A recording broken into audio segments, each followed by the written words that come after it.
Hello. Apparently, the stream crashed. OBS crashed, that is.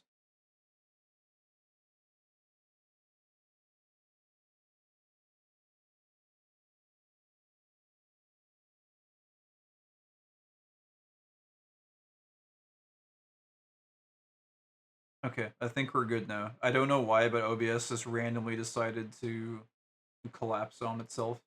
So, that's a thing. I think. Oh, wait, this sound. There we go. I think that should be everything.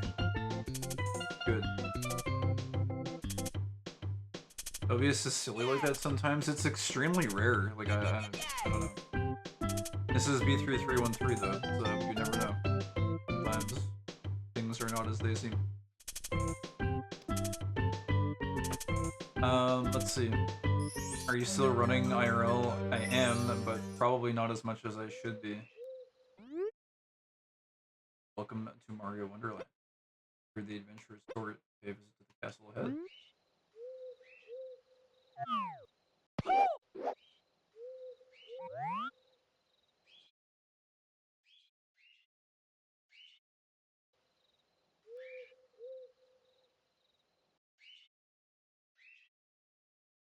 Mario speedrunners when they have to play the game and not allowed to do the backwards despawn 4D hindsight 1/2 frame only glitch to save 2 seconds on their run.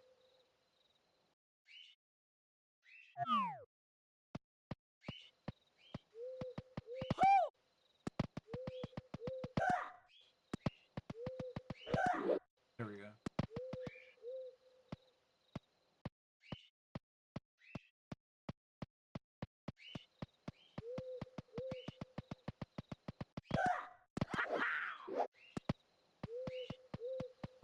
But yeah, running. Not as much as I'd like. Been having trouble maintaining a good schedule with it lately, but I do still run. I got probably, I think, a PB for the year a few weeks ago. It was like a, forget. It's just like, it's all like weird times and distances too. It was for like a 16K, I think it was it like a 116, 1 hour 16 minute, I think? No, it was a 1 hour 13, I think. I think. Not sure. It was pretty good though. It was like a time I was happy with when I was looking at the running journal. It was like okay, but also I don't know. It should have been better this year. I'm still gonna keep running through the winter. I always do, but I think the chance to like do a marathon this year has kind of slipped by. Unless I want to be crazy and try and do a winter marathon, which I've toyed with the idea of doing, but I don't know how feasible it really is. Especially when it starts getting really cold out. I don't know.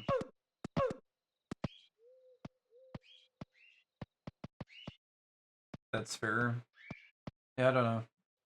I a part of me wants to try and do a winter marathon just to see if it's even possible. But one thing that has been happening to me in the winter now, especially as I've gotten older, is my fingers will get extremely cold. Um, I guess mostly just because of whatever it's called. I think it's like Raynaud's symptom,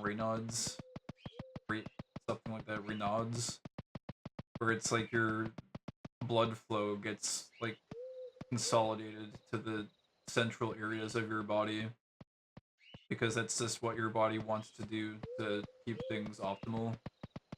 And the only issue is when you start doing winter running, well, at least for me anyways, like my fingers get like extremely cold even with very thick gloves on. Um, and so when I want to do like longer distances, it actually becomes like an intolerable pain at a certain point. Which you can get like heated gloves, but a part of me like I don't want to rely on like an electronic device or something, like something about it for whatever reason, like electric gloves to like heat my hands feels like I don't want to do it. Like I want to I want to be able to just use like no electronic gear to like aid me in doing it. I don't know why that's the case because obviously like I don't know, the footwear is engineered to help you move faster as well.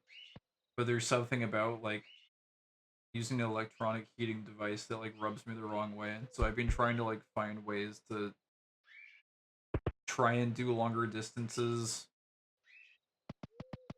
um like without electric heated gloves or whatever. My wife has the same condition. The tips of her fingers basically go paper white. So weird. Yeah, that's the exact same thing that happens to me. I talked to a doctor or whatever one time when I was happening to like just go in for a check-in or whatever. Because the first time it happened to me, it wasn't even in the winter. It was actually, it was in I think like the fall or the spring or something when it was raining. I was at the grocery store and it had been raining, so I was all wet. And I went in and they had like the air on or whatever in the grocery store, and it because the air like well as I was drying off or whatever, my hands would get like extra cold because I was like soaking wet, and they went like pure white. And I'm like, what the hell? Am I like having a stroke or something? Like I didn't know what was happening, and then the doctor was just like, oh no, that's normal. And I think it's also like quite common in runners. It's less of like a it's not even like a I don't know, people will call it like a disease or whatever a condition, but like it's just how your body adapts when you're a runner. Like your physiology will shift to consolidate all of the resource flow to go through your core rather than your, you know, appendages, because that's the parts of your body that are working the hardest. So like it's a very common thing. It's not like dangerous or anything. It's just I don't know. I feel like the branding of it as like a like condition even is like kind of weird. It's just a thing that your body naturally does to adapt. It would be like calling like muscle growth like a condition, you know? Like, oh well, that guy's got a weird condition. Why are his arms so big? It's like, well, you see, when you lift a lot of heavy objects, your body adapts in a certain way to handle the stresses that it faces. It's like it's just the same thing. It's just your blood flow is consolidated to your heart and lungs, cardiovascular shit. So, where are we entering this castle from? I don't know. Spent like friggin' 10 minutes talking about running stuff. I trained over the winter last year. It was not too bad, but also shit. If that makes sense, I know exactly what you're talking about. I know exactly what you're talking about. It's shit, but also it's not that bad. But it is shit. It makes you really appreciate the presence of roads. It makes you really happy when there's this concrete to run on. Going this way. I want to maybe we see if I can remember how to go to our Luigi land, the Luigi Gardens. Let's see if my mind map is still mapped out. Do I know the way still? It's been like actually like I don't even know how many months it's been. It might actually be close to a year since I played this last. We'll see if the old memory can just guide me there.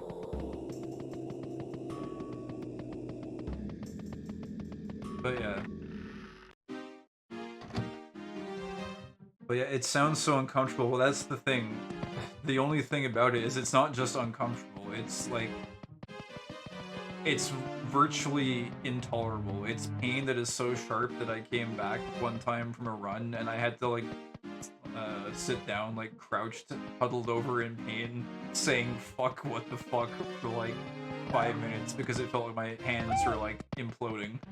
it's it's not just like oh that's a rather inconvenient pain. It's like no, this is I can't really. Okay, we don't want to go into this boo place. I know that much.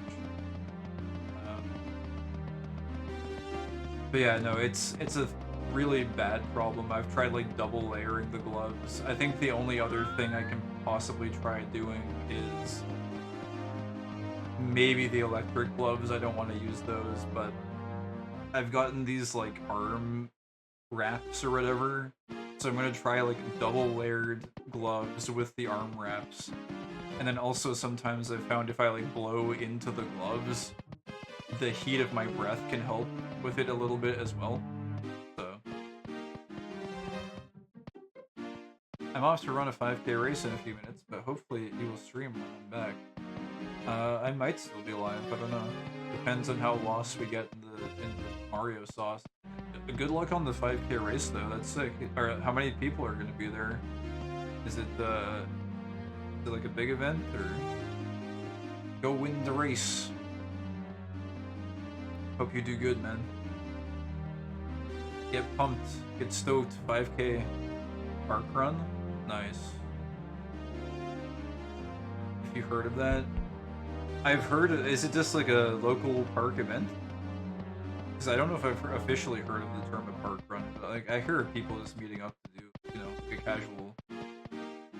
casual slash, you know, just meet up to like do an official run around. Demolish the competition, crush their goal. It's an all ability race. Don't know if I'm familiar with it. But if you have to go, maybe you can tell me about it when you get back. You can walk, it's every weekend all over the UK. Oh, I see, all ability, I see. So if you can go Super Saiyan, you can go Super Saiyan, right? You gotta go all out to make sure that you get first place.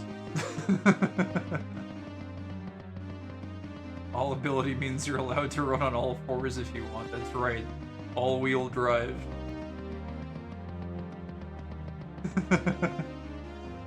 I hope you do good, man. 5Ks are fun. I love doing time attacks on 5K. I suck at them, but speed is not my forte, but I love doing them.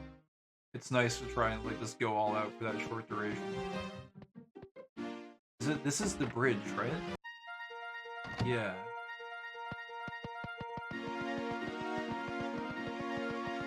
I remember the bridge.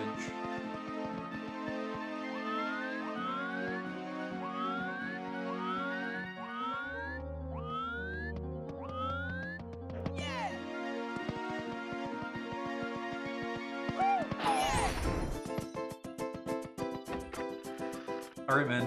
But yeah, I won't keep you. We will see you hopefully when you get back. But if not, also have a good race. And I hope your Halloween again was good. Happy Halloween. Even though it's clearly over at this point. But is Halloween ever really over? I don't know. This is feeling familiar. Yeah. Good luck, See you soon. Is it in here? Is this our place? I don't know if this is the place. Can we go back? It was this one, right?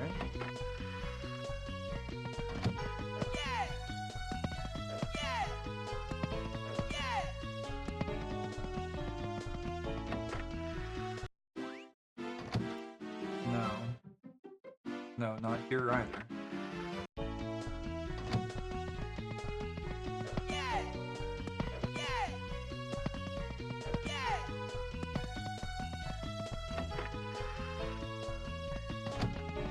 That's where we came in.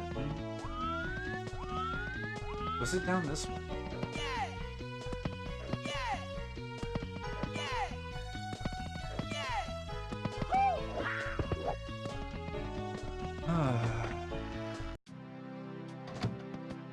No, not here either, although this is a point of interest that we could explore further. Huh? I could have sworn it was in here. Wait a minute, no, it is in here, right? Yeah, doesn't this... You go in here, and then there's like a Bowser trap, I think. You fall down. Right? Do you not? You don't remember? I don't remember. Finally, you don't remember something. Finally, we're on on equal footing in the memory department. For once. Enough time has accumulated, you see. No, this is not it. This is not it at all. There's nothing complicated about the place you're supposed to go for Luigi. There's no, like... This is way too intricate. It's supposed to be very straightforward in this area, I believe.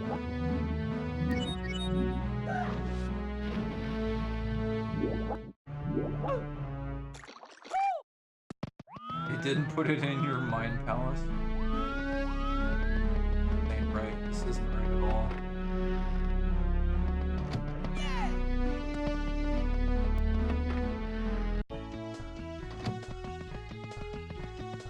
It's not like you can't. There's nothing down here.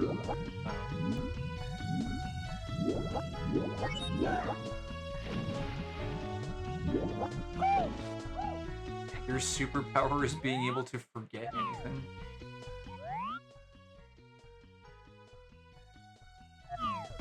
I feel like it was the opposite several months ago. I swear it had to have been in here though.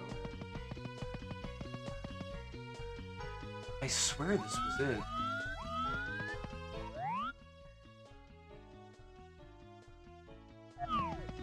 Unless... I wonder if it's because it's a different type of day. Possibly. In here?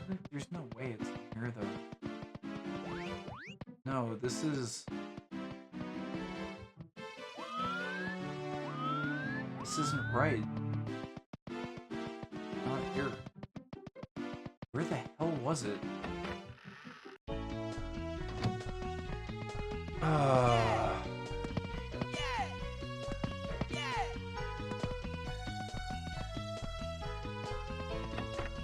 I genuinely had times where I couldn't remember what I was talking about a moment ago.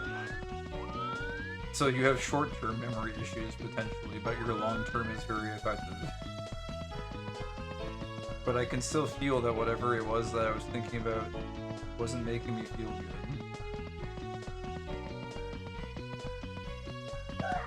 But you thought memory was my strength, but it was secretly my weakness? Oh.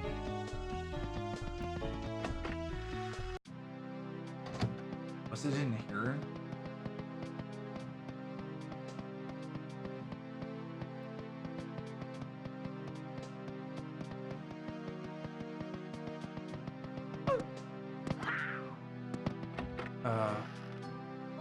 It's been too long. I don't remember, and it shouldn't be here. It should have been around, like, back out this way, but it's not. Well, maybe we shouldn't get so hung up on it.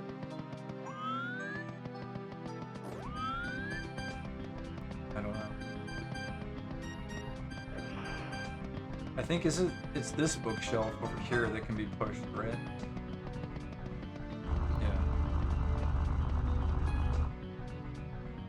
There's supposed to be a place where you fall down.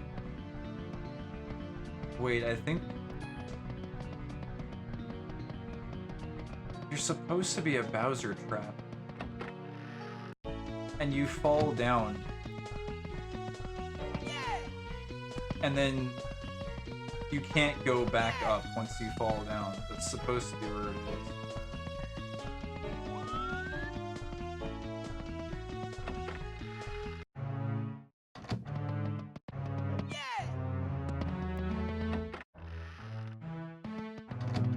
Is it in this painting?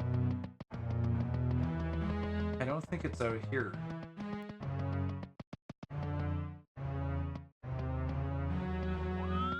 I think shit starts going fucky if you try to go this way, possibly? Or does it not? I don't know. I don't remember at all.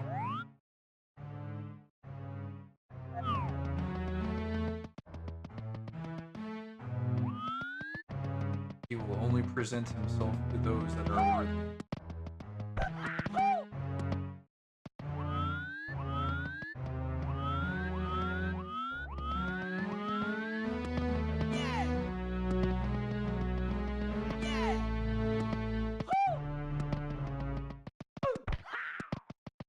Let me try going in the painting to see.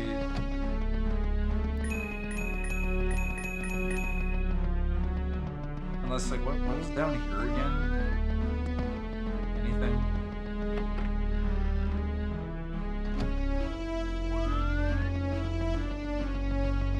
What is this?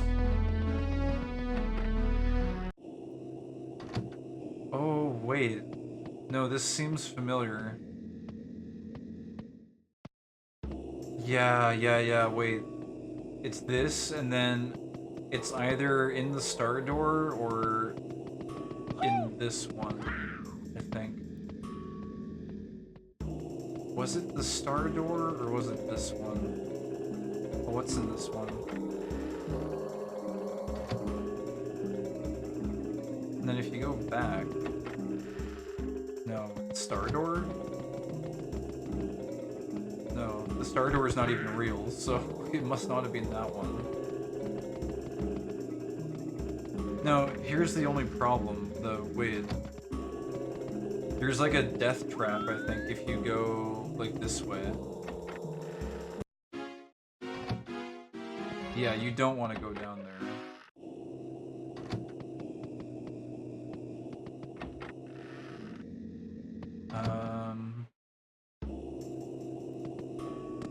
It might have been from around here. Basement, perhaps? No?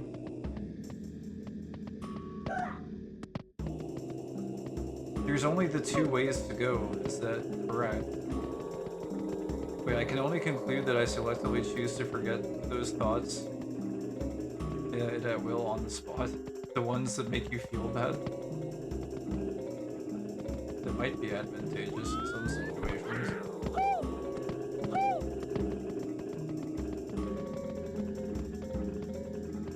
No. If we go straight down this way...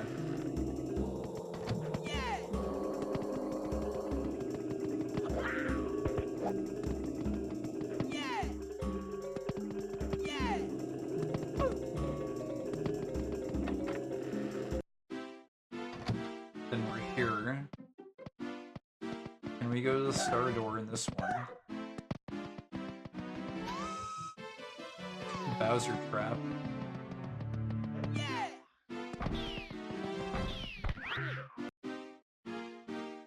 Wait, oh my, yeah, I think this is it. Wahaha. Dude, okay, we got it, good. I think the memory... Can't believe remembered how to get this way. Okay. And then I think it's up the stairs.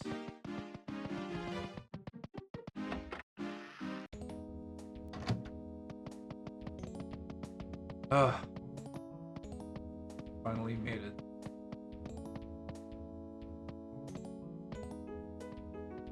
The place. The garden of so many months past.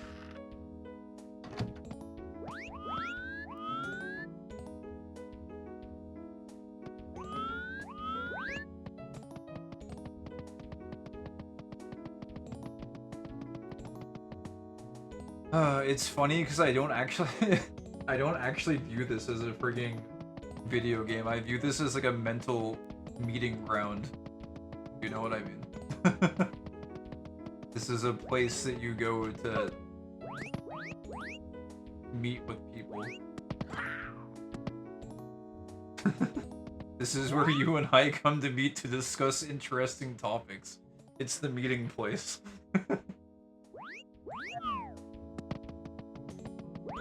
The 3D forum.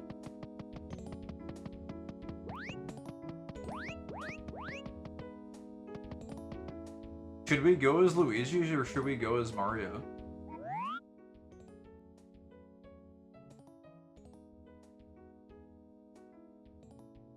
We always play as Luigi. Should we just stick with Mario? I remember... Look within yourself. I remember when we were playing as Luigi, I wanted to see if there was a way we could return to Mario.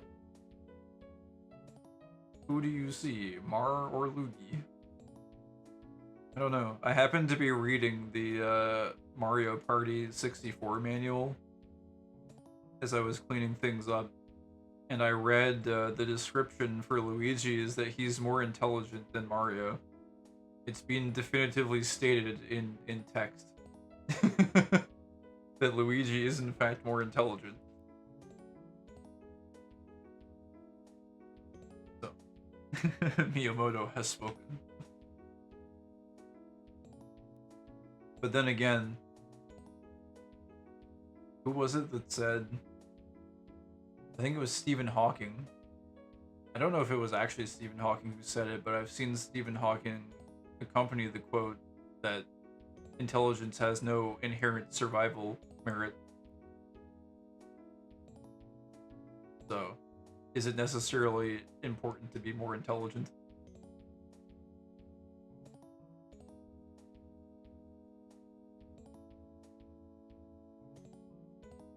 See, if our quest is going to... If we take on the role of Luigi and our quest is to find Mario, a way to revert to Mario from Luigi, aren't we already in that state right now?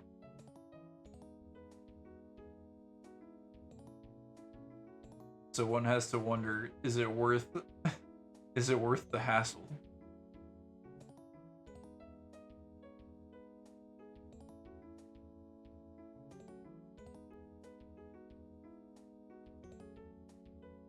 I don't know.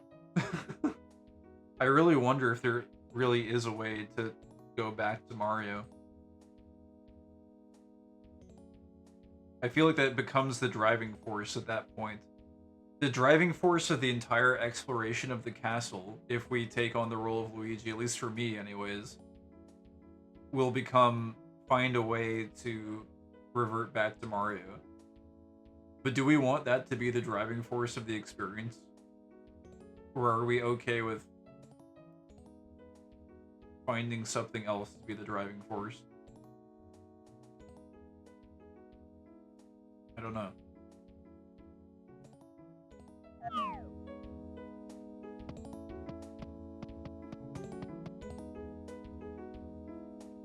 I'm actually genuinely wondering. I think it will drastically influence the outcome. I should pour my ginger beer before all the ice melts. Shall we do slight ASMR? I'll open the can a medium distance away. Actually, I don't know. It's a pretty quiet can. It's not too loud. Do it somewhat close. Crack open a... It's not even a cold one. It will be a cold one. Probably can't even hear it being poured. It's actually quite a quiet one to pour. Perhaps the only thing that matters is that a driving force exists regardless of what it is.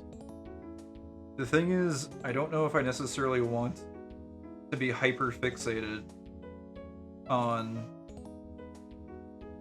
trying to find a way to get back to Mario. Because you have to consider that every single thought and every single action that is taken thereafter will be fixated on that particular thought, whereas we could have a much more like open-ended experience if we weren't hyper fixated on that, you know? It would be like we would be able to invite many other ideas and channels of discourse if that wasn't occupying one of the slots. So is it something that we would want to take on? Basically, it's like forecasting, it's projecting the potential of the dream, you know? Is there no possible future where Luigi can be free and not be chained to his brother? It's true if you think about it, because like... Well, I don't know.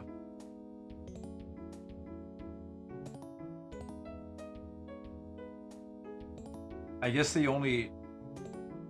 Actually, wait, no, that's actually a really good point, because, like, it's always Mario and Luigi, right? Does he truly exist simply to complement Mario? Yeah, and I mean, like, in every game, it's like Mario is missing is a game, for example, and it's like Luigi's mission then is to find Mario. I guess Luigi's Mansion is like one of the only games where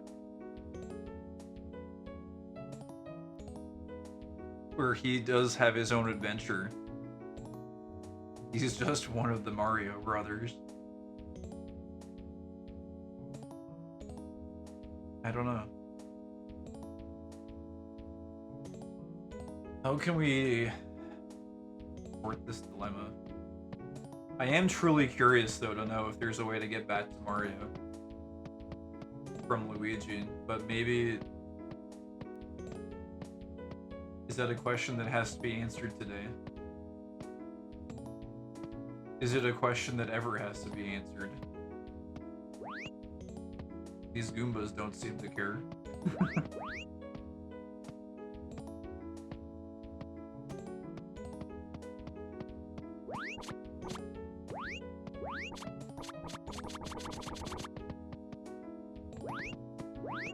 I don't know.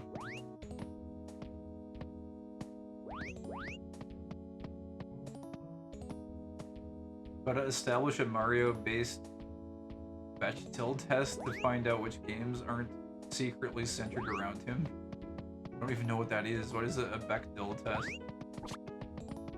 I've never heard of this.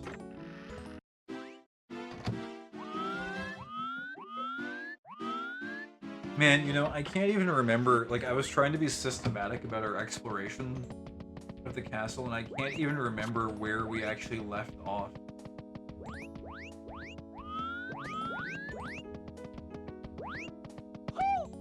I don't know.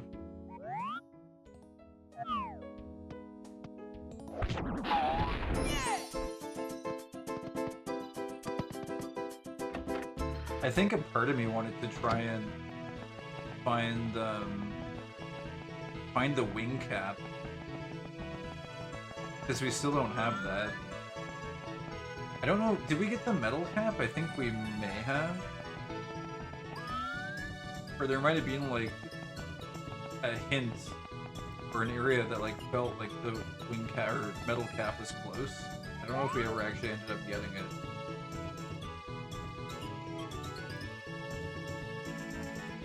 Can we go into this area with that invisibility?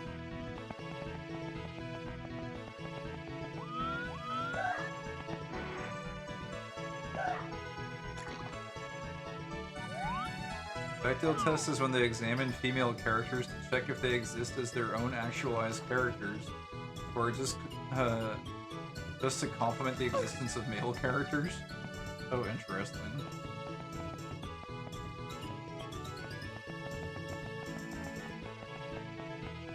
I've actually never heard of that. That is quite an interesting literary test.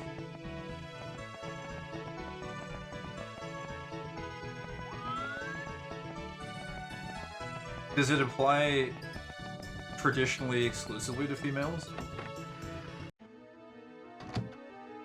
Oh, what is this?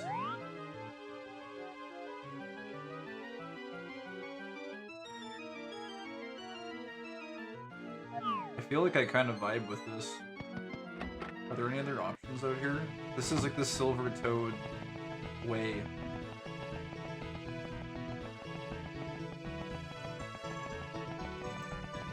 Oh, there's a lot of ways to go here. I think I remember we were in this area before and it was difficult to discern which way to go because there were a lot of options.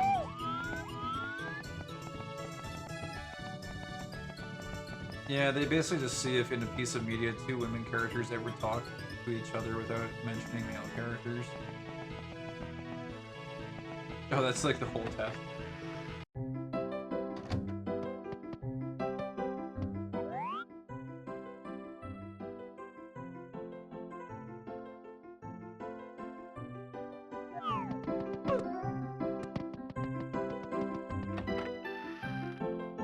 Oh, is this the hedge mage area? Hedge maze? Wait, I don't know if we've been to this one before. I remember a similar hedge maze, but not this one.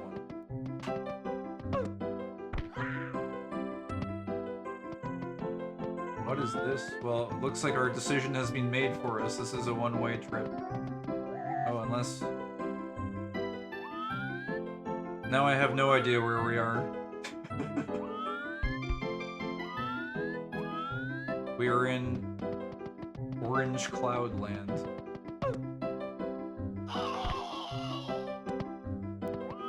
Oh, does this loop? Oh, what is this? It is decreed that one shall stand in one of the corners.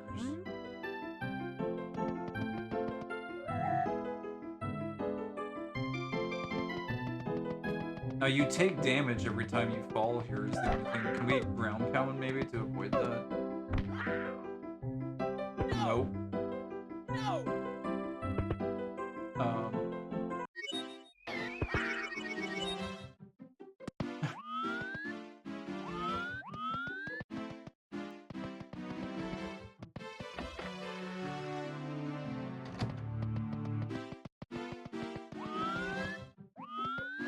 But we came out of the bomb painting. Is this the actual bomb painting?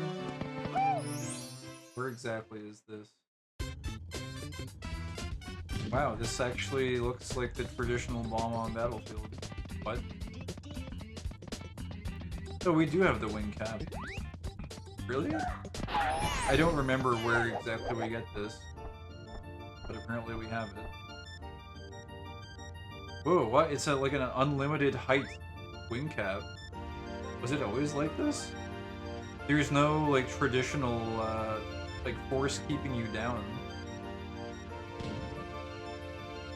Is this the one that loops on itself, like, 6 times? I don't know. But there's, like, stars just, like, waiting here. I guess we'll grab these. Unless, wait a minute, what is down here? What is down here? Oh god.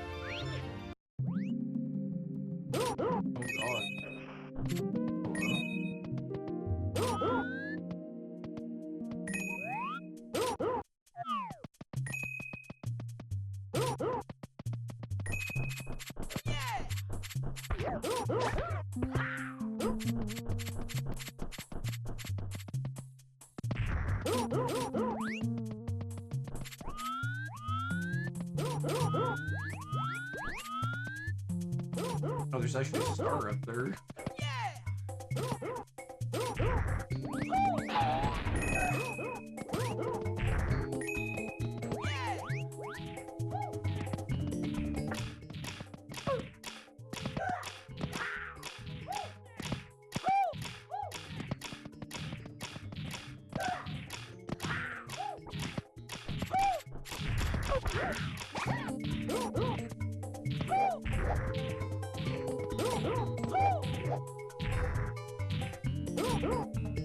What is this place? It's a place with chain chomps underground.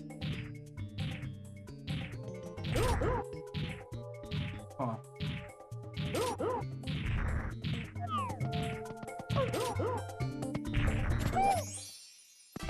$121. No, that's still counted as being in there. Power Star. Save. Sure. Sip of this ginger beer.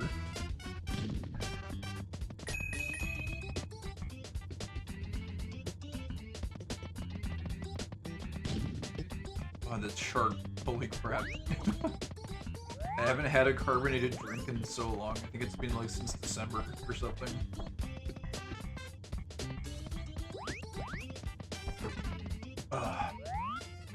By the way, Abigail, you mentioned that dream. Now that we have found our way into an area with an appropriate detachment from detracting forces, it might be a good time to review said dream. Awesome. I flat out don't remember the last time I had carbonation. I allow myself to have a little bit of carbonated beverages on Halloween, and oh, did we destroy the world? Did we corrupt it? Oh wait, I think I may have seen. I remember this. Doesn't this like destroy the world? That's right.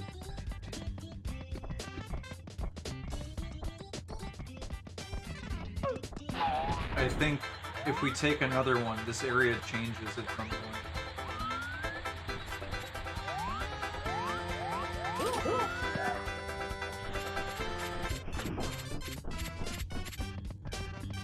Now this is still open, is the thing, so far it's just a texture change.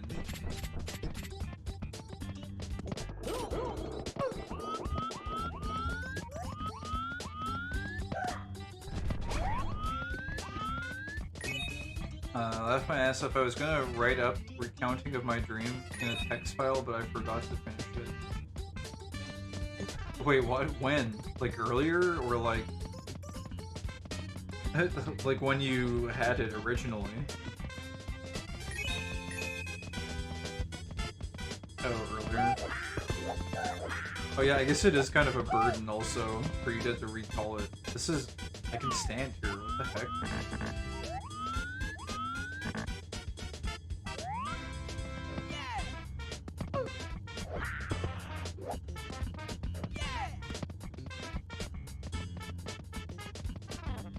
So I didn't have to type it out slowly in chat. It's okay. You can talk about it at whatever pace you like.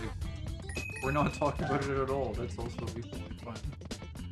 Whatever ends up working. Whatever you prefer.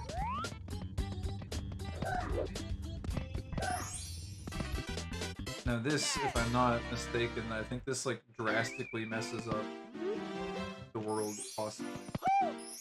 Because I believe I may have seen this. No? Not yet, okay. Maybe if we go to the top again.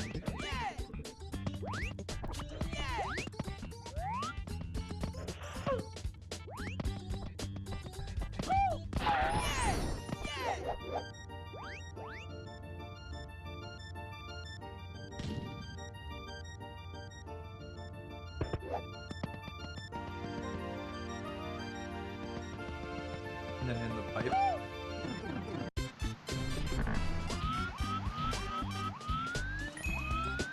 Yeah, this seems familiar. I think we've been to this one before.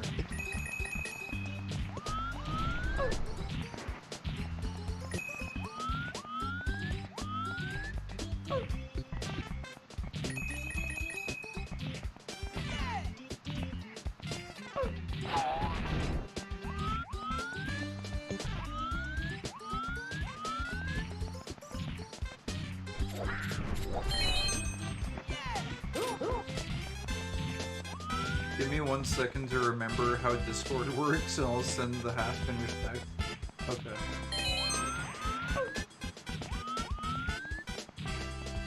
Dream sent. Do you want to talk about it now or no? As well, since it was sent in Discord. Although I guess, I don't know. Let's see. I haven't jumped on Discord. Or is it just like really long? Oh, it's like a pretty long one, I see. Okay, let me take a quick look.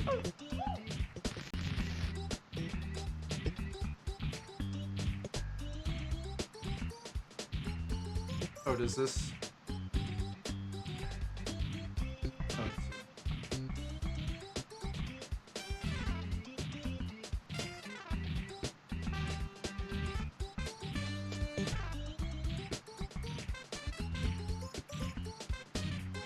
I think I need to like put it... It's like, it doesn't loop. This is the problem. I need to... What do I...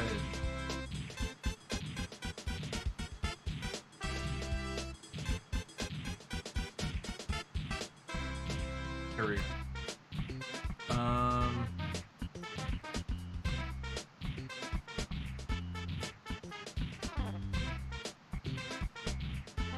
Sorry, I'm just gonna like read this internally because it will go faster.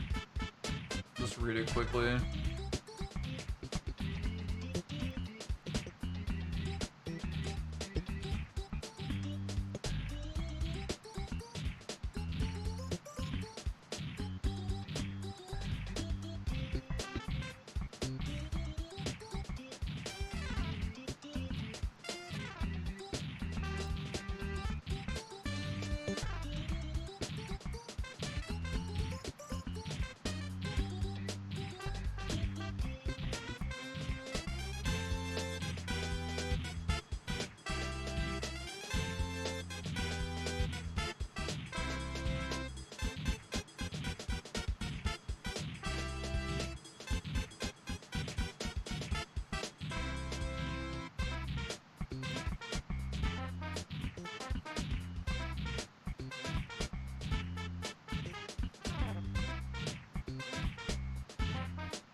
Yeah, I'm about halfway done. Sorry, I'm trying to like process what went through or like what was happening on each part.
Eventually, no, the cliffhanger.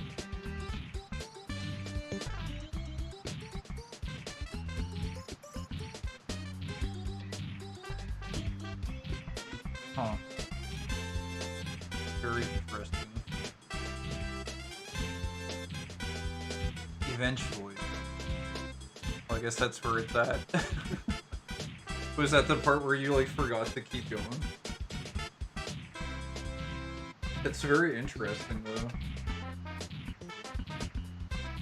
But you said this one was like stressful as well? At that point, we found the fourth guy. He's now also dead. Get back to cleaning. I guess it would be stressful.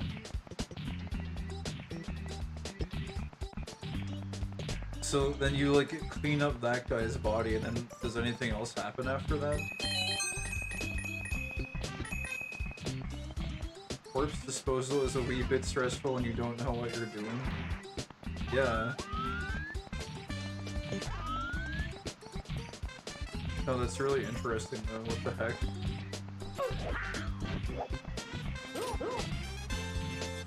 You just kept getting sent to new places. Huh.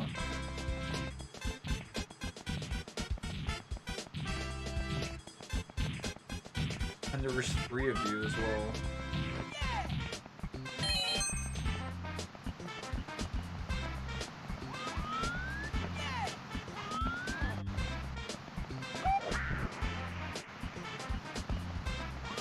That's really neat.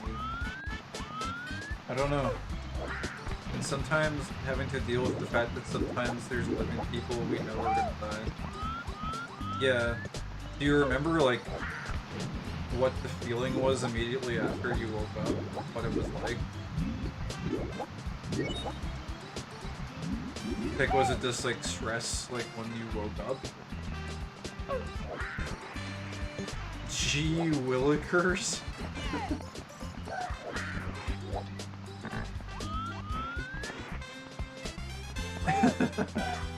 There was no, like, lingering feeling afterwards? What an odd one.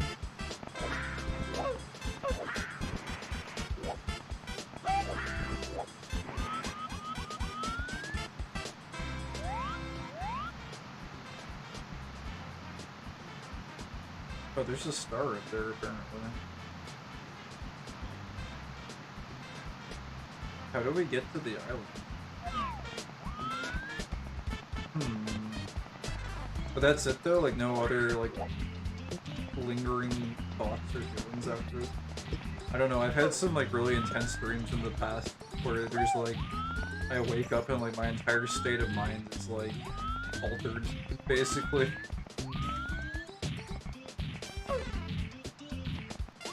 No, this one was not on the level of the light that kills you when you look at a dream. Yeah, you mentioned that one a few times, I think.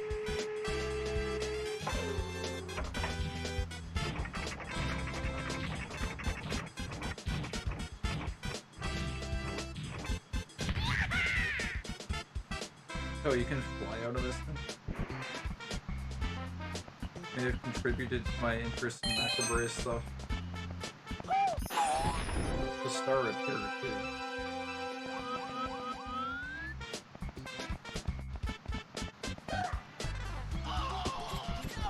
Wait, how long ago was it, though?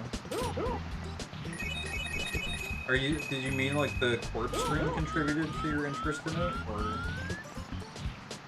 Which one? Well, I don't know, I guess both of them. Because they both sound like they would potentially contribute to it.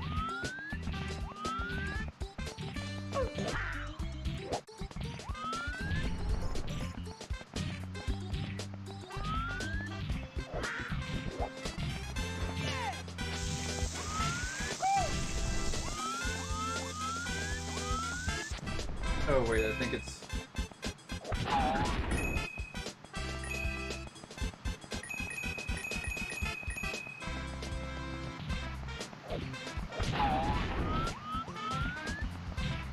one up there, right? Oh, I didn't really want to go down here, but... I don't know where the last coin is, I don't think it's... Burp stream maybe made me feel more desensitized to grotesque stuff. You had it a couple times back.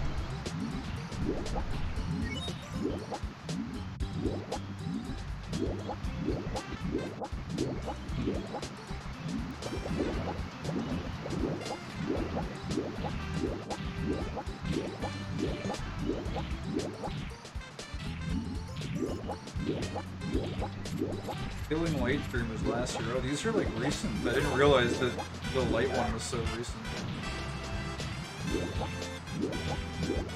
I'm still chasing that dream high. I think the last vivid one that I had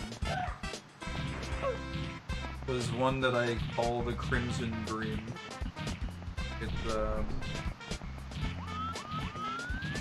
It's basically the last one that I got a really big high from or whatever that was like significantly impactful. That Crimson Dream. Yeah, I just called it that. Actually, it was the one I tried to post it in Clavi's Discord one time. And she's like, yeah, this isn't the place for that. And they just got rid of it, and I'm like, oh. This was like a deeply influential dream I just had. Okay, well I guess I won't post it here then. I thought people might be interested in it. But it was in a like dark like labyrinth basically. So basically very Diablo-esque. The Discord really should have had a dream channel. I had intended to try and make one until Clavi disabled making new channels. And then no one could do anything else anymore. Would have been on brand? Yeah, it would have been.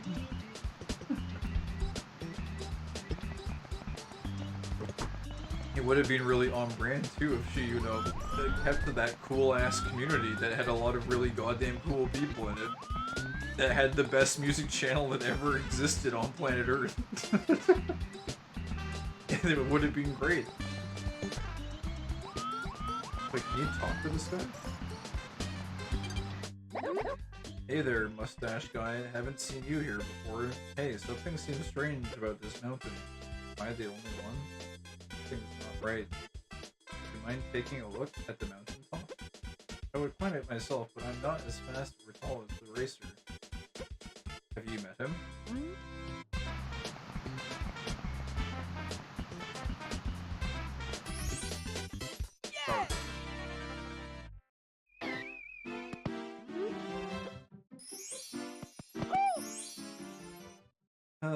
But yeah, the Crimson Dream. So it's like a Diablo-esque environment. And I don't know, I guess it was a really impactful and vivid dream, so I'd have to go into like extreme detail, I guess. Which I have a like really verbose write-up of it. But it's really dark and the lights are very, how do I put it? Like they're like a central focus kind of everything that's happening in these like very dark hallways. Oh, the cannonballs are pink.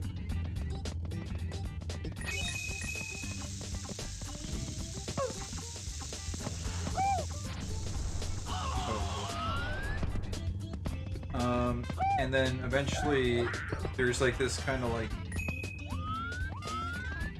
I guess I refer to it as the perspective, because I don't necessarily think it's me per se, but there's a perspective of the dream or whatever that's taking place. And it's hacking and slashing through these like lesser demons. And then eventually there's a presence or a feeling of being chased by something through this dark hallway with these orange lights like torches kind of. And eventually that feeling intensifies and the lights get more intense as well. And eventually it ends up being in like a furnace room type area. And eventually there's like a creature like the Butcher, which I'm not sure if you're familiar with. But it's more akin to like the remake of the Butcher. It's like this demon-like entity. It's like a fat, grotesque demon with a cleaver and a armored faceplate or whatever, and this conflict takes place with it, and it's kind of like an action RPG conflict where it's like you can heal or whatever instantly with health potions, but he does so much damage that the health pool keeps on dropping down to like critical levels, like 30%. And then you drink a health potion and you go to full HP. And then he hits you one more time with one more attack and it drops down to like 15% HP. And you drink a potion and it goes back to 100. And then you drink, or he hits you and it goes back down to like 10%. And it's just like a constant repetition of like, you're healthy, you're in critical condition, you're healthy, you're in critical condition. And this goes on for like, I don't know how long, a very long time. Until eventually you drive a sword through the faceplate and kill him, and like blood gushes out all over the place. And the flames that were like illuminating the entire room or whatever, they kind of like go quiet and they like calm down. And he like collapses to the floor with a macabre thud. And you like pull the sword out or whatever. And there's just this like lingering feeling of adrenaline from the conflict that just took place. Your like veins are like pumping like very intensely or whatever. And these guys, presumably from like a village or something from up above, like walk in. And there's this like consultation or like conversation that takes place between you and this like one guy. And he starts talking about like, okay, well now that the demons are dead, we need to like get rid of their blood, because if we don't get rid of their blood, then it's going to corrupt the area. And so you start like suggesting things, and it's like, well, we can't burn it, because if we burn the blood, then it will go into the air and the atmosphere will become corrupted. And we can't bury the blood because it will seep into the soil and it will corrupt the land. And so we have to like get rid of it somehow. So what do? And so a plan gets devised. There's these like priests or whatever in the group of people with the guy, and the plan is that they're going to absorb the blood into their robes that they're wearing. So they stain all of their robes, their white robes, red with the demon's blood. And the plan is to transfer the demon's blood to a faraway, like, sacred ground where it can be purified.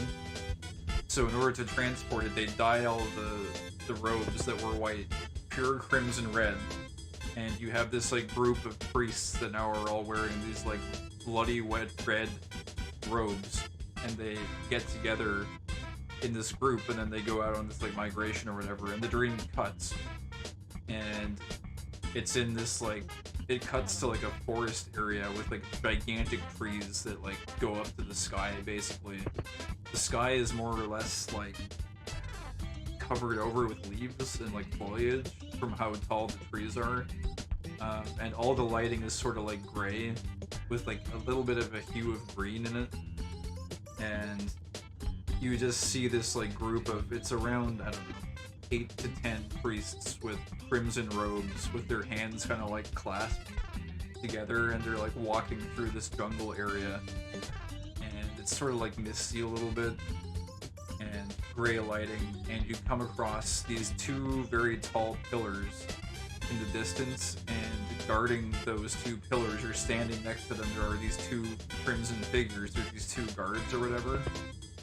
And they initially, when they see the group coming towards them, they put like their weapons, they have like halberds, I think, or spears of some kind, and they originally like make an X, like barring entry, but the group of priests keeps walking towards them, and then eventually they kind of like part their weapons and allow them to enter.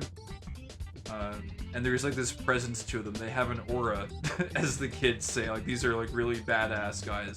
They're almost kind of like, in retrospect, they seemed a little bit like those guards from the Royal Guards in Star Wars, the Emperor's Guards, the red ones with like the red armor or whatever. They're like, I don't know. They were almost like religious protectors or something of this like holy land. Those crazy red guys, yeah. Anyways, yeah, they're just standing there and they let the guys through, and then that's about it. That's about all that happens. It's kind of ambiguous as to what happens after that. Like, some sort of cleansing presumably takes place, but the dream kind of ends at that point. And from that description alone, it probably doesn't sound like it would be that influential. Like, the idea is really cool, but I had this feeling when I woke up that it was just like, oh, and I forgot that entire segment that I just described was preceded by a segment of somewhere that was supposed to be representative of your childhood home. There's like construction equipment, or more specifically demolition equipment, like tearing it down and like digging into the ground and like ripping up like trees and stuff, and like cutting the roots out and just like uprooting everything and destroying everything, and the ground is all like I don't know, like shattered and splintered. And your perspective or whatever, at some point there's like a whirling blade or whatever, and it comes towards you, and you try to like go underneath it, but there isn't enough clearance, and eventually it just like makes collision with your like perspective directly. So like a saw like goes into your vision of view or whatever, or like the perspective, and then it proceeds to go into that whole segment with the demon confrontation. So that was it, and it left me with like, I don't know. It was a very intense, very impactful dream. I don't know if describing dreams is as good when it's vocal. It seems like it takes a lot more time and probably loses a lot of impact versus just like writing it out. You know? I don't know. I feel like when you read a dream or like you transcribe it into words, it like translates better, I think. I don't know. Putting it into words has its own value. Do you think so? I don't know. Spoken words. The thing is, like, I find it's easier to like get a sense of like what someone might have been feeling at a given time when it's written down. It just like seems that way. I don't know. I don't know if that's like, for me, even like just explaining that using words like vocalization, it like feels less impactful than like writing it down. Easier to read into the emotion of the voice. Well, I mean, I lack a lot of emotion in my voice. I kind of say everything in a very monotone way.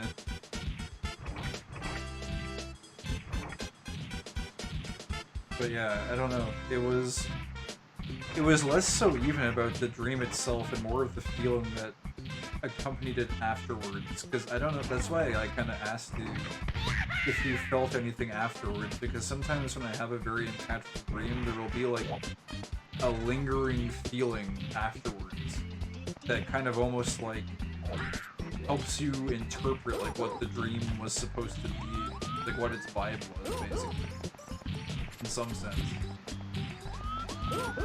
But I don't know if that necessarily everyone gets that. And it doesn't happen to be that often either. That one was from like last year, I think. And ones like that don't come around very often. It's not one I've had similar for a long time. And my vibe senses are detecting the emotion fluctuations.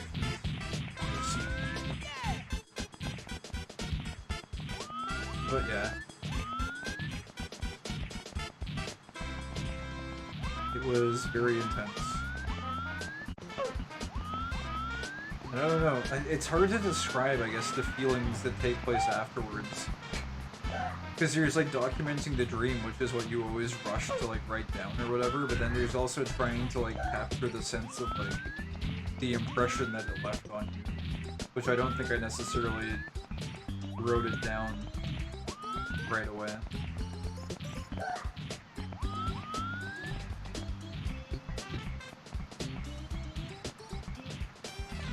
I find that wild dreams like this come more frequently if you maintain a dream journal, and possibly also if you have caffeine in your system. Maybe. The thing is, I've been off caffeine now for like 3 years or so, with like absolutely zero caffeine intake whatsoever. So like, at least for me personally, that's probably not. But it could be a factor for other people. What am I looking for? There's another star I want besides the one up top. And I forget where the hell it is.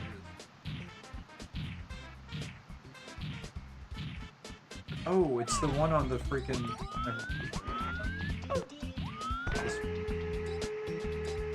You use it as a sleep supplement? I think we might have... I don't know if we talked about this at some point, but like... I think for some people, isn't caffeine like a sedative sometimes? Oh, there's a flag up here. What the hell? Isn't that a country flag? I don't know. I don't know what country flag that is. It seems similar to one.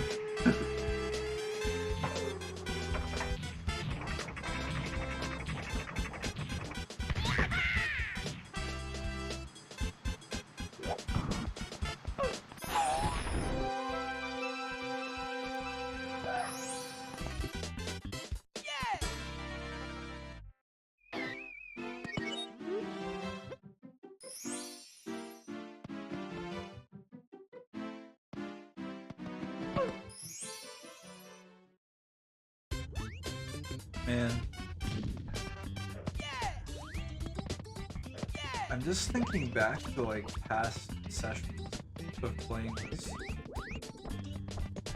And I feel like something is different about me playing this now. And I don't know what exactly it is.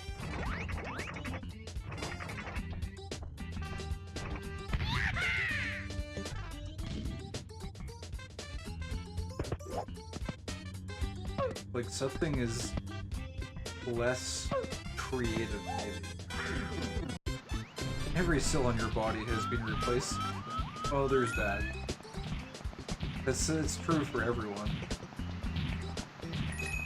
People are rivers, always flowing. And you know what they say about rivers. Not me. Oh, I see. I am a universal one.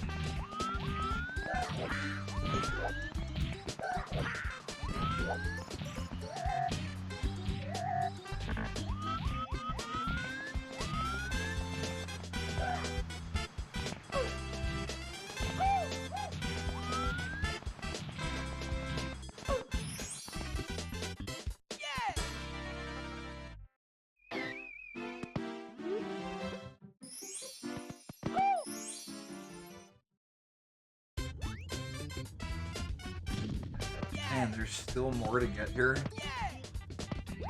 How many can there be?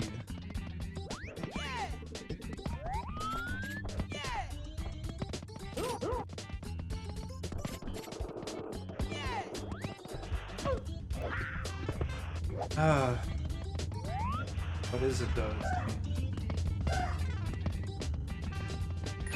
It's like... Man, I almost feel like maybe it was like a nervousness or like a discomfort. Also, what is... There's an arrow here.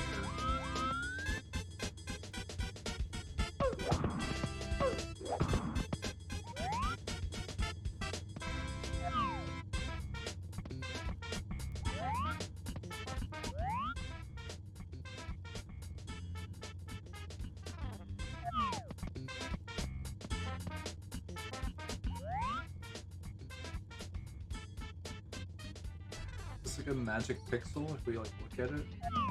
I don't know.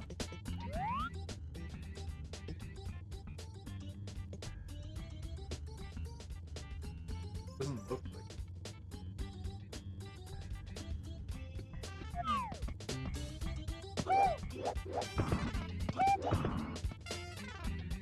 it. Down arrow. Can we talk to it or anything? I don't know. Weird. What is this? You just...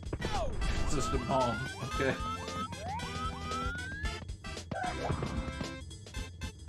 Imagine if instead of bomb on battlefield it was an empty building.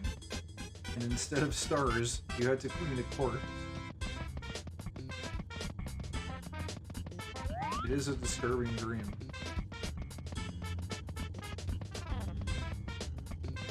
I wonder if you'll ever meet someone, like meet the other people who also had that dream. But another thing to consider is whether or not dreams happen synchronously or asynchronously. I should become a mortician. It's the only way to be sure. After all. Shared dream experience.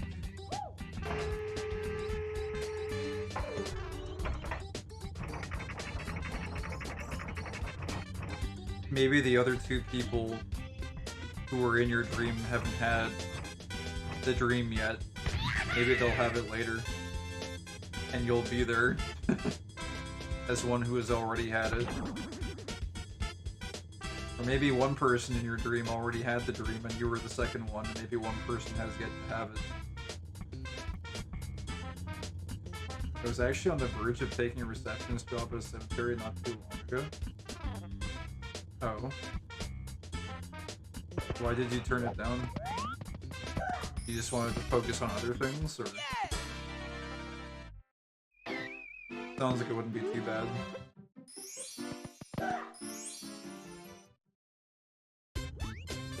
Yeah, pretty much. I got better things to do.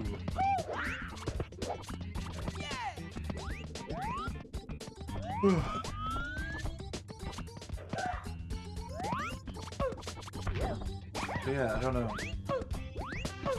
Something has changed.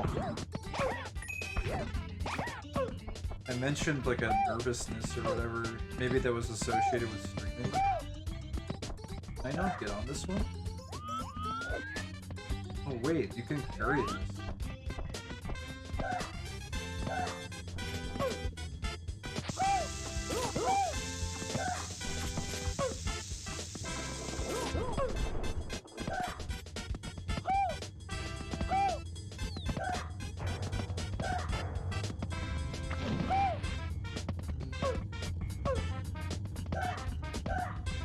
It's the lingering feelings I have of wanting to work a front-facing job to deliberately drive myself insane.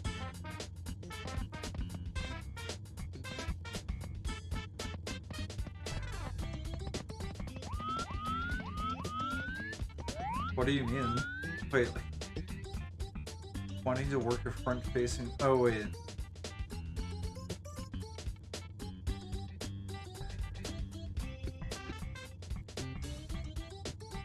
But what do you mean front-facing job? Because wouldn't a receptionist be a front-facing job? No, don't throw it over there. just like place this? But you can't.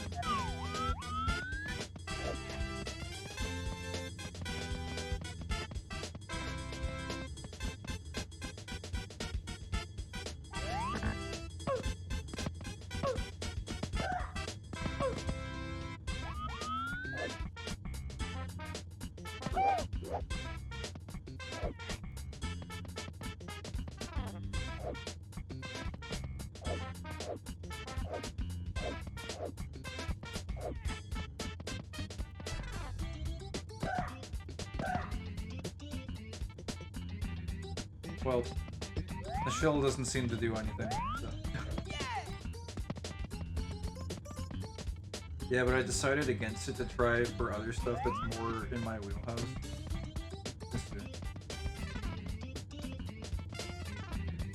Gabagool's more of a wheeler and dealer.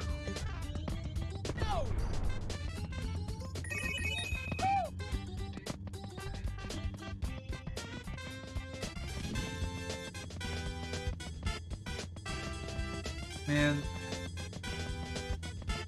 Sorry, I keep on lingering on this thing, like this element of myself that's changed. I really think a part of myself is just dead right now. Like, well and truly dead. Like, it doesn't know what to do. Like, it's actually, like... I don't know what the fuck I'm doing, and I don't know where the fuck I'm going. And I'm also not even nervous about it. I just, like, I've, stopped caring. Like, I just, like... Fuck it. It's that whole AI crossroad thing, I think. A bit of weightlessness. I mean, yeah, probably. It's just like a head empty state, but it's like... This is a feeling I've sort of felt in my life.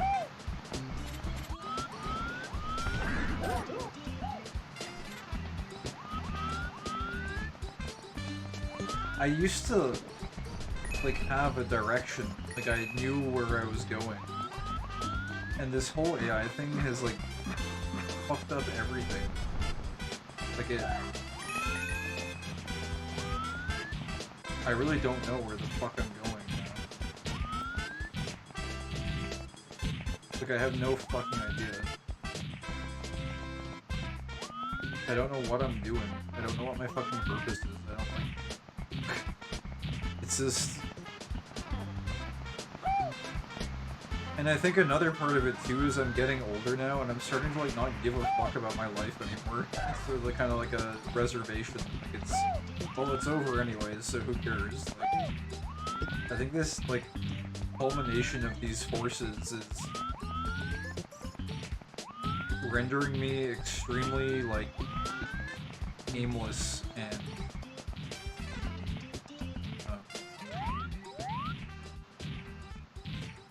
I don't know at all. Like, I just don't know. Things used to make sense, and it feels like nothing makes sense now.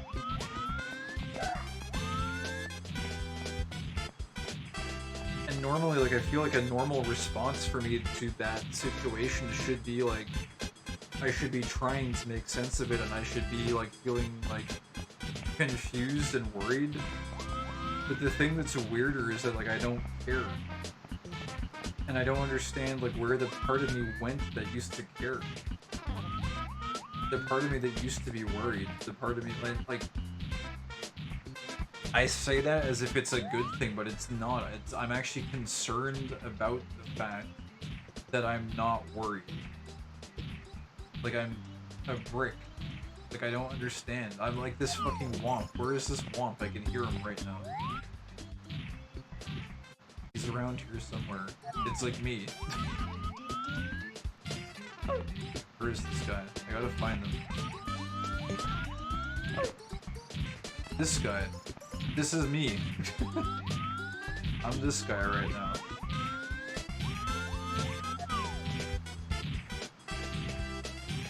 This guy actually summarizes my feelings perfectly.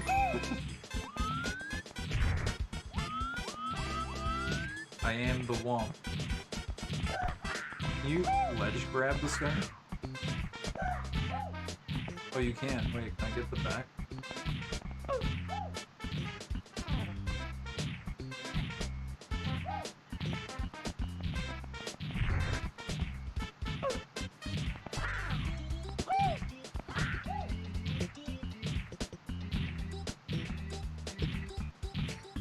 Only thing I can really say is keep the peepers peeled for opportunities that may pop up. I used to be really in that mindset of whatever, I guess this is fine, oh well, it is what it is for a long time. Yeah, there's a point where if you worry a lot, maybe constantly, then you kind of get accustomed to it. No, it's not that though, because I'm not worried. I know what worrying feels like. I used to worry a lot in earlier life. It's like an absolute absence of it, is the thing.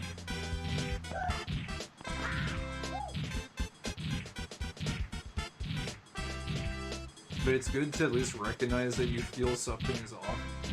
I wish I was a womp with super bushy eyebrows.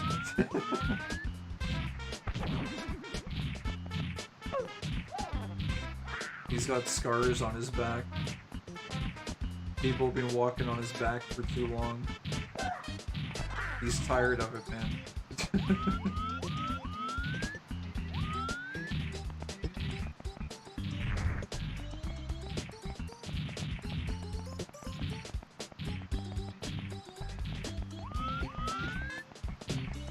I think the times in my life where I realistically should have been worried the most, I wasn't worried at all.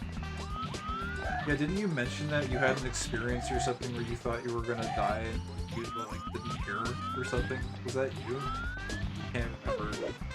I think it might have been you. I forget the details of it. There was like some situation.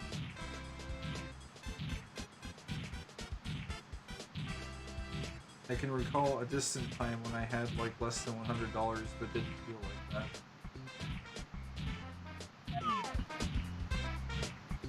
It might have been the light killing the dream. Maybe. Oh, this. We've already been in this place before. Well, now we have to find a way out. Also, there's a way to get down there. Forget how exactly. But we've been down there. We've done this before. I believe, anyways.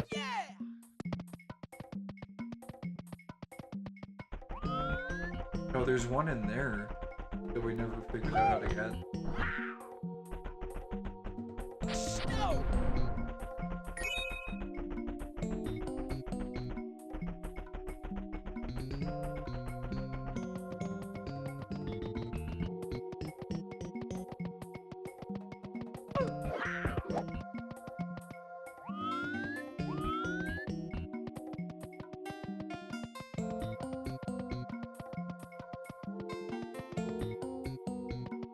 You really just had to bomb clip to get that one?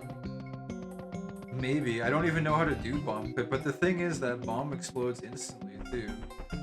So I don't know if you could bomb clip. For bomb clip, doesn't it have to like have a timer on fuse or whatever so you can hold it? Unless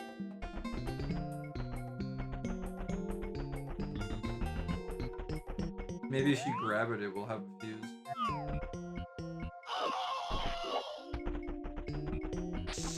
Well, messed that one up.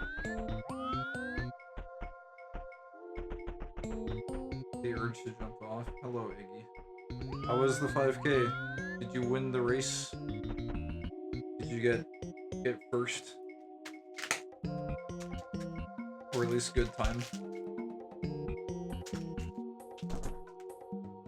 I'm gonna have a snack while this bomb respawns.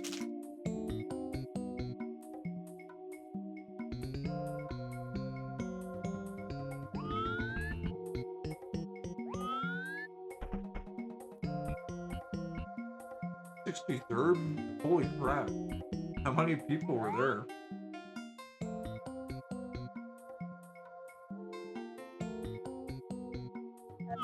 Somehow when I hear Park Run, I think of like, I don't like 20 people or something.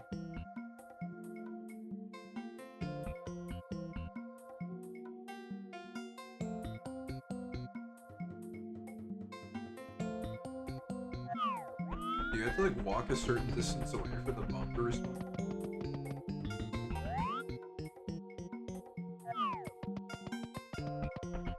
Oh, there we go.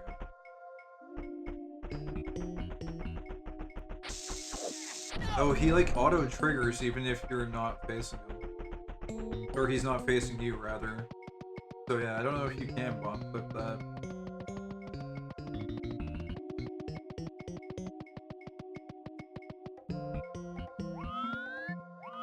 $400, holy crap. Ran it in 22 minutes, 52 seconds, very nice. Have you broken the 20-minute barrier before? Because, I'll be honest, breaking 20 minutes is a goal I would really like to hit at one point.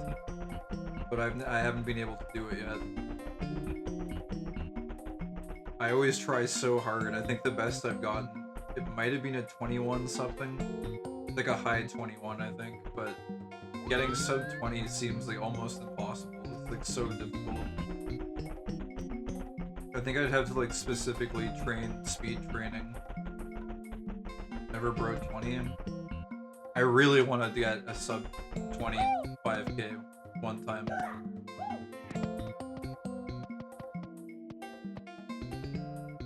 Fastest ever is 2150. I think that actually, it sounds about equal to mine. I think I've got a high 21 also. Fuck man, I don't know what you're supposed to do to shave off the last minute to 2 minutes, but like, I don't know. I think you just have to do speed training. Do like whatever, you have to like up your VO2 max or whatever, I think. And like have really good conditions too, I think. I think it's gotta be like perfect temperature. If it's really, really good, then maybe. Might be a chance.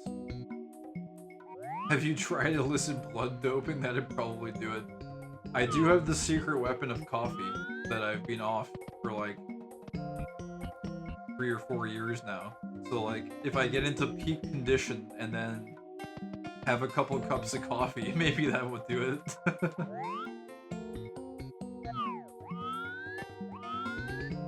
Hold on, there's another star up there. I could have sworn we got this one before though.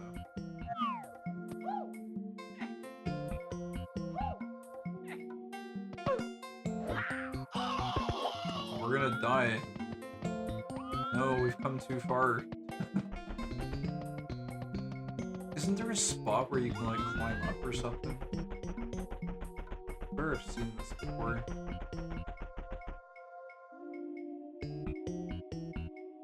I've always been interested in what blood doping feels like. I weigh like 215 pounds, so if I stop being a fat shit, I could probably drop at least 30 seconds. Oh yeah, holy crap. I'm like, I usually hover between 130 and 140, so... Yeah, dude, if you like debulked a little bit, you could probably easily clear that.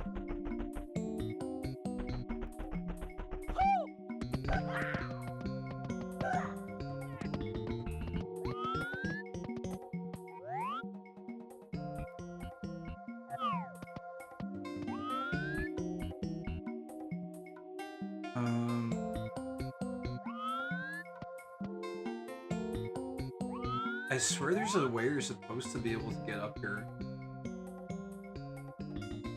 Oh, it's right there. There's steps. They're like hidden steps.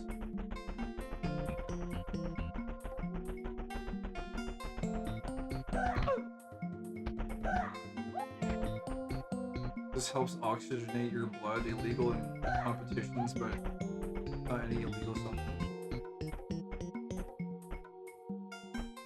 The course record is 13 minutes 55. What the goddamn shit, dude? You really, like, when you said all ability, you really meant it, because that's like friggin' Boston Marathon time. if you could like maintain a pace like that. What the hell? That's like inhuman. What? That's like professional athlete. Oh wait, there's a switch. Sounds like blood doping. No. No.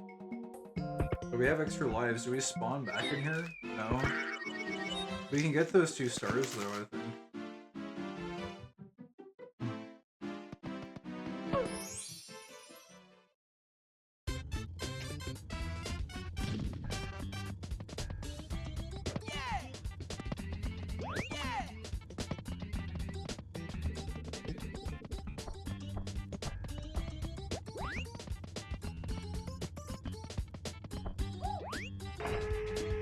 It's a strange event.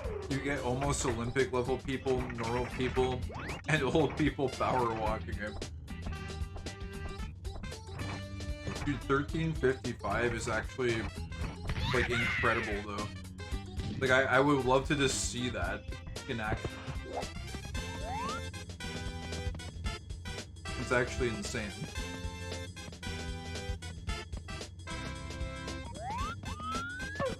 But yeah, your time for, because you mentioned you're like ex-military, right? Because you're probably in like friggin' 5 times better shape than I am overall. But you've also got like a lot more muscle mass also, which I wouldn't have. So for you, that time I think is really good with that much weight. Because in my mind, like, I don't know, the more you bulk, like you have to carry that weight with you. And I'm sure you know that better than anyone, because like when you run a marathon, like every little bit of weight you have on you, like you really feel it. It's a lot. Like even your water bottles and shit end up weighing a lot. Former Special Operations Unit member, Iggy Mayo. I always wonder though, like, how much you can like overcome body weight with this, I don't know, more running training. I always wonder if it's like, is it actually good to have like much lower weight? Because it sounds like it might not even be. Because I think you and I have like similar times, it sounds like, overall. But you can carry that much more muscle, where it's like, I don't know. I can't remember the exact number, but I think every pound you lose or gain, about 1.5 seconds. That's why, like, I'm always, like, curious, too, because I'm someone who's, like, I'm not opposed to giving, like, gym culture a try or whatever at some point. I really don't think I'm built for it, like, but, like, I'm not opposed to giving it a try, but a part of me also has reservations, because I'm always, like, I genuinely don't really want to bulk that much, because I just don't really want to add weight. I'm kind of comfortable just being, like, as lean as possible, at least from a running perspective. But I almost wonder, too, if it's, like, there's a certain threshold that you can pass where it's, like, I don't know. Sorry, I mean you get 1.5 seconds faster. Yeah. Or how heavy is too heavy and how light is too light? Yeah, that question. Because, like, I don't know. In my head, I'm like, well, I don't want to bulk my arms too much, because if I put muscle in my arms, that's not going to help me run faster. Like, there's core strength is good for running, but building muscle in your arms, yes, it's desirable overall for, like, physique appearances for a lot of people, but for me, I'm kind of just like, eh. I feel like it's just like adding weight to your car, kind of, you know? It's like, if it's not gonna contribute to the performance, do I really want it? Is the thing. It kind of like puts me off of even like considering doing a lot of weight training.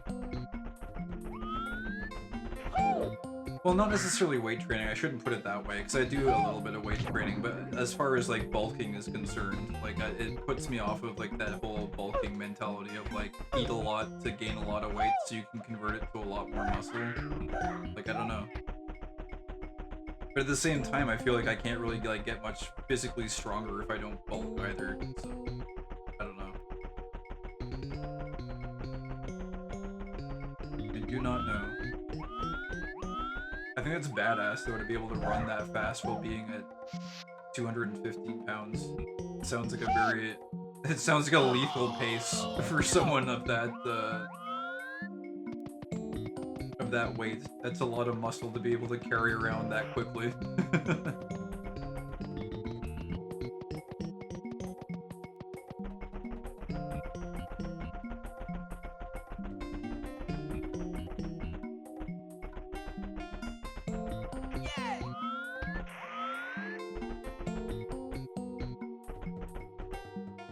What does the ultimate running life form look like? Ethiopian Kenyan guys' little legs look like twigs. I get comments like that pretty often. There's like an old guy that lives down the street from me, and he'll just like walk up to me and be like, "You're a real Slim Jim, aren't you?" Because I'm basically like a fucking skeleton.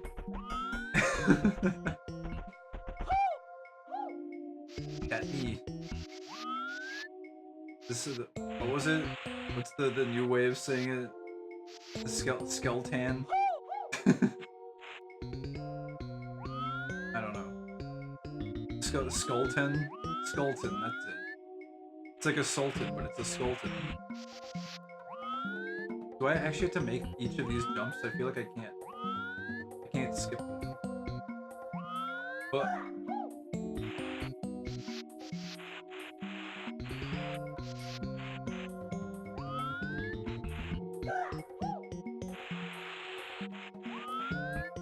I can't look down. I can't see where the gate is. Shit. I don't know where we're gonna be going once I hit this.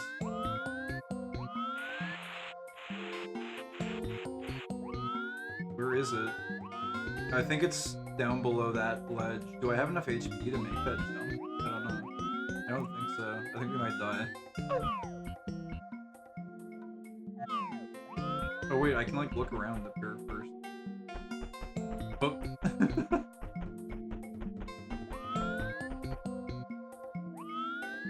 Is it where I think it is? Wait, I don't see it.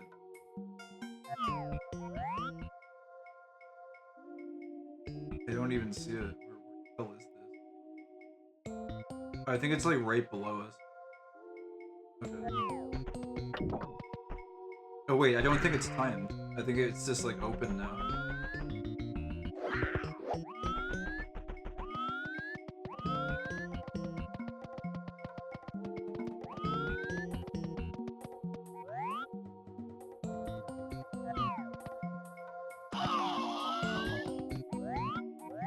There it is.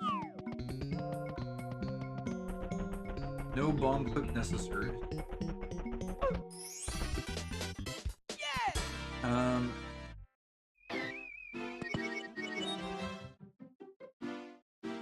Does the wind have a bigger effect on runners when they're super light class? Yeah, I think it probably does. I don't know, like, I can feel the wind very often if it's very windy. It's like, it makes a pretty big difference, actually. I'm focusing on powerlift at the moment, but incorporating a lot of quick runs. Do they risk being blown backwards when they run into the wind? It takes a lot more energy to run in a headwind.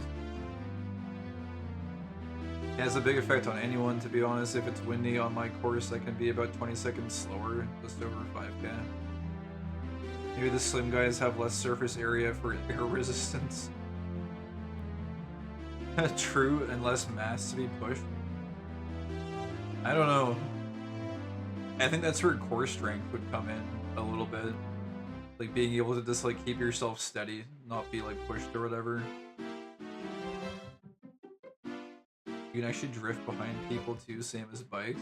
Oh yeah, the, what do you call it, like a slipstream? Have to hide behind the big runners. Get the speed gains.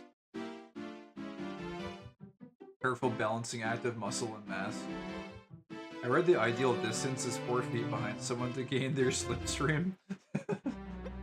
Yeah, just be careful that you don't, like, I don't know, you're not standing downwind of anything if they've, like, had anything bad to eat lately, because you might be getting a slipstream of something else. I remember reading a comment in some YouTube comment somewhere about someone talking in like a marathon or whatever. It was like something on like pre-run fueling or whatever. And I think it was something along the lines of like leaving landmines for the competition or something. I don't know. There's some comment about that.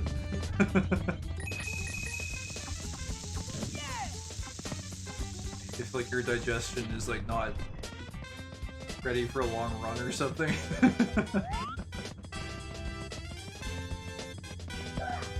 There's some sort of comment about that. It's common in the all-ability races, yeah. That's the only advantage that the elderly have. they need to plant traps for the others. Gotta slow them down. I saw a curry restaurant at Seattle Airport that is playing a dangerous game. I think so, yeah. Oh, that's another thing too about speed is your fueling strategy, even for a 5K. Because I think some of my best runs for like even the short one, for like a short run, has been like a fasted run. Sometimes just getting no fuel at all is actually surprisingly efficient. Laugh my ass off.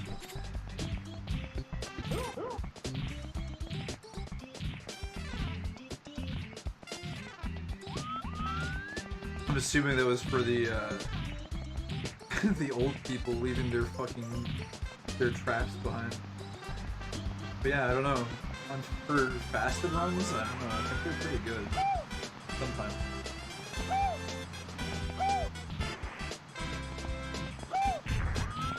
It's like, for a 5K, I almost feel like a lot of times you don't even need fuel per se.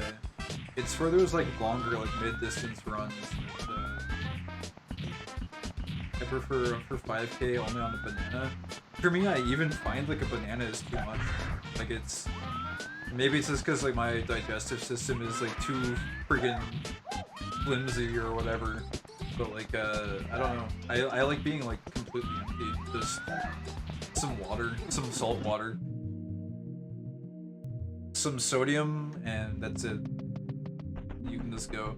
Granted, I don't always do that. That's the thing, because like a lot of times it feels like I need to eat. It's like, oh, you're about to run, like you should eat something. So I'll eat like I don't know, like a cup of Chex or something, like some high glycemic index cereal to just like get an instant shot of carbs.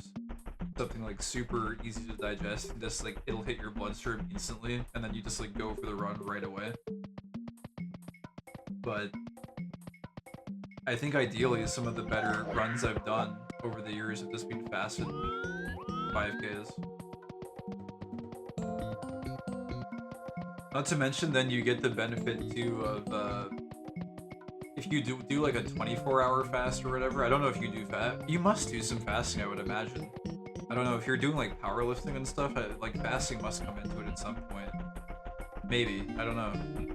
Because I've heard like a lot of people who are like super into like lifting and stuff. There's like a fasting community or whatever, and I've heard that it's quite good for gains actually if you do like a 24-hour fast or whatever, and then you do your lifting set, and then you do protein like afterwards, and apparently that helps with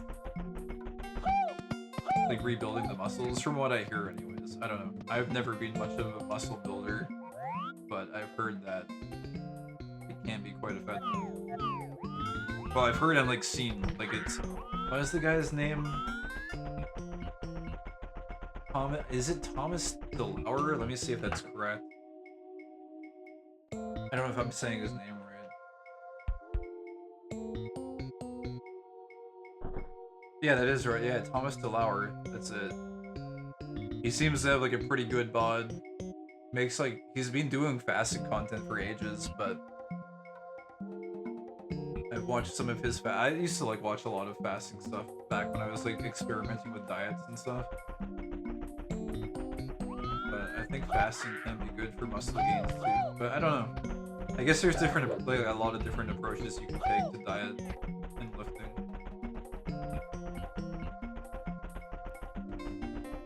I have found though, like it feels good from a running standpoint if you do like a 24-hour fast and then you go for like a short 5K or whatever.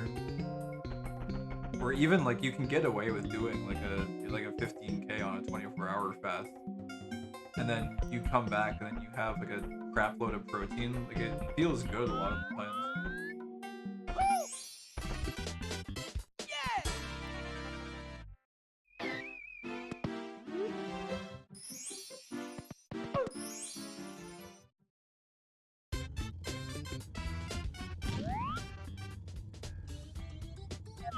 But I don't know. Maybe just like standard diet is better. Because I guess as well, like the other thing I never really take into consideration is that like you need to like keep your body weight up too. So, but then again, there's also the fact that you want to like cut unnecessary fat, I suppose. So I suppose that like fasting might help with that too. I don't know. Wait, maybe an IV drip of nutrients would be optimal. How much does an IV drip weigh? Could you hide it under your clothes and wear it during mid-race fueling? Well, it's funny you mentioned that because when you run a marathon, you basically are mandated to do that. Except not an IV drip, but you basically have to mid-race fuel. Like like your body must. Like you have to for a marathon. Because the human body is incapable of storing enough caloric energy to actually run a marathon on what you can intake beforehand. Like even if you carb stack like as much pasta as you can possibly eat for like 1 or 2 weeks, 2 weeks would be a little bit excessive I think, but if you eat nothing but pasta for like a week, it's like even doing that and then eating a big dinner the night before and then eating a big breakfast, like your body just will not retain enough calories to be able to make the distance. Maybe there's like trace cases of people who can actually do it somehow, but I've never heard of them if that's the case. Actually, I think I saw a YouTube video, or at least like a thumbnail, or it was a short, I think, of some guy who claimed, I think, to do like a 3-day fast and then run a marathon. And like, I don't know if I brought it up before, maybe I did, but like it sounded like BS though. Like that, I don't know. Maybe some people are like so dialed in and so trained that they can get away with that, but like for a normie, I guess I can only speak as like a normie also, I guess. Like someone who just does like running as a hobby, because then you think about people that can run a 5K in like 13 minutes and it's like, yeah, some people are just built different. But for the average person cannot run a marathon without free run fueling. It's like not possible. I'm built different. I can go 96 hours without outside energy. Oh, I see. Are you like some sort of like photosynthesis entity? That guy's taking in latent energy from local atmosphere when he runs. Oh, I see. That must be it. Wait a second, why did I come back in here? I think we got all the stars from here. The only other one would be the Bomb King, which I could have sworn we'd done this before. But I wonder, wait, were we like Luigi or something when we came in here last time? I don't know.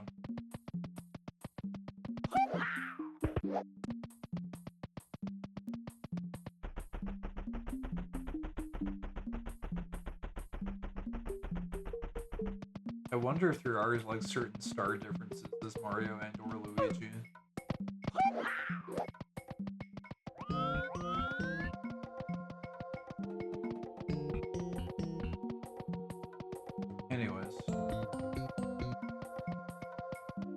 running talk.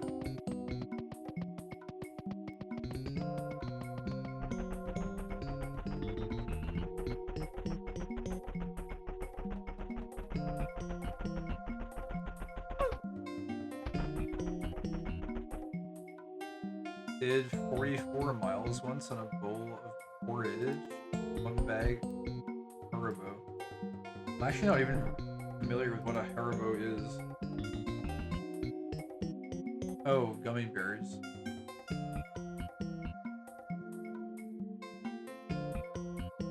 Holy shit.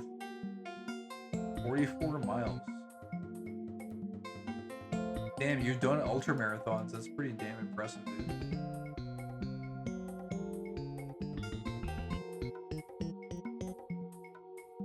But did you take the gummy bears? I'm imagining are like on the run. I would imagine. I could. That's crazy though. Did you not do any carb stack beforehand? It's pretty damn impressive. That distance alone is insanely impressive. Also, that's crazy.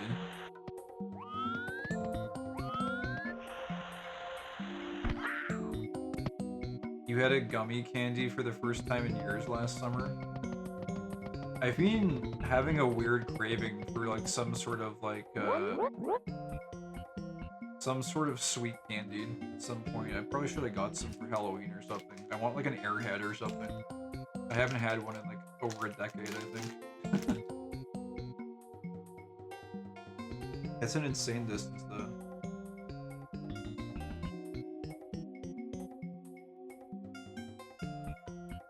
Yeah, did I do any what? Carb stacking. Just like eating a lot of carbs like leading up to the run.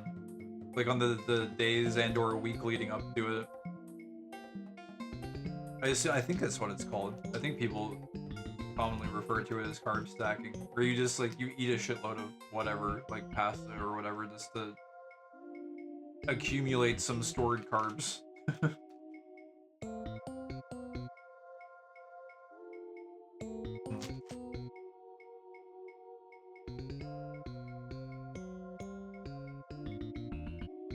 Candy's probably gonna be discounted. Yeah, I want to eat it as like a post-run snack or something, maybe.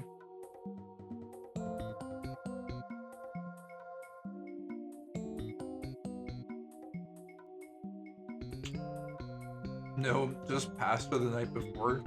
It's fucking Giga Chad. It's actually insane. Run an ultra marathon on just pasta, porridge, and a bag of okay, how big was the bag of gummy bears though? This is like a big bag. It's quite impressive. I don't know, maybe I'm full of shit. Maybe you can do more than I think. Without carb stacking. I'm not saying it to be bravado, but it felt the same after mile 16. The only difficult part was so boring, to be honest. Huh. 16, I had to convert it to kilometers.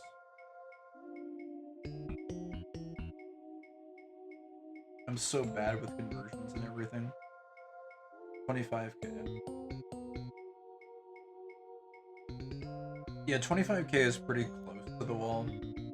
I think the wall for me, or at least, I think the common wall is around like 32 kilometers, which, how does that go to miles?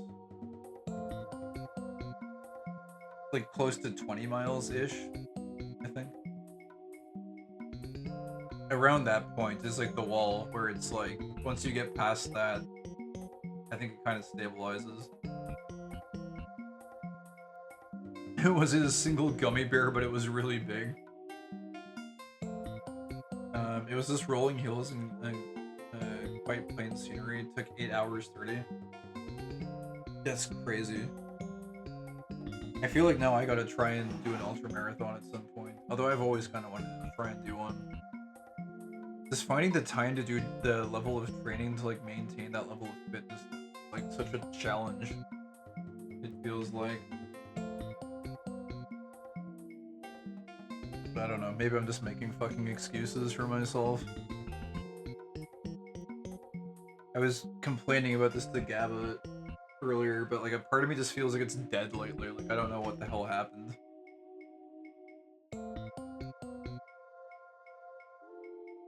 Nom nom nom nom. 100%. Every time I get to 32 kilometers and think, yay, this is easy, then feel like absolutely shit. Yeah. I've only been there twice at that point. First time I failed, second time I was able to get over it with enough fueling. But yeah, I don't know, it's tough. The wall. By the way, I'm the Prince Baller. Let me finish eating.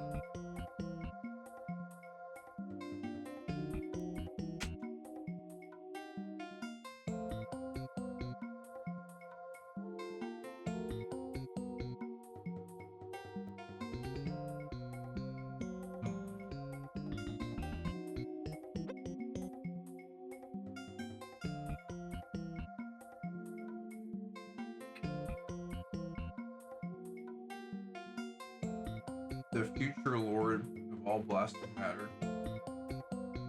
Very brave of you to enter my fortress. So heartbreaking. If you want my star, you must prove yourself in battle.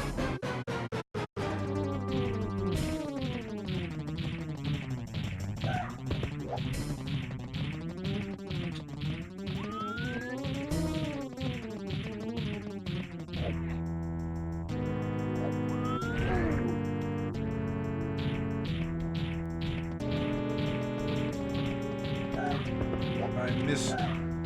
No. Hopefully he doesn't like throw me out of bounds. This camera is not exactly ideal for this.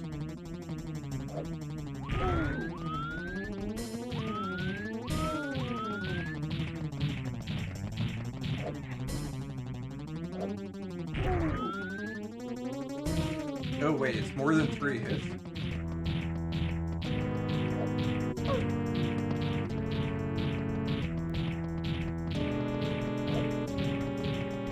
Oh, please.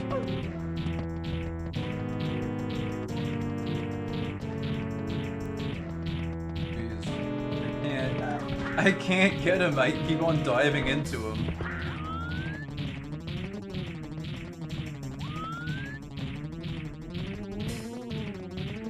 The music sounds like angry bees.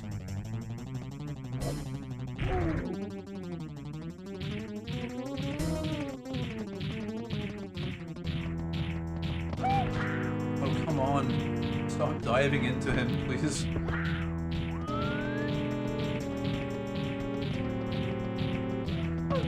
No, stop.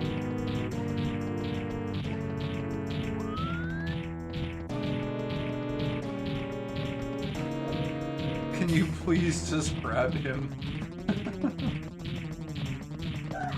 He keeps diving. Mario, please. Mayro. Dude, he's actually just diving every time. He keeps doing it. No, get up. What are you doing, you fool?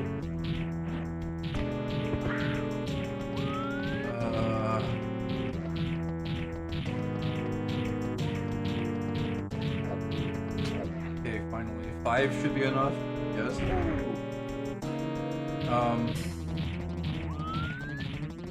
It's been 5 hits. How is he not dead yet? Oh my goodness. No, stop.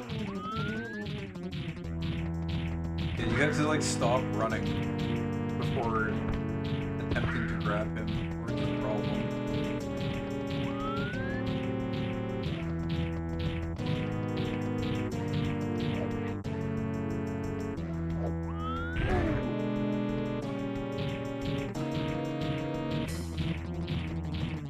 Wait, is he... I thought he stopped, but no, he's still going. my goodness. Please. You have to hit him like 10 times or something? This is 7.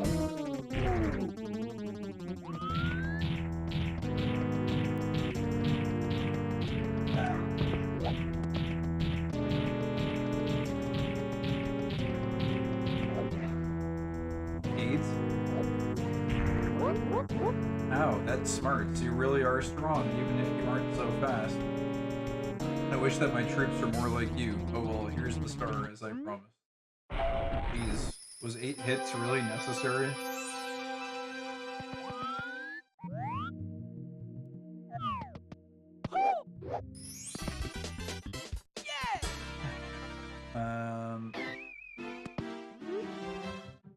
I think it's helpful to add layers to it, like find podcasts on a topic so it feels like you're achieving more than just the run, if it makes sense. Or pick a music genre and tell yourself you're going to fully explore it while you run. Yeah. I think the first time I did it, like, there was some novelty to it, because it was like, it felt like a challenge or whatever, so... I don't know, anything you can do to add a little bit of interest to it is probably helpful. Roll out the guillotine on him. Veg vibe. Damn, so many people have V names. Sleepy Dead. Power Star. Okay. I think that's everything for the bomb. What sort of time are we looking at? Oh my god, it's 7. Did I break now? I mean, I could probably keep going, but... Should I take a break? You break? How are you guys feeling? How are your energy reserves, Gabba? Are you good, or should we break? Been going for a while. How long has this session been? Just with Mario? I'm doing good. I've only been going for 2 hours in this one, so... I don't know. How come you took a break from streaming? Partially work, partially looking for work. I'm in a position now where, like, I'm basically close to unemployed. I've got some, like, freelance stuff that comes in once in a while. But I'm at a crossroad, basically, where I need to either try and, like, really focus in on looking for a position with my current skill set, or invest some time in, like, developing some areas so that I have additional skills for, like, marketing automation, particularly in the AI area, because that's what everyone wants these days. I don't know. I've been doing that. I've been, like, organizing a lot of my shit, like, cleaning shit up that's just been, like, what I would refer to as an organizational debt for a really long time. So I've just been, like, sorting shit out. And more or less, as I've been doing all of these things, I've been telling myself, like, okay, like, don't get sidetracked with, like, games or, like, anything like this, but I think it's been kind of maybe counterproductive. I don't know. It feels like a reason for doing anything in life has kind of, like, dried up as I've, like, taken a large absence from streaming and gaming. So, like, I don't know. And I guess, like, a part of me too is like, maybe I'll be able to, like, find, if I start focusing on other stuff, maybe I'll find a different, you know, reason or way to keep myself motivated, but I haven't been able to find one so far. I don't know.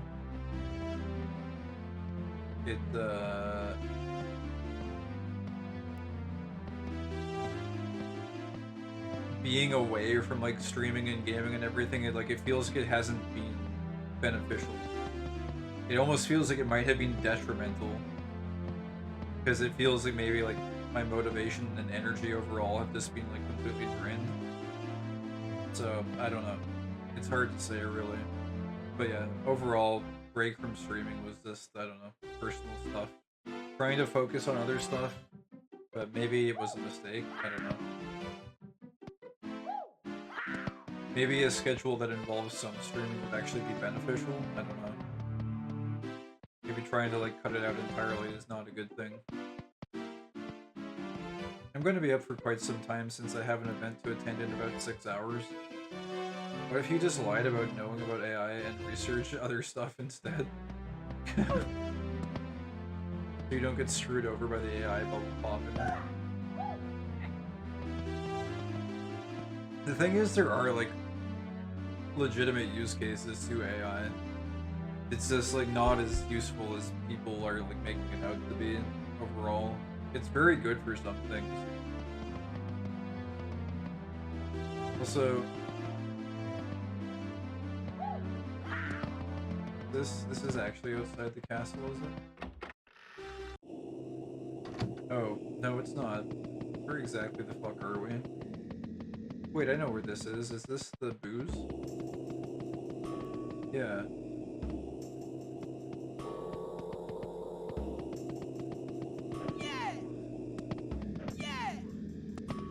Does this go back to that same lobby? It does. Oh wait, I think I know where we are now.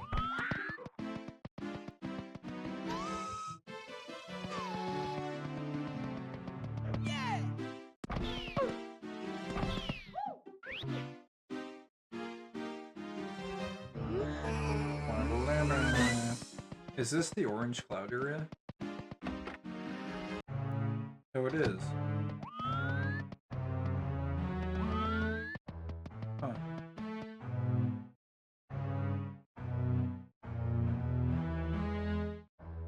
I got rid of my... Oh wait, AI is good for research and data analysts. Do you know how viable AI skills will be outside of those? Well, yeah, that's the thing. Like, that's all AI is. It's a data flow. It's a data stream. It's... You gain the ability to talk to data. That's what AI... It's not even AI. Like, it's a bad classification for the technology. It's you're just...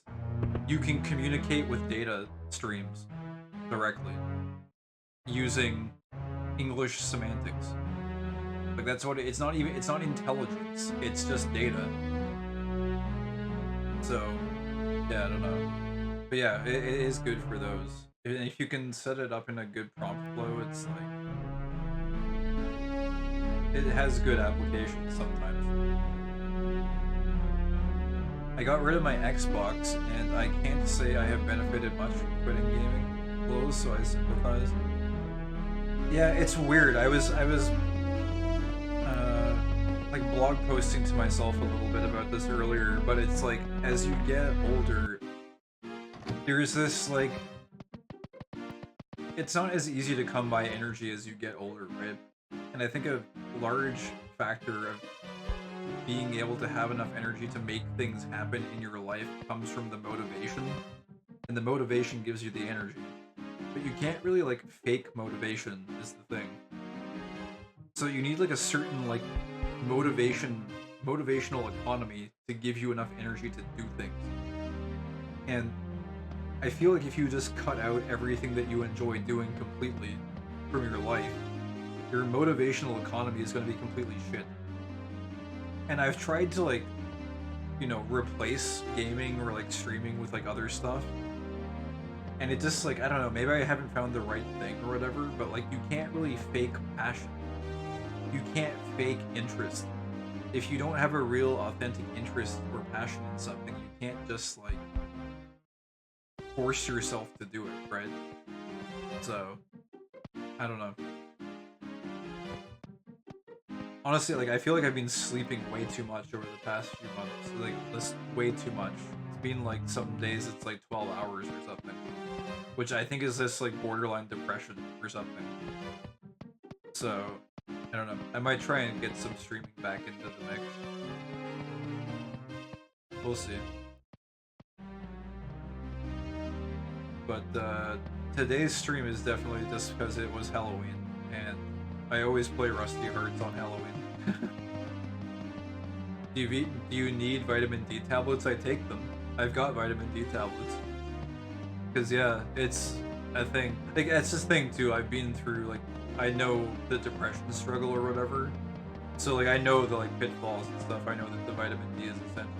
And it's the thing is, like, I don't feel depressed, right? I don't feel like, oh, boo-hoo or whatever, but it's like, a part of me wonders if it's just like a mental stress factor of like this whole AI situation and like having to look for a position and I don't know what I'm doing or anything. It's like maybe a part of my brain just wants to friggin' like evacuate. It just wants to like shut down and hibernate or something, you know? So I don't know. All I know is in this situation, like just not doing anything is not proving to, or rather just like cutting out games and everything is like it's not proving to be effective. It's like actually almost like counterproductive, it feels like. Yeah. In some case. So I don't know.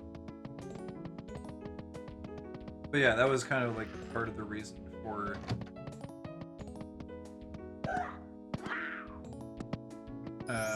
stepping away for a while. Haven't we've done this area before, I believe.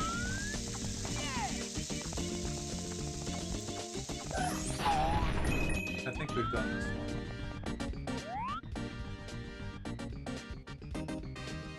one. Possibly? I don't know.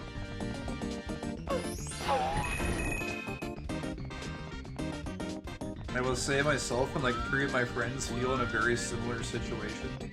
Dude, it's not just you either. There was freaking oh god, I forgot his username already. Is it still if I scroll up? Can I see it? My memory's so bad. It's not even there. It was... Fuck. I can't remember his username.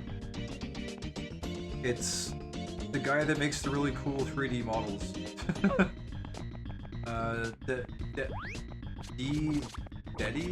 Dreddy? That's it. Dreddy. Sorry, it's been like a year since I last saw him in chat, and I only saw him for a little while. So his name eluded me, but yeah, him. Oh no, don't gay baby jail me, please. I think, can we get gay baby jailed? Are we soft locked?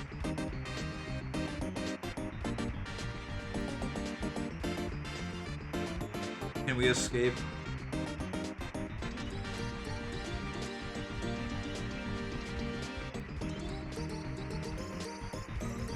We might be stuck. Wait. No, I think there's a way out of this. It'll just take a long time. It's okay, we can just chat in the meantime as we make our way. But yeah, even Dreddy was saying like they feel like they're in a similar spot too. Where it's just like... I don't know.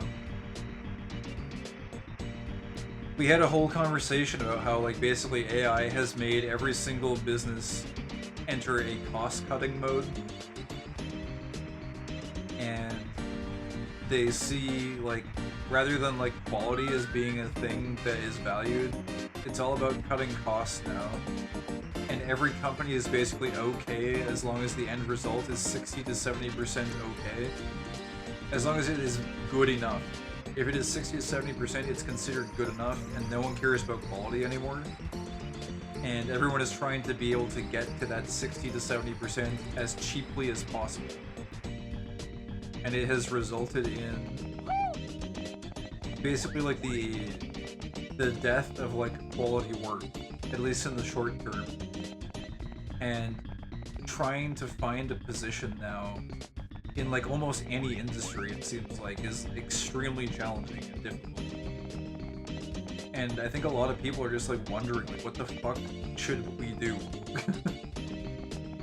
It's like, and I'm just speaking from my own personal headspace here, and I'm sure a lot of people might be thinking about it as well, but it's like, I don't know, should I go in and like just embrace the AI slop and try like, you know, doing something indie that just leverages the AI slop wave and just see if I can monetize that way? Should I try and like develop my skill set to build up some additional AI fluency so that it's, you know, I can market myself as being, oh, I'm an AI first professional, look how AI fluent I am. Should I ignore the hype and just like go into hibernation until the fucking like bubble pops? It's all like all of these factors. It's like, fuck. It's so much, and I feel like it's almost like it's like an unnatural amount of processing for the human brain to like take on. And it's like it's constant. It's every single fucking day. And every day there's like new news coming out about new technologies and shit, and it's like it's just I feel like it's too much change and adaptation for the human mind to be able to like process adequately. Like it's too much. And I'm not trying to like whine and bitch about it either. It's just like it just feels because I'm someone that's like I'm used to working under high stress situations and stuff, and like deadlines and like deal with pressure and all this kind of shit. And I've exposed myself to high risk investment channels and all this kind of shit. Like I'm used to it. And even now though, it's just there are so many goddamn variables. It's completely exhausting. It's that compounded with a lot of other things, and yes, we have gotten this far before. Guess we're just detouring through this area. Yes, I work in government. Or wait. I think AI has made it very clear to normal people that business degrees don't mean anything. Yeah, pretty much.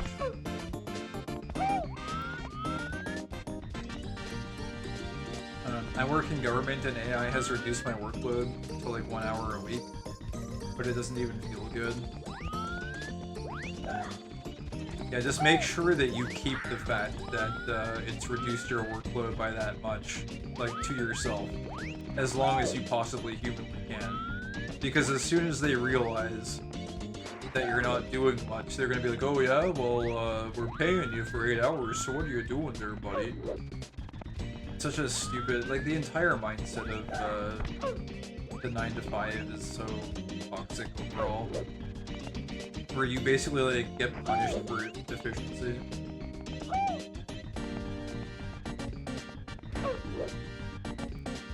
What kind of use cases do you use it for, out of curiosity? If you're at liberty to be able to even discuss the types of things you do with it. Because, like, I see the potential in it, it's just the guy that I'm working with is, like, he, I don't know, he's very slow to adopt things, and so I'm basically just, like, letting him call the shots, and if he needs me to automate something, I automate it. But I'm not really, like, going above and beyond to, like, do anything outside of that. I know, we are in a sweet spot where boomers don't know how it works, so we can pull the wool over their eyes with it. Yeah, you're in a good spot with it then. Just try and hold that sweet spot as long as possible. Although you don't need me to tell you that. That's just the business game you have to play. Especially now with the AI shit where it's just like, who can fuck who over. If you have the advantageous position, then yeah, just fucking hold it as long as you can. Because they'll fuck you over in a heartbeat. As soon as they know that they can. You spend enough years on this earth and you come to realize that your employer will always fuck you over no matter what. Oh, you know, stuff like national policy. Just a little thing. Just little things like that. Instead of reading and analyzing 50 pages, I can just ask it a question on the document and quickly check if it was right. Yeah. Yeah, see, like, that's a good use case for it, is just, like, scanning huge waves of information and just, like, fact-checking it quickly. Like, yeah, like, that makes sense. It's a good application of it.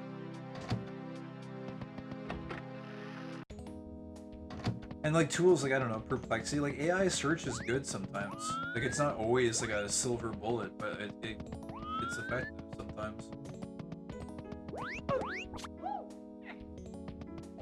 And, like, I don't know, writing, like, a simple email, if it's not, like, a non-critical email, like, that's fine. But, man, people are out here, like, outsourcing their entire brains to AI, and it's like, what are you doing?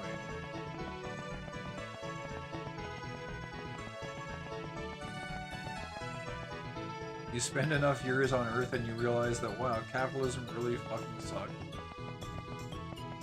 It's not even inherently capitalism, though. Like, if you look at the alternatives, like,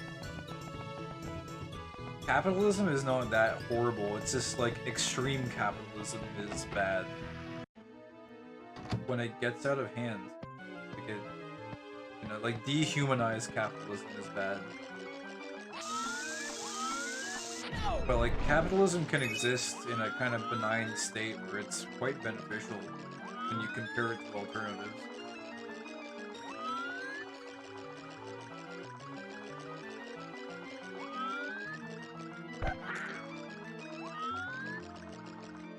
This fucking music is what it feels like to think about AI. It's the conversation that you can never get away from and it never ends.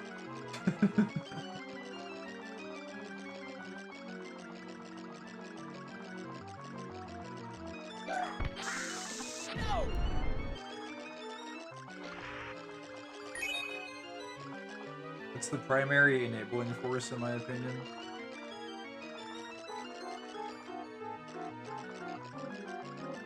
What do you mean? The primary enabling force of things being shitty?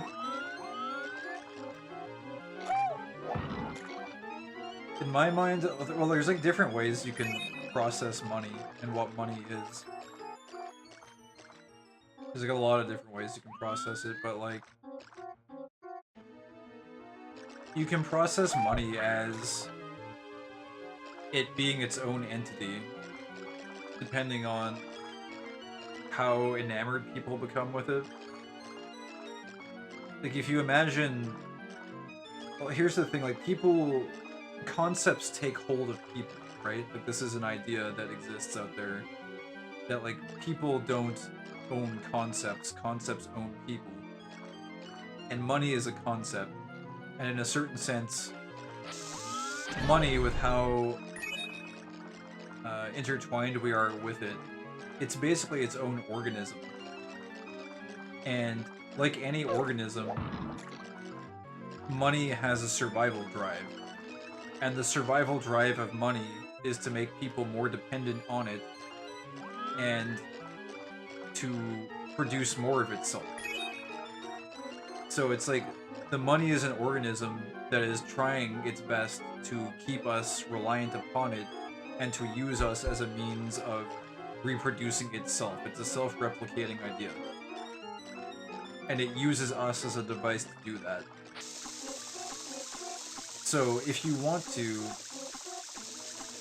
you can say that money is evil for manipulating us in that sense.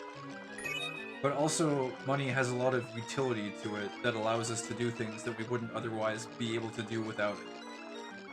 But we should kill the money. Well, I mean, you could try and do that. I mean, I'm not a big, I'm not against the idea of things like a gift economy. I think that's my favorite type of economy on planet Earth, is like a gift economy, where the concept of a gift economy is that everybody willfully gives whatever they're talently enabled to produce to one another free of charge. So like artists give away their art for free, people who know how to do carpentry for free. If you know how to do blacksmithing, you give away blacksmithing for free. And this system actually works on a small scale. If you have like a small island or something, or a small village, the concept of a gift economy actually works quite well. It's when you start introducing scale into the equation, everything breaks down and it doesn't actually work properly then. Which is where you need money, because as soon as you get to any sort of scalable society, you need some sort of a way to keep track of transactions that take place en masse between numerous different networks of people. So the money becomes a necessary evil in that sense, and as soon as money becomes introduced into people's lives, there must be a way of interacting with the money.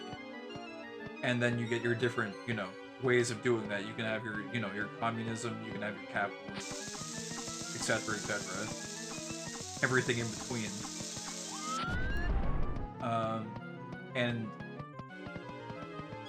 it's just capitalism ends up being the most effective way of doing things, generally speaking, because it endorses competition, and the competition is beneficial both to humanity and to money itself, because it keeps both entities alive and functioning. So, I don't know. when you eliminate competition, which is one of the primary drives of capitalism, it ends up doing quite a bit of harm to humanity as well. Whoa, fuck is this place? I don't think we've ever been here before. Did we finally reach the end of fucking AI? Is it over? Did we leave it behind us? What is this place? Are these like the financial fields? Is this where we come to talk about talk about money and things? Oh.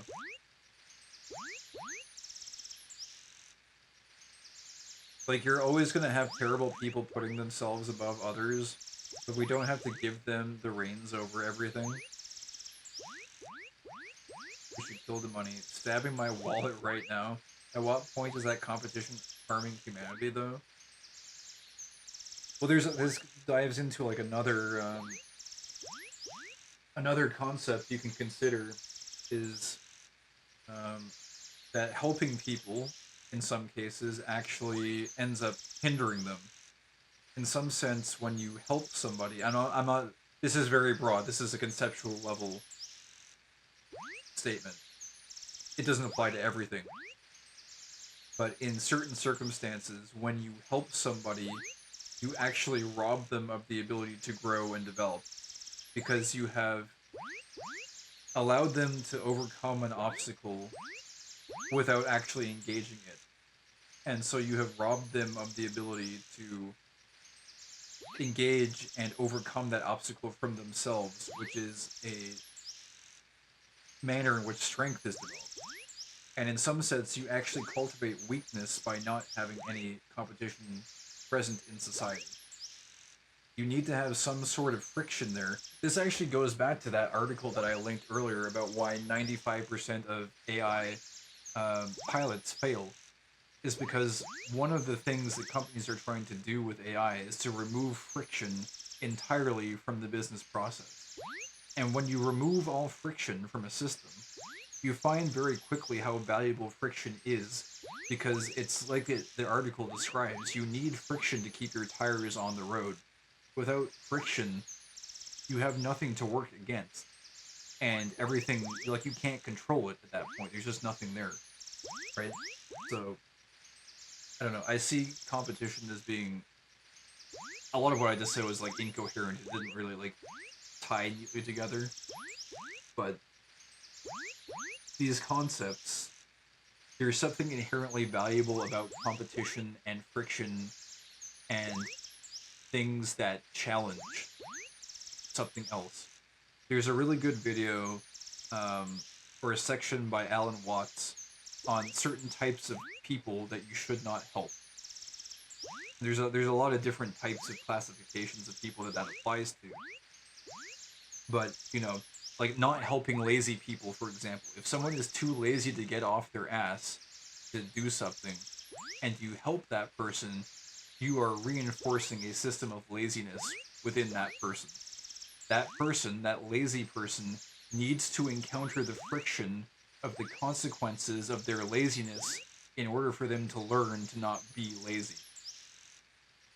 So there's a certain value there in not helping them. And it's counterintuitive because generally a lot of people have it fixed in their head that, you know, oh, if I'm helping people, I'm being a good Samaritan. I'm like, you know, I'm a good person because I'm helping everyone. And in actuality, if you're helping the wrong sorts of people solve the wrong sorts of problems, you're actually damaging society more than helping it in a lot of ways. Not only that, but you're also misallocating your own resources that you should be allocating towards yourself and your own self-development. And in a lot of cases, people who are in bad situations end up prioritizing other people rather than themselves. And it's sort of like a, I don't know what you would call it. It's one of those sayings that goes around, but it's like you have to help yourself before you can help other people as well, right? And in society's current standpoint, there's a lot of people that are in really bad situations, and it's an unfortunate situation, but like you do need to put yourself first before you help other people. So, Ashla, like sheltering your kids from being hurt. Yeah, there's that. Although that gets into that's a very complicated water because that's that's like raising a child, and that introduces a whole other layer of complexity into the mix because it's like oh how should a child be raised? Should they be sheltered? Should they be unsheltered? What's the median there? Like yeah, but it's the same general idea. It's like yes, your kids. If you shelter your kid forever, then they're gonna be raised to just be, they're gonna think everything is a they're going to be disillusioned. They're going to have a false worldview, and that's going to leave them ill-equipped for dealing with how the world actually is. That makes sense from like the perspective of normal people deciding to help their peers. Okay, my phone is trying to handle your stream and Pokemon Go. Oh no. Also, welcome in, Ashla. Hope you had a good Halloween. This is still technically a Halloween stream. We are doing some b3313 exploration, which is kind of Halloween adjacent. It can get kind of creepy sometimes. But we do a lot of, what would we call it? Just ethereal chats about various topic things. Do we go into the dark hallway here? Did you watch a Halloween movie? I did not, actually. Well, actually, I guess it's not entirely true. I don't know if you were here, Iggy, but I was mentioning that lately I've been watching a lot of Twin Peaks, which is I have felt it has been extremely Halloween adjacent. It's probably like I don't want to spoil anything about it, but it's a very interesting piece. There's a lot of very interesting things that I would consider Halloween adjacent, kind of in in Twin Peaks, just from like a unnatural perspective or whatever. It's been really good. But as far as like classic Halloween movies go, no. But I listened to some Halloween tracks, some dark synth, what do you call it? Dark synth, dark wave, some post punk, some weird core, some Halloween musics. By the way, I think we just go in this tunnel. I don't think there's anywhere else to go.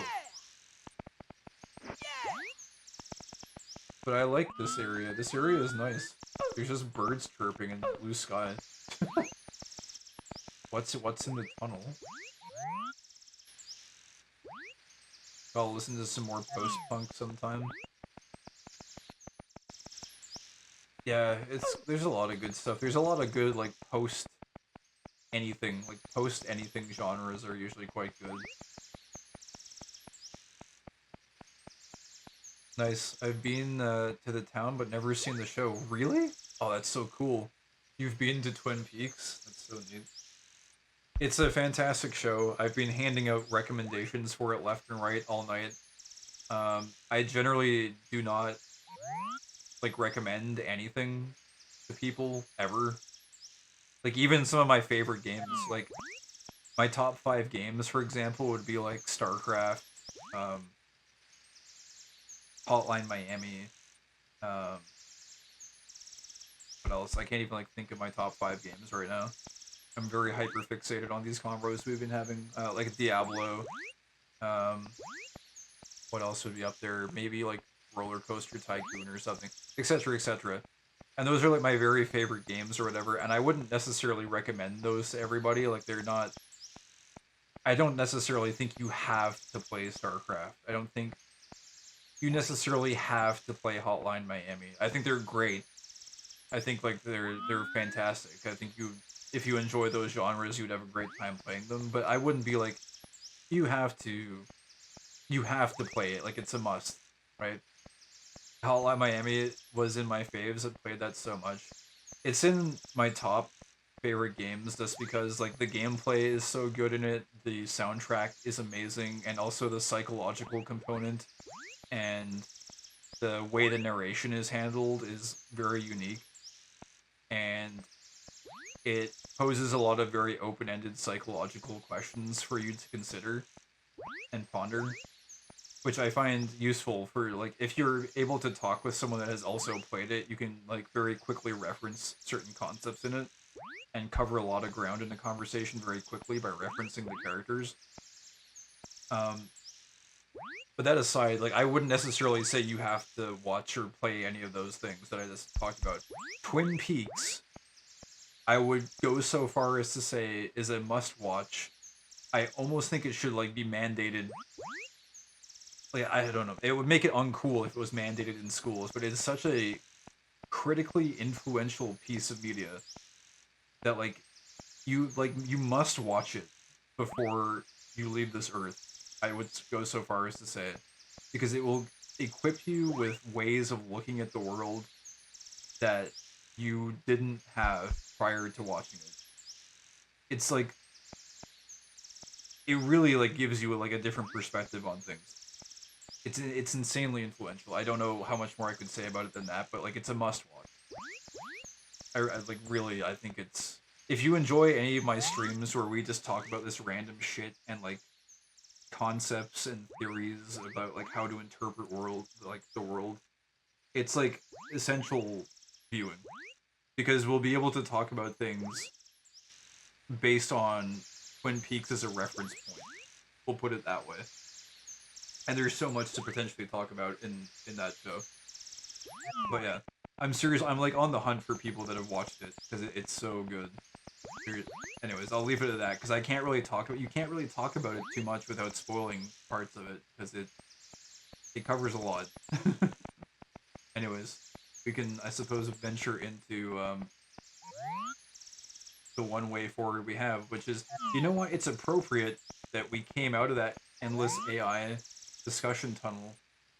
We entered this intermediary area, and then the only way forward, it seems, is like this. This is what everyone's mind is confronted with right now. Is like, this is the way forward into the AI future. Is this fucking tunnel. And you know where I think a lot of us are right now? I think a lot of us are actually in this area right here. Where we're at right now, where Mario is. We don't want to move, we don't want to go into that tunnel. No one wants to go into this fucking tunnel. Because this is what we know. Like, the blue sky, the grass, the Goombas. It's familiar. But, like, we don't have a choice, dude. Like, this is the only way. This is the only way forward we can go. We can go back. We can go back. We can procrastinate. We could do this. We could go back into the other tunnel. The other black tunnel. Also, that was a really weird entry. Why does he... Kind of just, like, falls into it. Anyways. The long ramble. Oh yeah, and I skipped... let's go to Gabagools, because I kind of, like, derailed from that original conversation we were having about helping people. We love talking about random stuff while Goombas peacefully stumble about in the background. They're good guys. Look at them. They're just hanging out. I'm not going in the tunnel. It's a Freudian aversion to returning to unknown womb the new tunnel represents. Freudian I'm familiar with. I've never heard the term Freudian aversion though. Keep hearing. Returning to the unknown womb. New tunnel represents. Yeah. The unknown, I think you're kind of right though. In some sense. It is an unknown womb.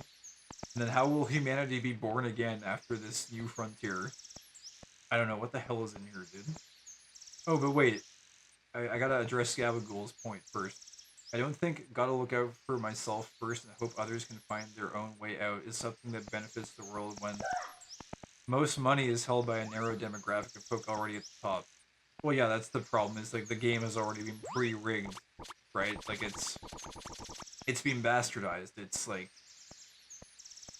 the people at the top that have all the money are more or less they've become one with that organism, right? With going back to the analogy of money as an organism, it the people who own all of the money are basically one and the same with that organism, and they themselves only care about themselves because they're fused very heavily with the concept of money.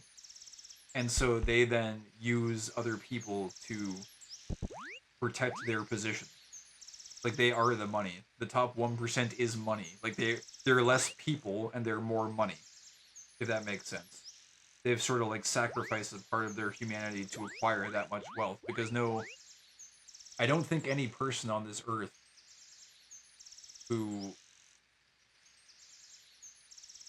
has like part of their humanity left in them would feel comfortable holding that much money and feel it necessary to like cling to that much money and like not like allocate it to some other purpose, you know? If they're exclusively using that money to fuel their own position and accumulate even more money and not putting it towards some sort of project that benefits other people, then that entity is probably more like that the individual, the person is probably more money than they are a person. I think anyways. Because I think generally speaking you find a healthy balance in most like healthy people where it's like you accumulate a certain level of comfort and stability in your life and then you start looking for ways to lift up other people who need assistance. That's generally what like a person like a well balanced person would do. Maybe. This is just my own perspective. I'm not trying to pass a moral judgment or whatever. Like you can generally spend as much money as you like, however you like. But it would seem like the people that have like an unhealthy amount of money, who are basically actively depriving others of the resource, are people that are less human and more money. Um, what if you hatched from an egg instead of coming from a womb, though? Well, I don't know. I guess you would be returning to the egg then. Returning to the incubator. If you enter the unknown without a plan, I feel it is a recipe for doom. But how can you plan for the unknown, right? You kind of just have to let it happen.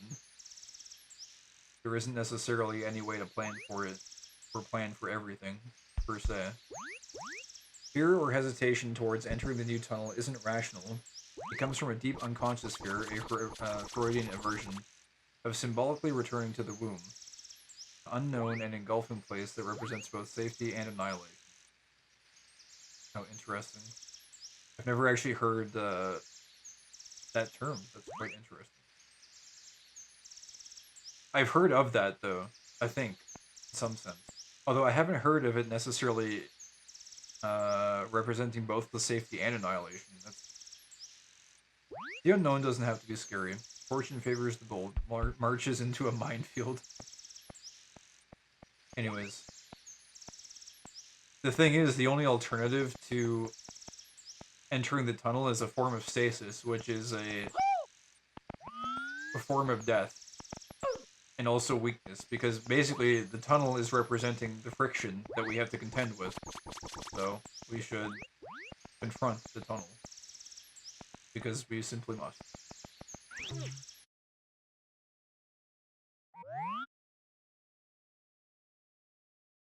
Well, that's somewhat jarring, is it not? No music. I do love that about this hack, though.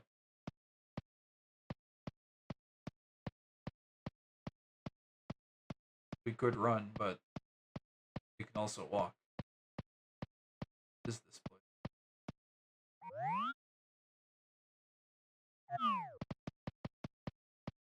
But if we dig our own new tunnel, we could. Oh, in this game we can't. Sometimes you can hear more when there's no. It's true.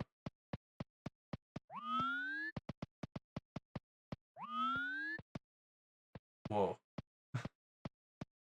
Oh, wait a second. Is this a solid wall here? No.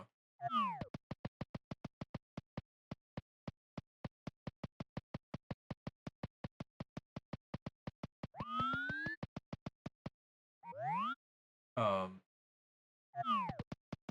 No, we can't go in there.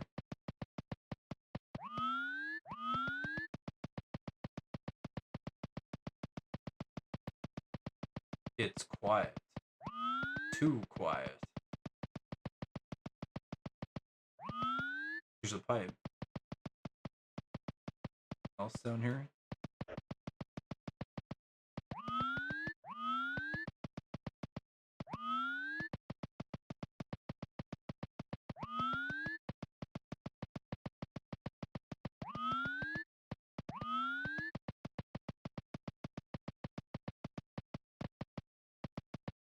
This piece of floor is kind of weird.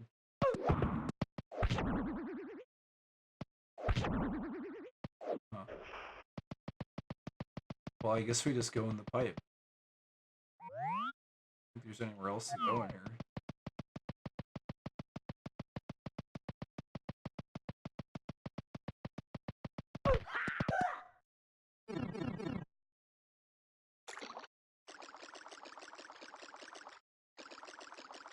Hmm? Nope.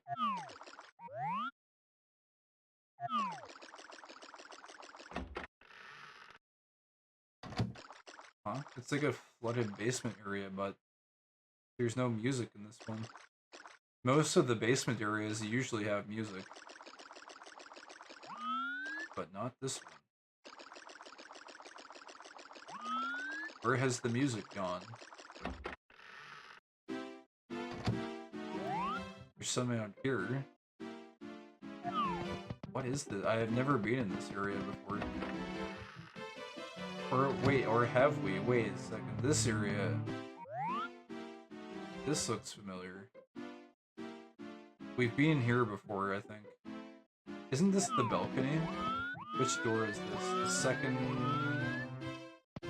second door on the right?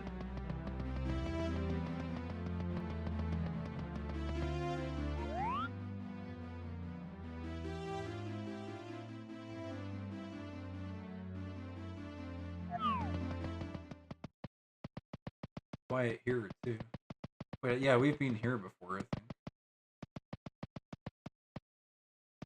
I guess rebirth is a form and annihilation of what existed.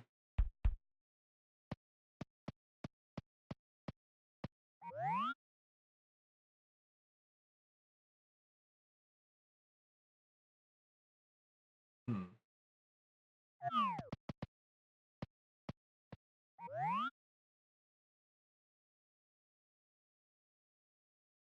In some sense, yeah.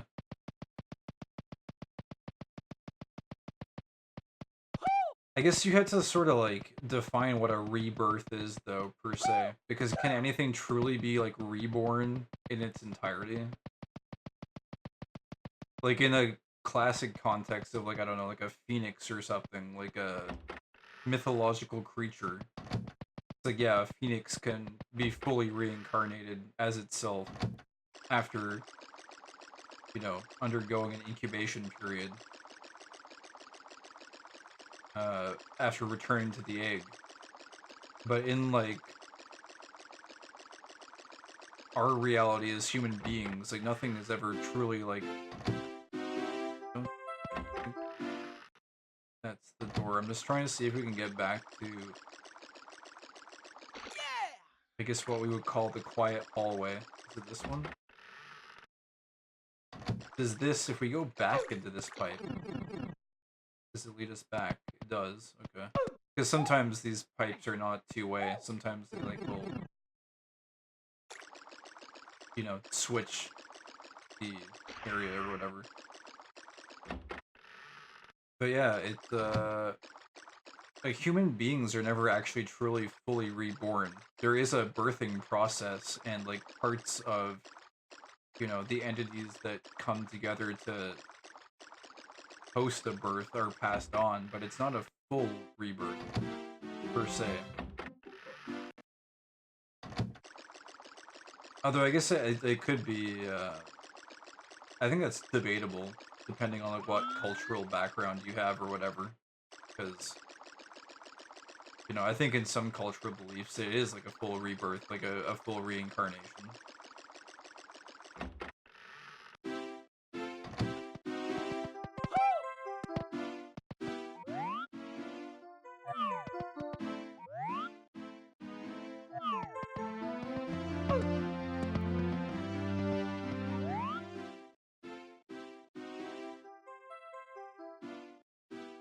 Okay, what about this? You have a dog. The dog has puppies.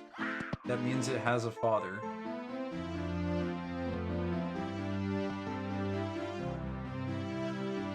You own the dog, so the dog is your father.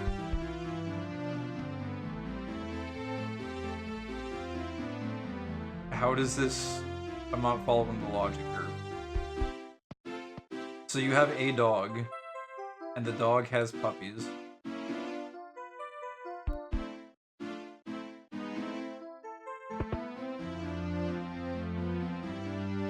That means it has a father.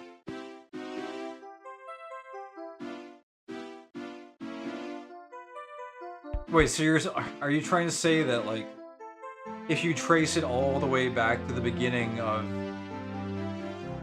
Like, you're basically like... No, it means it has a father. Not... It is a father, not has a father.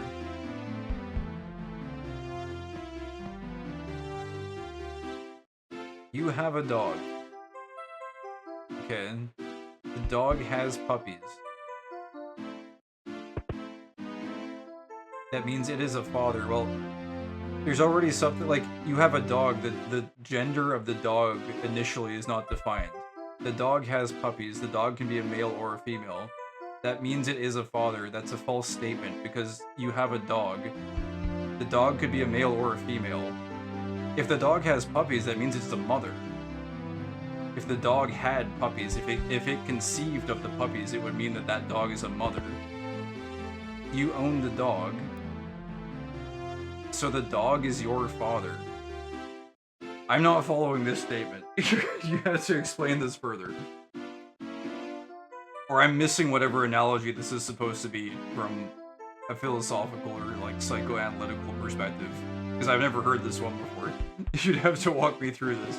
Unless you're proposing that because dogs have parents, if you trace everything all the way back to the very beginning of time, that everything has a parent, that because parents exist, therefore everything came from an original source, or something like that. I don't know. Because that seems like it would be getting into more of, like, a religious field. Which I guess that religion would have a place or a seat at the table for the conversation. Because it does tie into, like, culture and all that stuff. Is this before or after the reptilians came down from space and split the dogs into males and females? Oh my god. Wait, so the dog is a man dog. Okay, so you have a dog. You have a male dog. And the dog has puppies. Now, you have to describe the dog has... Okay, so the dog... You have to define the statement further. The dog has puppies. Okay, so is the dog within the vicinity of puppies? Are the puppies within the guardianship of the dog? Or is it biologically confirmed that those puppies have a father which is attributed to the dog? Like, the second sentence has to be further defined. You have a male dog. It makes puppies with a lady dog, so becomes a father. Okay. You own the dog, so the dog is your father. I'm not following how the final sentence bears logic. The dog father?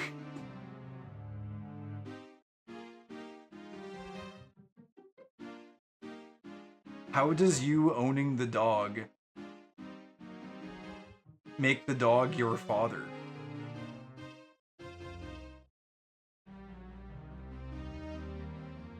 Well, because you own it, and it's a father, so it is your... Oh, I see what... Okay, I get it now, I get it. Yeah, but okay, so then there's it's like wordplay, almost. Yeah. It is your... It's a wordplay or a word manipulation on the word your. It is your father, which has two meanings. It's your father that you own, or your father as in the father that bore you. What the hell is the point of this? This statement exactly. I'm not following.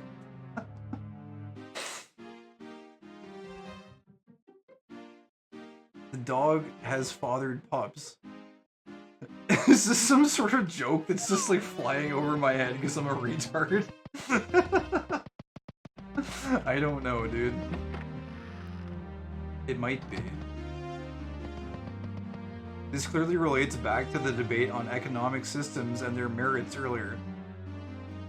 Is this a wordplay by Socrates to show how inaccurate language? I see. See, I probably should have understood this because I did really well in philosophy in university, but I've forgotten all of this. But no, okay, you're correct. I get it now. It makes sense. You just have to explain it like 10 times more in depth than you would have to a normal person. Because I am retarded. Oh wait, what is this? It's the Paper Mario star. The hell? I think we've been here a long time before. He forgot about Socrates' epic dogfather prank. I think I must have just like hand waved it as not being particularly significant because it's just a wordplay joke. Wait a minute, what the fuck? Is this the right way? No, it was this one. Oh god, did we get lost? I think we got fucking lost. I think we entered an area that does not loop back upon itself. Yo, Veg, hello. Holy shit, he's alive, yes. I was brought back by the spirit of Halloween. Resurrected me. I have a joke for you. A Buddhist goes to a hot dog stand and says, make me... Okay. I happen to have recently read this one. Simply because understanding the nuances of Buddhism and Taoism is... I don't know, a difficult one. But anyways, a Buddhist goes to a hot dog stand and says, make me one with everything. He gives the guy 20 bucks and asks for change. The hot dog guy says, change comes from within. Yeah.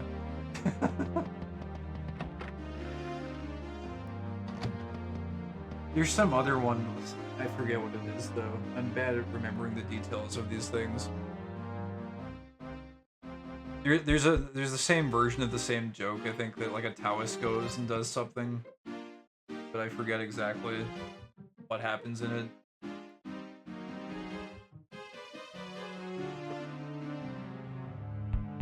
I find the jokes and wordplay, I don't retain them generally because they... Oh my god, wait a second, no, we didn't get lost. That painting of Peach is just above that door? What the fuck?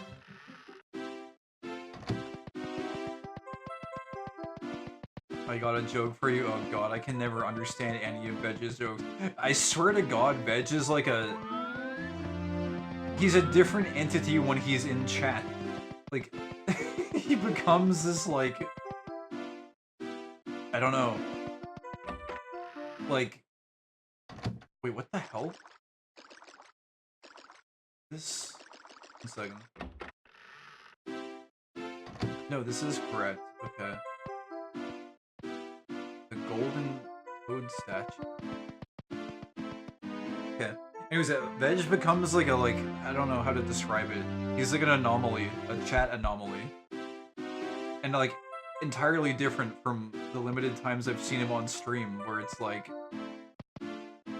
He seems like a normal, processable human being on stream, and then he enters a chat room and he becomes this like entity that is like difficult to follow. A man traveling across a field encountered a tiger. He fled, the tiger after him. Coming to a precipice, he caught hold of the root of a wild vine and swung himself down over the edge. The tiger sniffed at him from above. Trembling, the man looked down to where, far below, another tiger was waiting to eat him. Only the vine sustained him. 2 mice, one white and one black, little by little started to gnaw away at the vine. The man saw a luscious strawberry near him. Grasping the vine with one hand, he plucked the strawberry with the other. How sweet it tasted. Wait.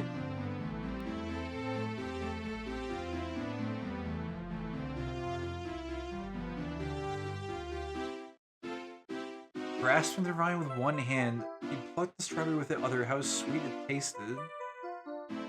Okay. Did I miss? I must have missed the joke.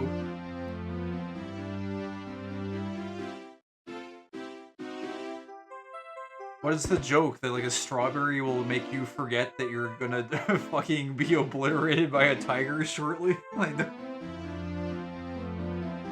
I'm too retarded to process jokes. Here's a clip of me doing a collab with another streamer a couple days ago. One day you'll get it. Maybe. Alright, hold on.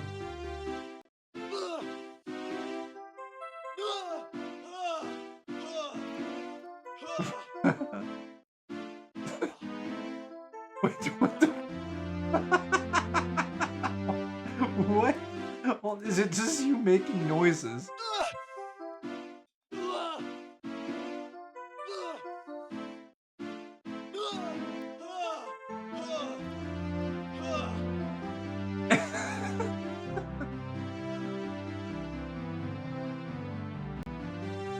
The Yaoi power stream? It's worse than the original context. That was the vaguely spooky stream. What the hell was causing you to make these noises?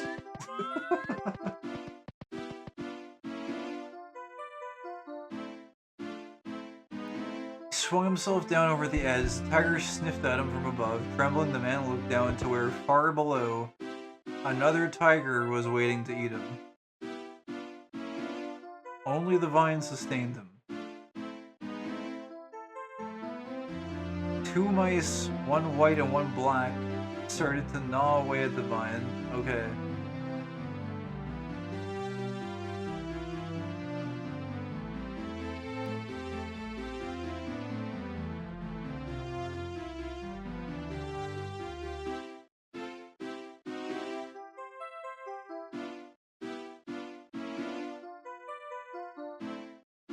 Is it like... But he's grasping the vines on... Like, is there some... Does he, like, fall or something while he's going after the strawberry? No, wait a second. No, wait, I get it. Okay, wait. Wait, he plucked... He saw a luscious strawberry near him, grasping the vine with one hand. He plucked the strawberry with the other. I'm too fucking stupid. I can't. He's still on the... Yeah, I am. Because I'm trying to decipher it. It's probably a very simple thing, but it doesn't register. It does not compute. That guy was blasted drunk for 30 minutes trying to get me to say, I veg 411, I'm awesome. Someone threw a canister of mustard gas in his room? What the fuck? Oh my god. The stream, if it was on rails, the rails themselves have departed. The train is flying in outer space and I have no idea where the fuck I am anymore. This is the veg effect. Okay, this is the quiet basement area. I'm interested in the peach portrait above the door because it flickers. Can you enter it? Can we just like backflip into it? Oh, you can. This puts you in another lobby room. Can we... Is this a real lobby room or is it fake? No, this is just this lobby room again. Now hold on, if we can get back to where we were, I believe.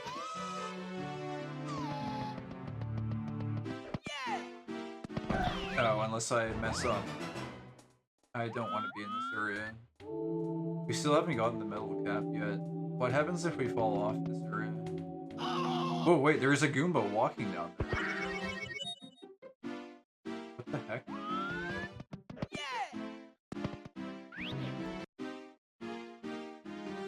Goomba. How do we get back there again? It's forward. Maybe you should be playing Time Crisis then?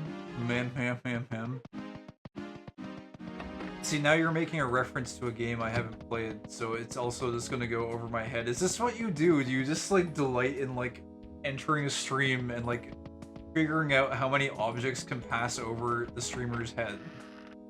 Like, I know, this guy hasn't heard of this thing before, I'm gonna just throw this right over the top of his head. There it goes.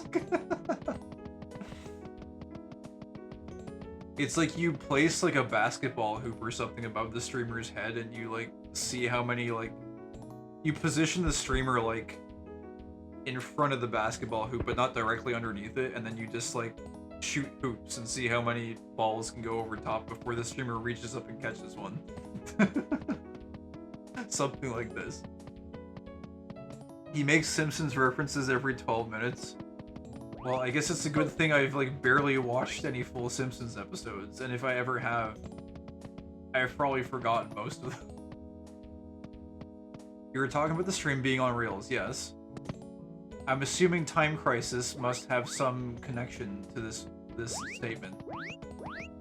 But I don't necessarily...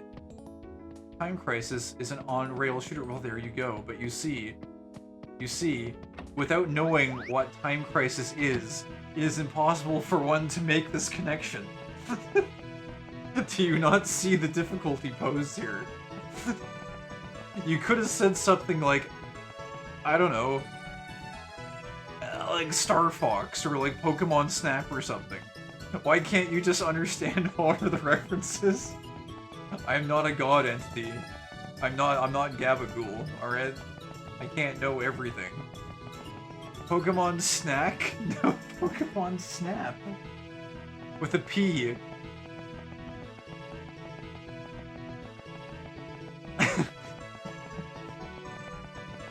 I mean, I'm pretty sure they've made Pokemon snacks, though. That you could have, if you so desired. Pikachu. I saw a Pikachu, actually, when I was out walking around on Halloween evening. How was your Halloween, by the way, Bedge? Did you do anything cool for the Halloweens?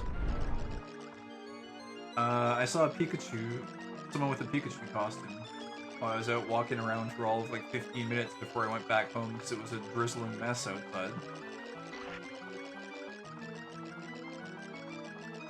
No, not this way. I'm seeing if we can form a loop with this peach painting. I'm seeing if I can try to remember how to navigate there. I'm mapping out. I'm internally mapping. I believe it's this way.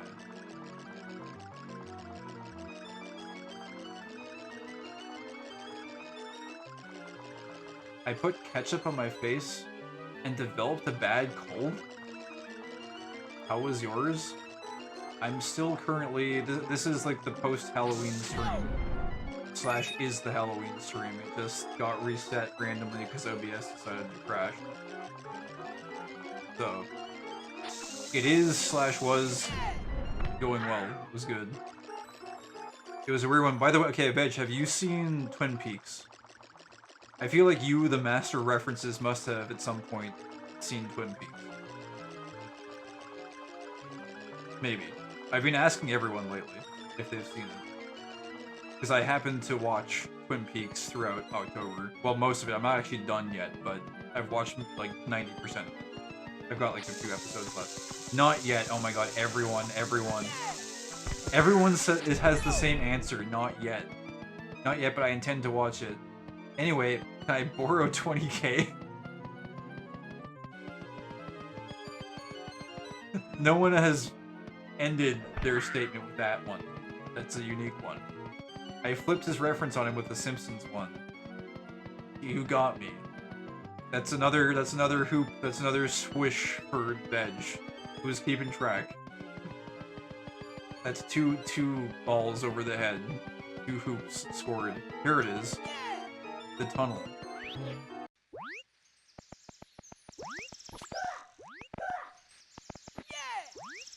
Okay, so I think we can reliably navigate this area. And it's interesting that the peach painting forms a closed loop with this circuit. Everybody here fucking hates David Lynch. It's true. We should build a monorail, am I right? We could really use one. It would help add some structure to the proceedings, I believe. Although, to be fair, the stream never had a destination to begin with, so... We had that choice. We had a choice to have a destination.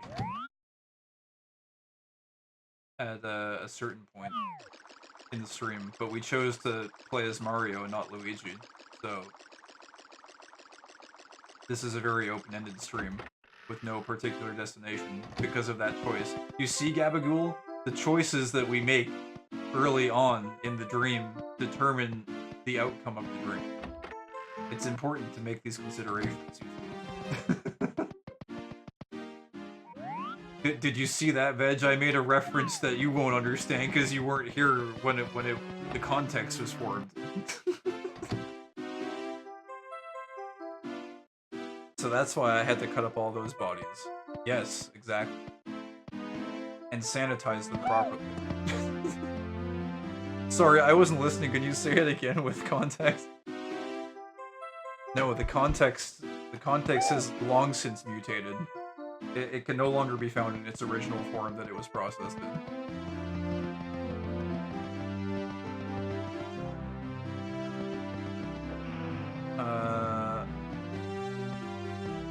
He already is on his forehead? Yuck, yuck.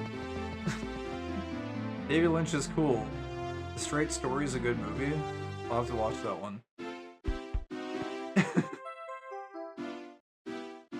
And also, Bowser's affinity for checkers. Just watch the VOD, Veg. That's fine, just add that too. And listen to the part where I shared a dream with Vibe off stream. Oh my god, it was a plant all along. It was preordained. Just fill in the blanks. He hasn't seen The Straight Story yet. You haven't seen Twin Peaks, motherfucker. I think that's more of an offense. Virtually every single person's response whenever I ask them, have you seen Twin Peaks? It's always... Eventually I'll get to it. I was one of those people. And then I watched it. And now I'm one of the people banging the drum saying you must watch it.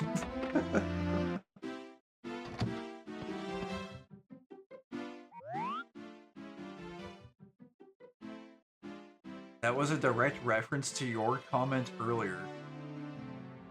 What?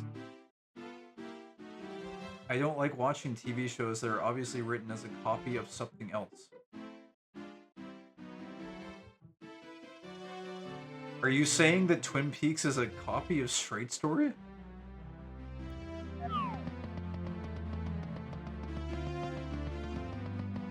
Okay, we have a mapped out segment though. I'm just talking about Twin Peaks.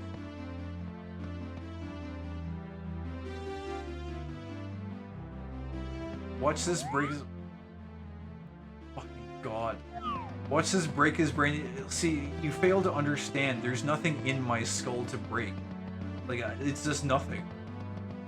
It's this nebulous, ethereal form in which you choose to derive entertainment from in strange ways. Like throwing basketballs over it to score hoops. I don't know whether or not you keep count, but it seems to entertain you nonetheless. You keep coming back and you keep throwing those balls into the hoop. Next thing he's gonna say, the self is an illusion. The self is not necessarily an illusion, but the self is not entirely contained within the ego, you see. The ego, the super ego, and others' egos are all contributing factors to the self. So you see, I can't exist without Veg being present in chat, but also Veg can't exist without me observing Veg in chat.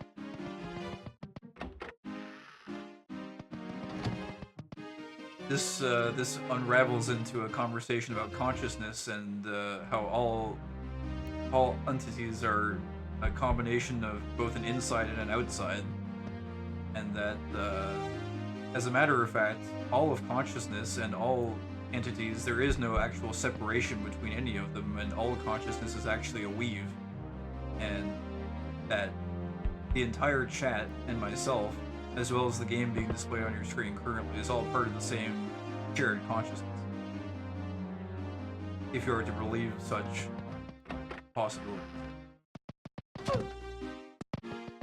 After all, one cannot describe Mario without also describing that which witnesses Mario and also describing the environment in which Mario resides.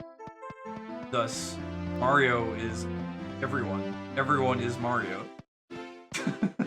You see. We are all Mario, currently.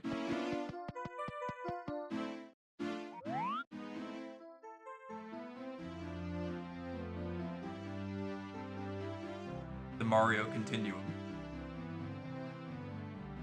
If you don't care to have anything in your brain, I can have your... Wait, can I have your cerebrospinal fluid? I guess. Whenever Gabba says something like this, I imagine him as Peter Lord type character. I personally like to believe that all of you stop existing the instant I close my web browser.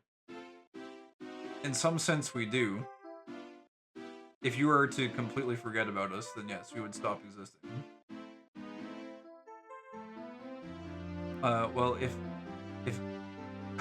Well, if weave a weave, I do not want Gabba's consciousness touching my consciousness. No, you're misunderstanding. There's no separation of consciousness. There's only one consciousness. The consciousness. There's only one. There's none to share. So there's only one of it. And we're all experiencing it currently. Can't believe Vibe is straight up lifting scripts from TED Talks now. The issue is actually, I actually live in your walls. I'm gonna start punching holes in my walls. You just said we're a weave. Which is it? No, I say consciousness is a weave.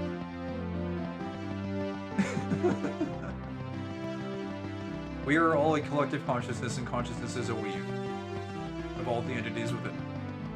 But whose weave? Well, I don't want his weave touching my weave. Well, unfortunately, it's all woven together, and this has already been preordained. Whoa, what the... Did the HUD just change, or am I tripping balls? What the actual fuck? Where am I? How did we get outside?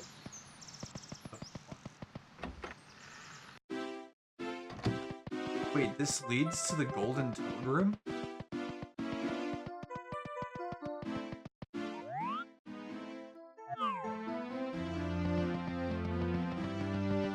Has this always led here?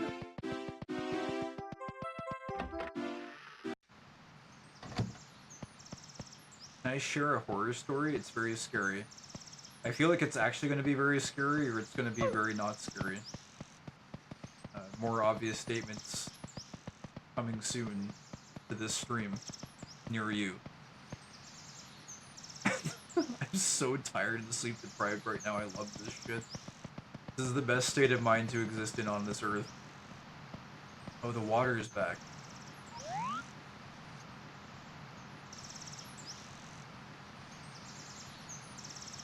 Huh. Which castle?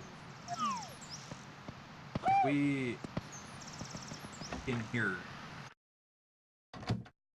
Nighttime if I exit? No.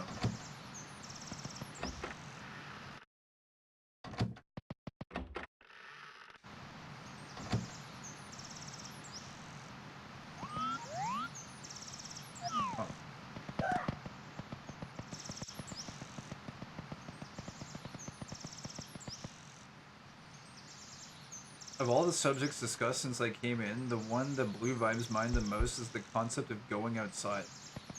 Motherfucker, I went outside fucking, like, less than 24 hours ago. I know you would love to make, like, a touching grass analogy joke or something, but unfortunately, I do go outside sometimes. At least once a week.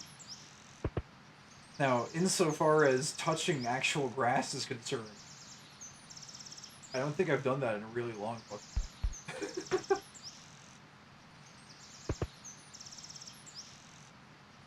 um, so you're with your honey and you're making out when the phone rings.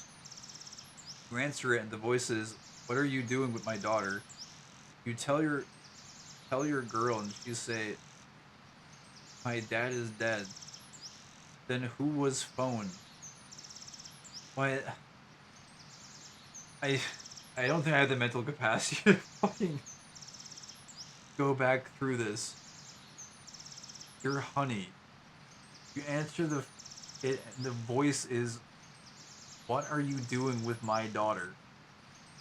You tell your girl and she says, "My dad is dead." Oh right, okay. Yeah. So it's like a misdirect.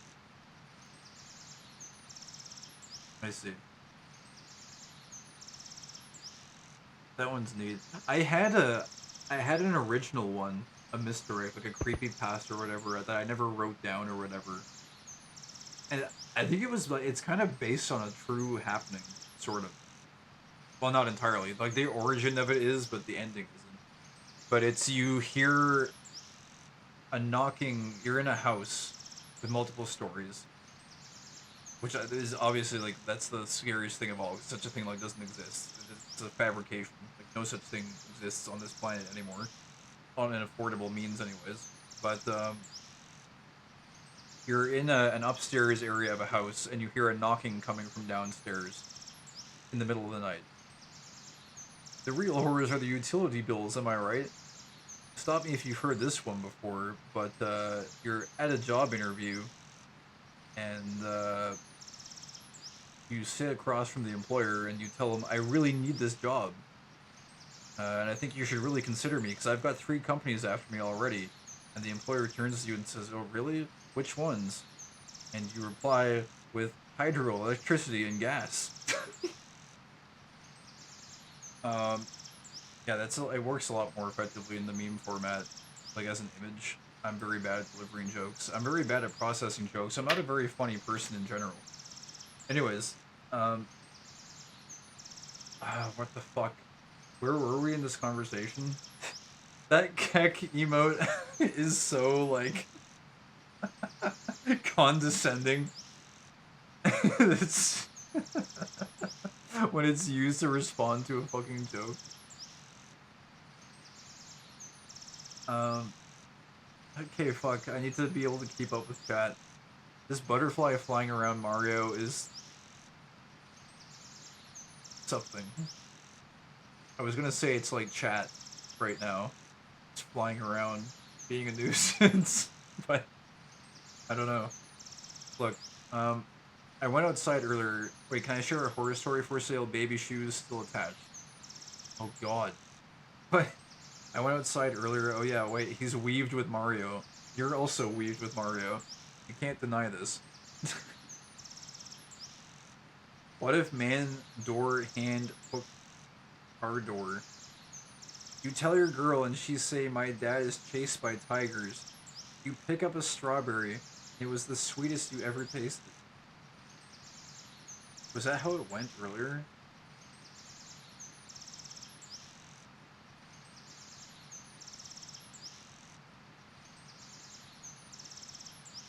He plucked the strawberry with the other. How sweet it tasted. That wasn't how it was originally delivered. I still don't understand that stupid tiger joke. I don't get it. It doesn't make sense. I'm not gonna ask freaking Google AI to explain it to me either. I'll just live with the lack of knowledge for the rest of my life. It will be a forever void. It'll be the veg void in the nebulous existence of my empty skull. Um, he tells a joke and mutters about not being funny, makes it hilarious. That's how I sleep, except I'm in a bed and it's a mother fluttering above me. It's I guess, is it a mother or a mother? It could be a mother, or maybe it could be both. I don't know. Is your mother a moth? In which case, it would make sense if it was supposed to a mother and a mother. Serious question. You are sat on the sofa and an exact doppelganger of yourself walks past the window. What would you do? I don't know. Probably nothing. Probably process internal trauma.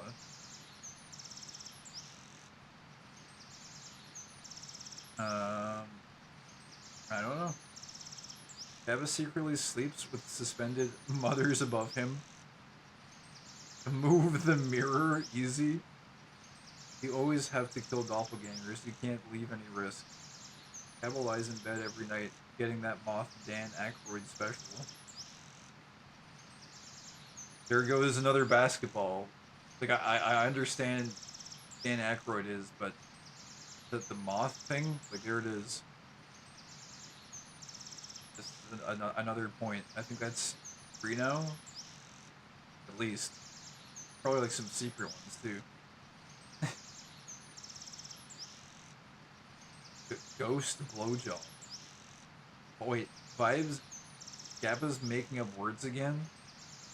I would love to be descended from moths. I love Lepidoptera. Is that actual doppelganger lore? No, it's just my policy. Holy mother of fuck.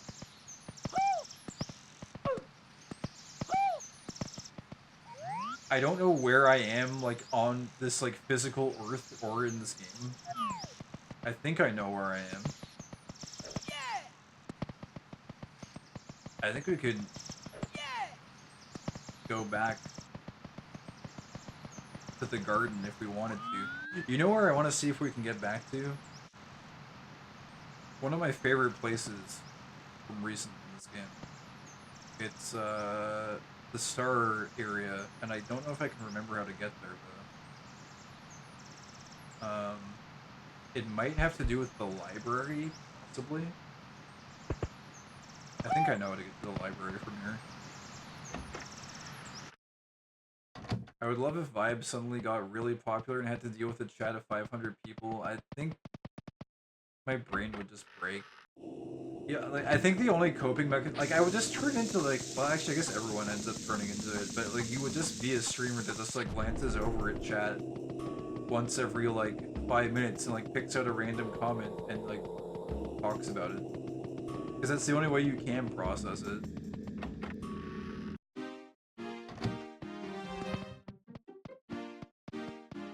We are going to Luigi. Well, wait a second. Do we need to go to the Luigi room? No, we can go to the library, I think. I think we can go... I think the library... I mean, we're gonna have to look for the star area. I'm not sure exactly where it is. It might be connected to the library. I can't exactly remember.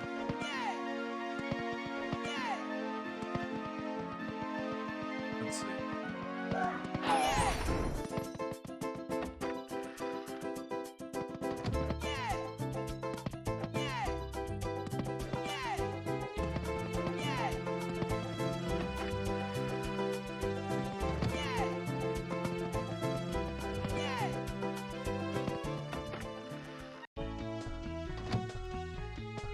You three should make a game. Gabba the Doppel Hunter. 10 minutes into a rant. Hold on, hurry. It's funny because it's true. Hold up, I really need to catch up with chat. Have to get Neuralink upgrade to mentally process all the chat in real time.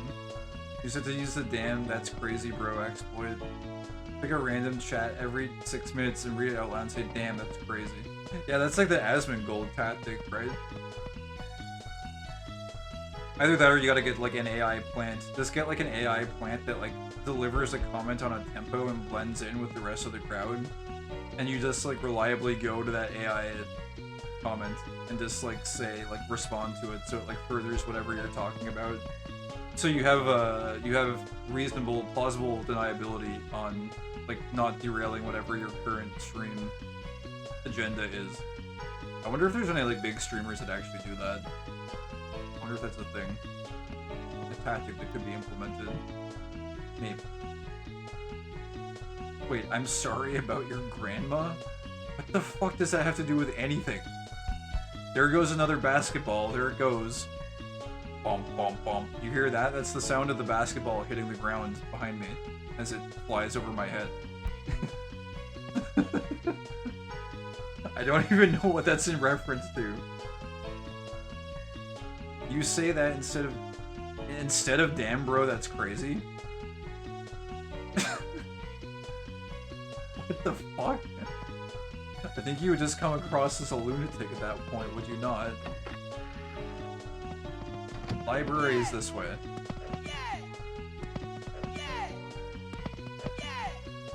The actual chat tech is to just make up shit and say that a chatter said it. I'm pretty sure I've seen people... You remember I showed you Liam? Gabba? I'm pretty sure he, like, unironically does that, but it's, like, part of his bit, so he's, like, has plausible deniability on everything. He actually does that sometimes, so he'll just, like, say shit.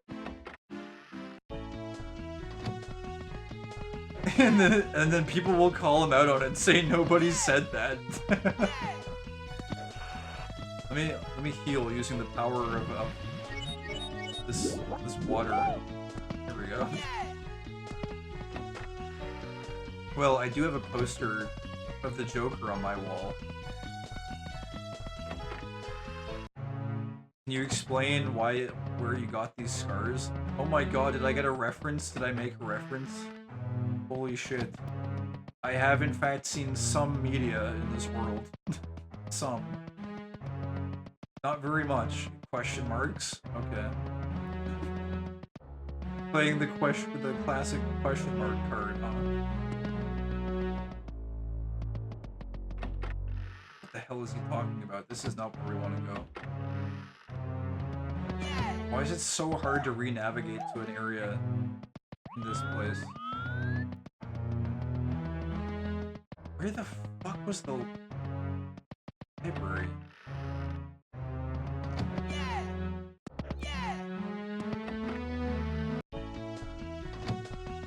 This way?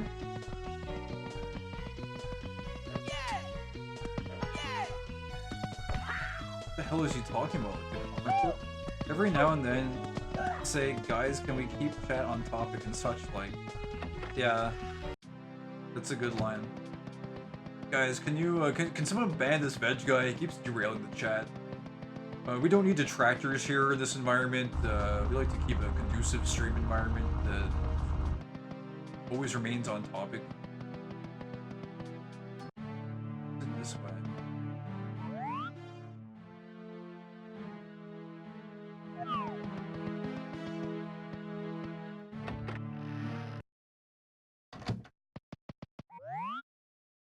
Right, friggin' bed area.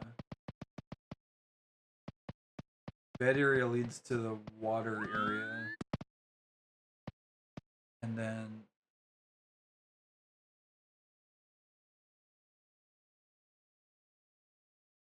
Is this where we actually go? What was the other way? 1 second, before we go this way. I think the water area leads to Bowser's, like, weird basement area. I can't remember if that links to the star place. Wait a minute, no, the star place. The star place is in... It's in... Oh, fuck, it's in, like, the weird... What do you call it? Like, the weird top area. How do you get there again? I can't even remember. Oh, no, wait a second, wait, is this it? Wait, this is it, but it's not... No, wait, this is correct. Oh my god, we found it. It's here. You guys thought I was rambling like a maniac, but My memory has served well. Okay, we're here, I think. Let me just double check. Oh, no, no, no, no, no. This is not what we wanted. We didn't want this. Oh, fuck. Get me out of here. Did this just derail everything? I think it might have. Fuck. No, not this. We did it. We found it. Immediately loses it. I wanted to go back to fucking retrace where we were going. Fuck. I think this has derailed the whole thing. We're gonna get our way back to that area again. I didn't know there was a trap there. Is a cat playing the music to this area? Maybe. Fuck. I don't know how the fuck you get out of this area. Hold on, that seems familiar. Kind of.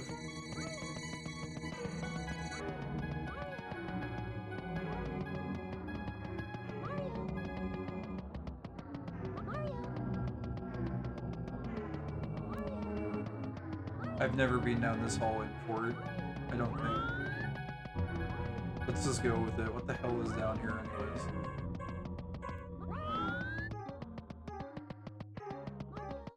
I think this is wrapped around on itself. So that's like a loop. What the hell is up there? But that's the... I think that's the way out. Can we even go up there? I think we're trapped down here.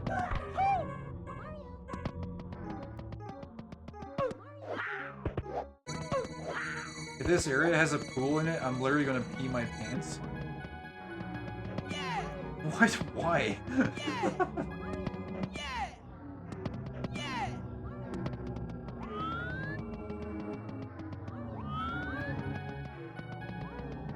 Oh, here. Can we... How do you do crazy kick again? Whatever the fuck it's called. Silly kick? I forget how you do it.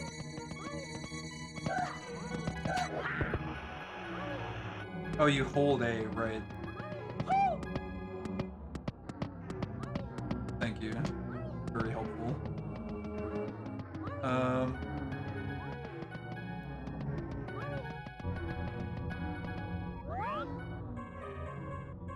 That has to be the way out, right? What?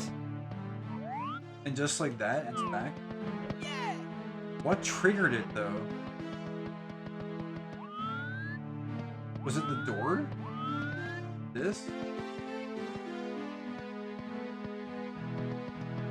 You went in the triangle.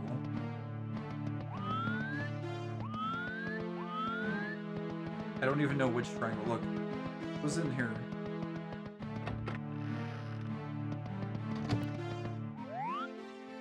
No, this is not it at all. Where did we go?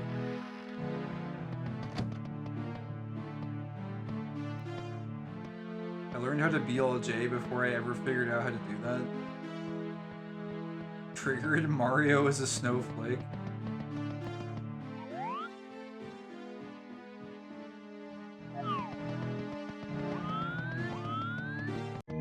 Oh, here. That.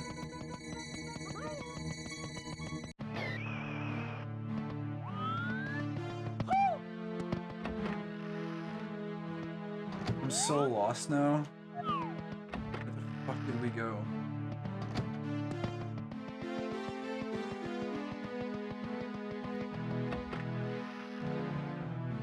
I know there's another one of those traps if you go too close to that painting. I don't know where we are now, though. Wait a second, is this it?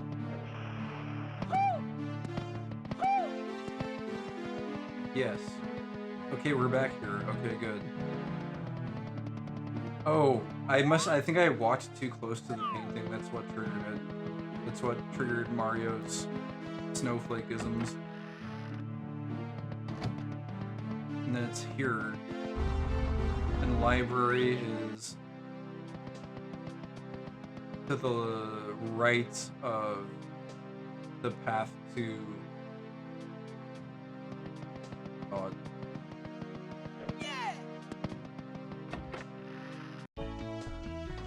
This area.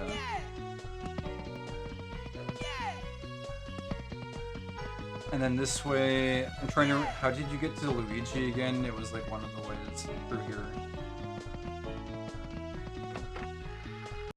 This way, I think. Through to Bowser. Okay.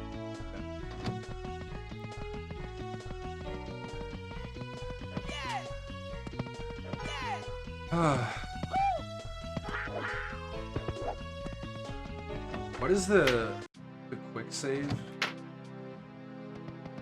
button again? Shit, I need to check. Because there's some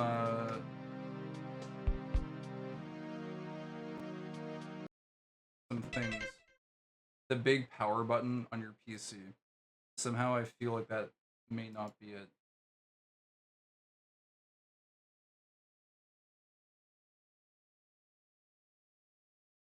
It is.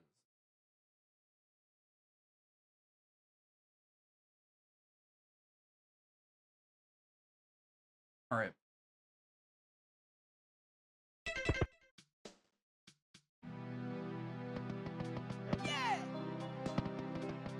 So we just... Yeah.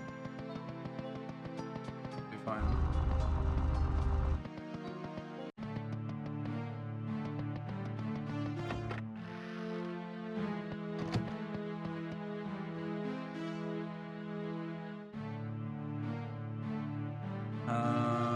Vibe, when are you getting a Discord server? I tried asking you like 5 months ago.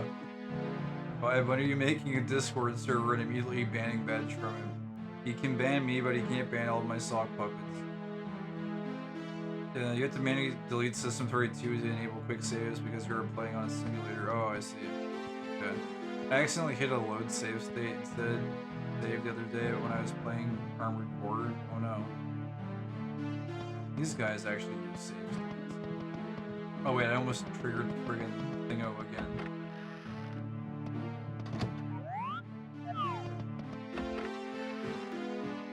And then it's up these stairs, okay.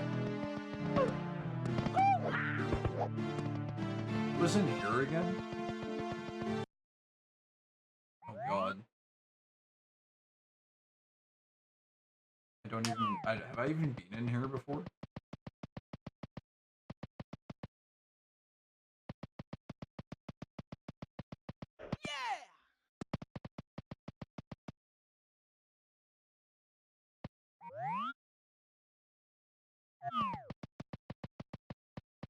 Can you exit this? What exactly is this? What the hell?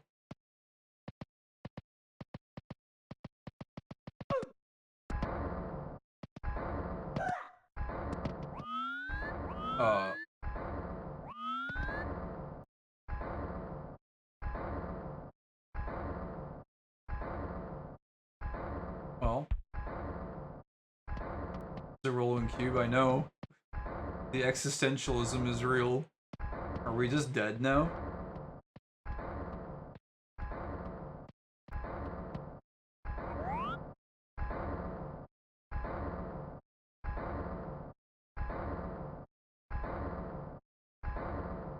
I think anyone has ever drawn sexy cartoons of Mario and Princess Peach. There's no way. Mario is too pure of a soul for ever any such thing to ever come into. Wait. So we jumped that way and it spawned that cube or whatever. I thought it was gonna come in here, but it's not coming in here.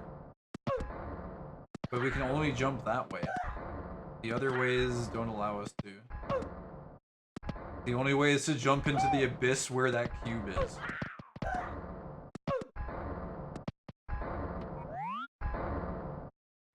What the hell? I think we just had. I think we were meant to die when we came in here, and we just didn't. I think the only way out is to die.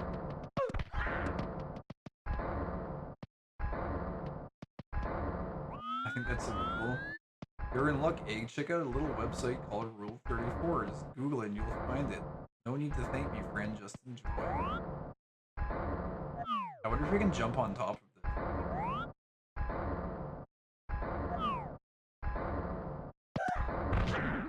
No! Get me out. No! Well, we're out. Alright. Well, we know not to go in that place now. I think I might know how to get out of here. Is it the door above the tunnel? Yeah!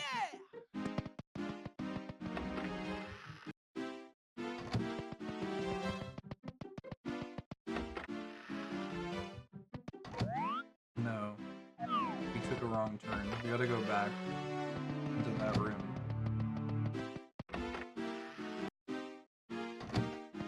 You should do a 4-hour YouTube video essay on the existentialism of this game. It would probably make great content. People do that shit all the time. Welcome to my 4-hour video essay on why Mario b3313 is the scariest ROM hack ever made and incorporates elements of existential dread. One of these doors goes to a very easily recognizable hub area. Not it.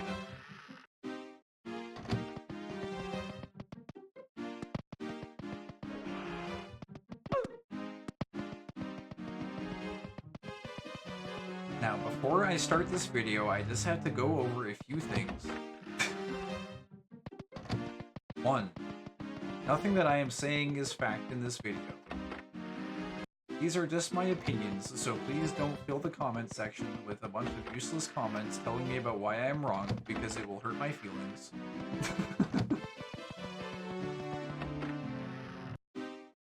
Sounding like Linkara. I feel like I've heard that name before, but I'm not 100% familiar with them. What is this? There's a chair. Oh no. I don't want to deal with the chair. Is it actually in the key door?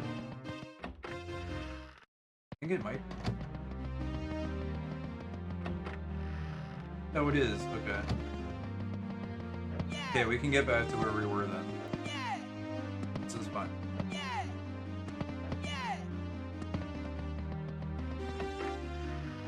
Post negative comments on my essay, you son of a bitch.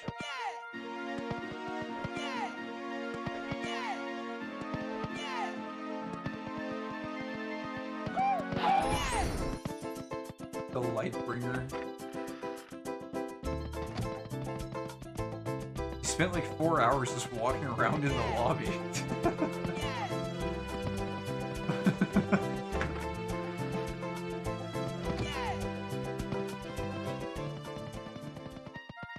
I need to make it like a unlimited part series. Thank you for watching part 1 of my video essay. I don't know. There's some sort of like generic sign-off script. I'm sure I could summon forth if I had more mental bandwidth.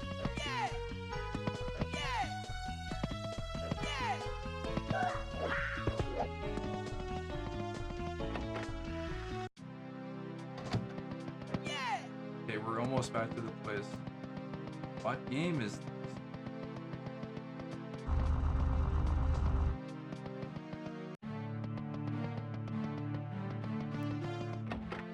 Retro. Don't walk into the weird thing. Wasn't there another? Yeah, there's another one. I think this leads to the weird upstairs, possibly.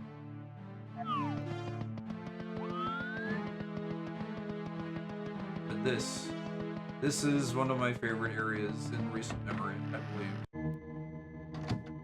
No, just kidding. This is not it. I got bamboozled. This is not it at all. I thought this was it, but it's not. This is a spooky room.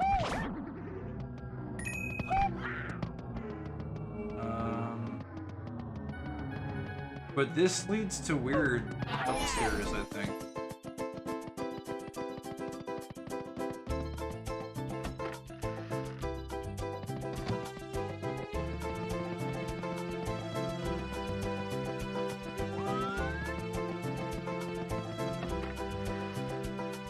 No, not in here.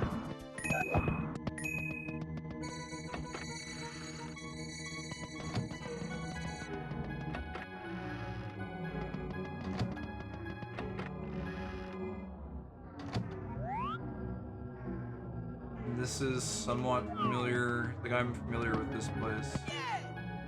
We go this way. Thing.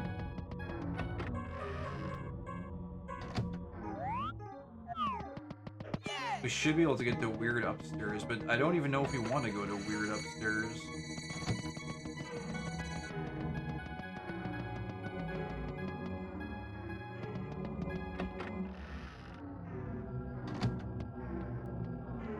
They look like you on Halloween, Bedgeworth. Gabba keeps calling me Bedgeworth. I don't even like Ace Attorney. Hey, I actually got... Okay, that was actually good. I actually got that one. I caught that one. You didn't get... The ball didn't go in the hoop that time. I stopped that one. I got it. Go me. I never played Ace Attorney. Well, I guess Veg scored on your then. He got you.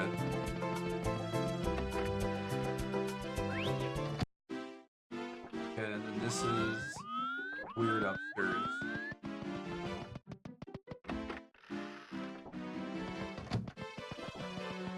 I don't even think we want to be in weird upstairs though. Yeah, no, we don't want to be here. This is a whole other area. What the hell is up here at the very top, though? Is this an infinite staircase? No.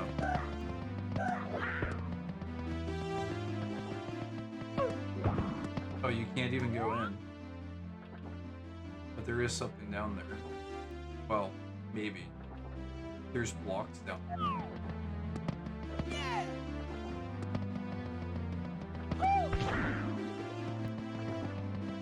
Veg 411.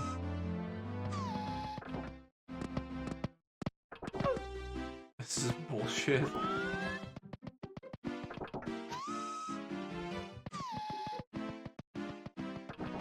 I'm keeping score.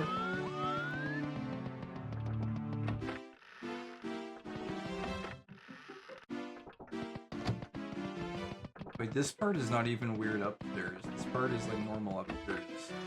Weird upstairs.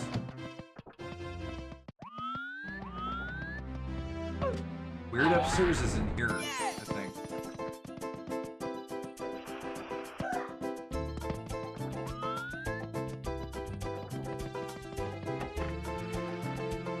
Yeah, here, this, I think.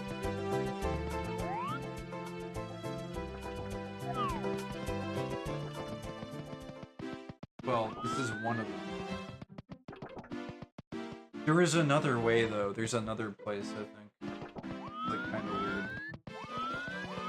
I don't know. We go downstairs? I just want to find that one place. I don't know if I'll be able to find it, though. What the hell is this?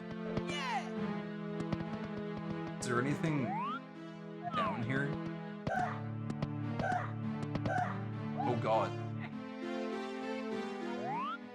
There is. There's like doors and shit down there.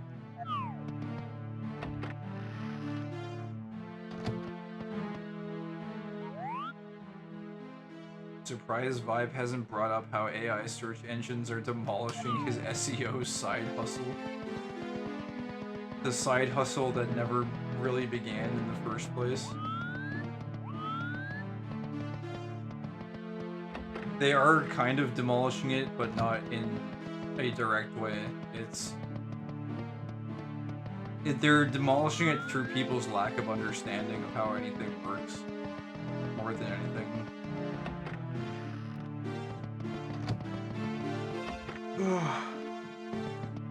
Because SEO basically works exactly the same way, and all AI is doing is scraping the top 10 search results of any given query. So basically, if you want to show up in AI search results, you also just want to have like good standard SEO, but everyone is like afflicted with AI hype and can't understand anything.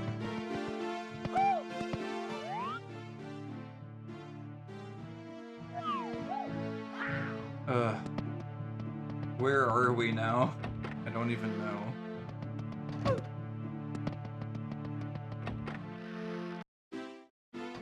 Oh boy, this goes back upstairs. A recent ARS article showed many AI search engines more often show results from searches that would be beyond 200th result on Google.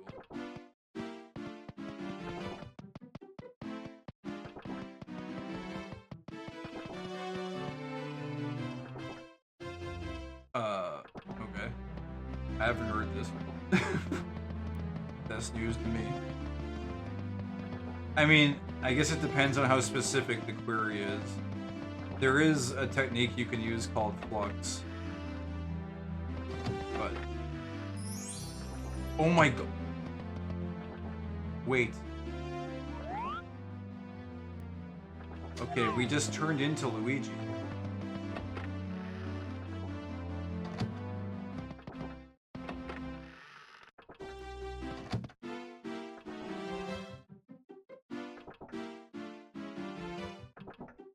This is kind of big, not because we turned into Luigi, but because there might be a possibility that we could flip back to Mario somehow.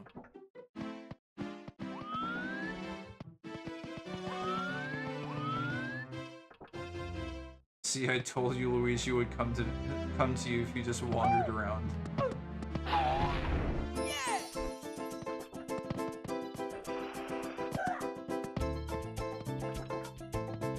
AI-powered search engines rely less on popular sources, researchers find. Let's see.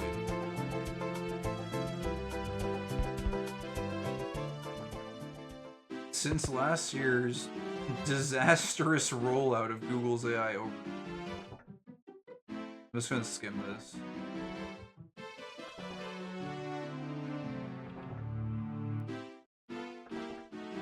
Let's see.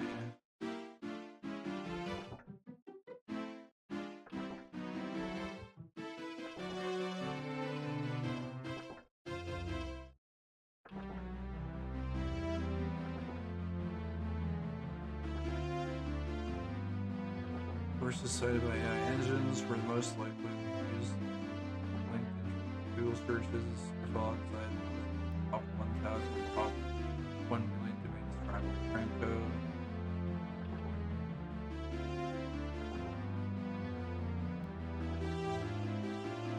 Something weirdly sinister about the sterile world with no furniture. Where is anyone sitting? Evil chairs.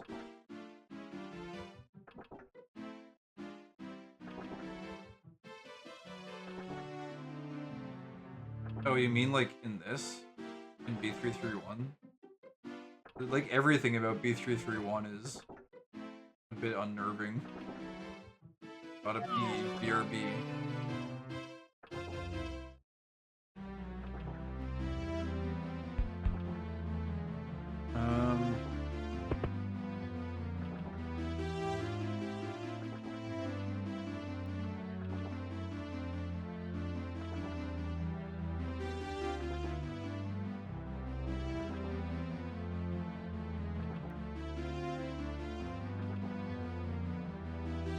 I'm gonna have to look at the article more later.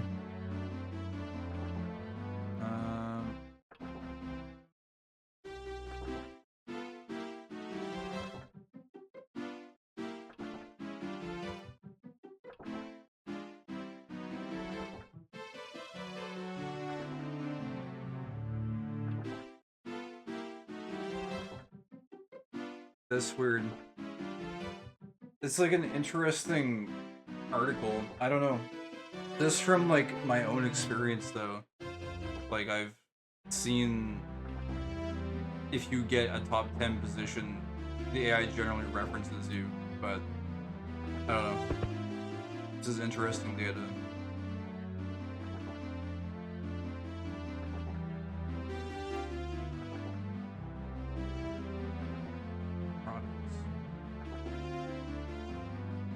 I'm like completely lost in this article now.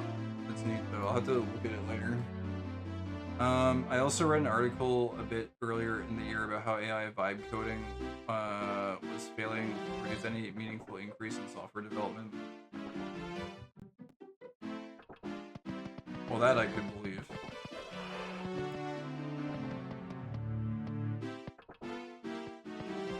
I made a prompt for your video essay. b33 isn't just a corrupt Mario hack, it's a descent into the subconscious of nostalgia itself. Endless halls, flickering textures, and leaping rooms reflect the player's search for meaning in a world that refuses coherence. In trying to escape the maze, we confront the questions at the heart of existence. If reality is broken, what does it mean to keep moving forward? Jesus Christ.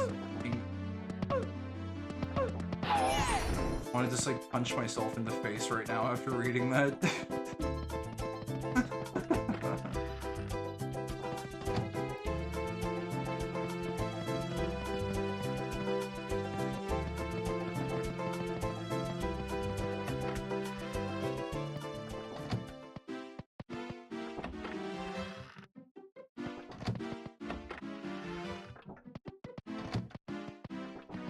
Five planets were drained of their resources to produce that.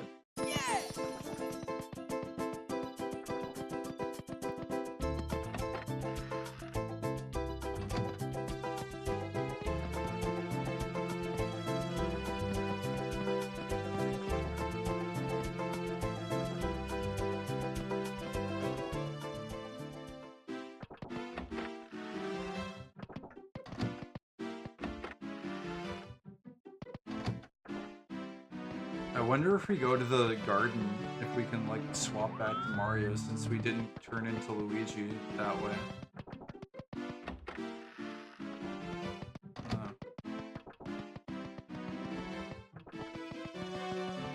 But also, where is that room? There's supposed to be like a black room, but it's not. Not here. I don't even know.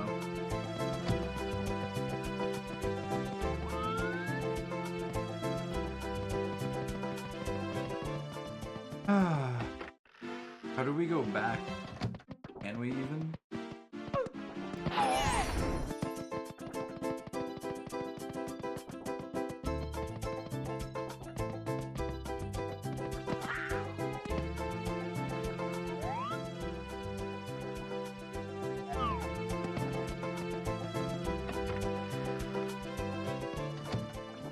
Let's just try going down here, I guess.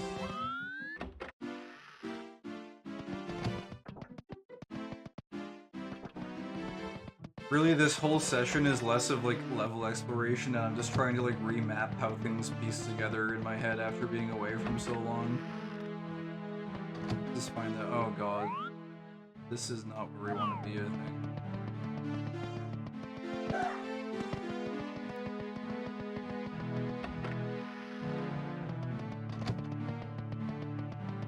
I don't know if there's a way for us to get back outside the castle easily.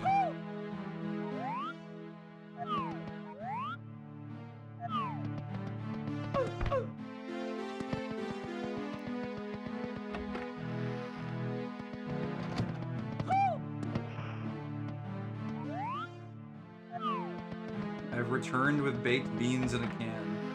I'm literally a cowboy right now. Baked beans are good. High in fiber and protein.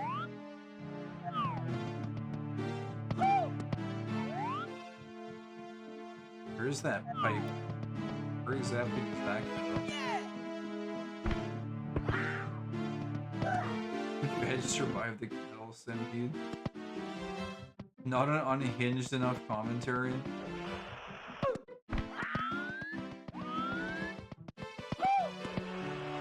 Well, you know what they say, chat reflects the streamer, so you need unhinged commentary. You need to make more unhinged comments.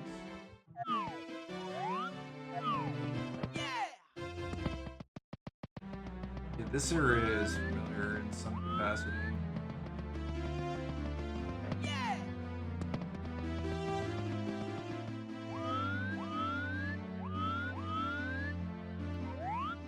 I don't know if I'm familiar with this balcony.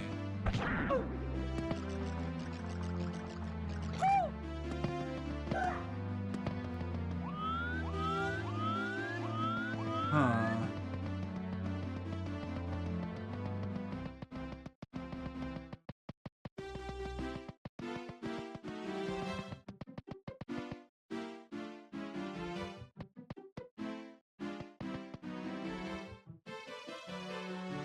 Chat, can we get some dubs in chat? You think baked beans are 67 skibbity? Holy shit, dude, that's a scary level of fluency in that dialect. Oh, what the hell? Where is this? You can see, like, so much clipped walls.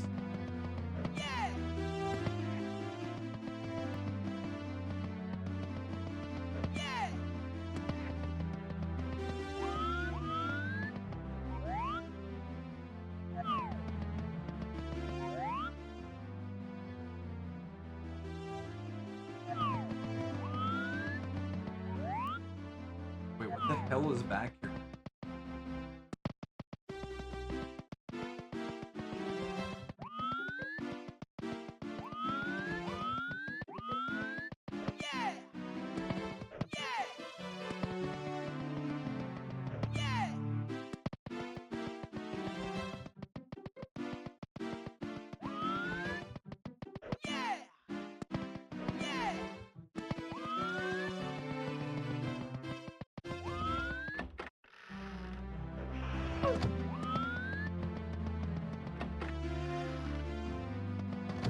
Oh my goodness. Maybe I just jump off the balcony to reset.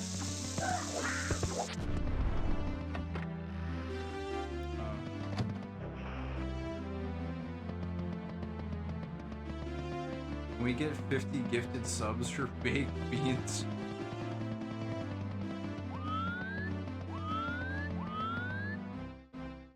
This feels vaguely familiar also.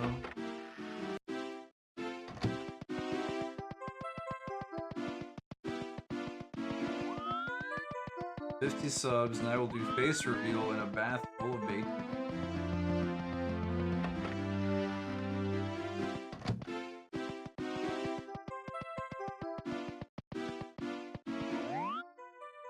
Wait a minute, here. Oh my god, okay, we're back at the golden toad statue. How the hell did we get here? This is like a blue room?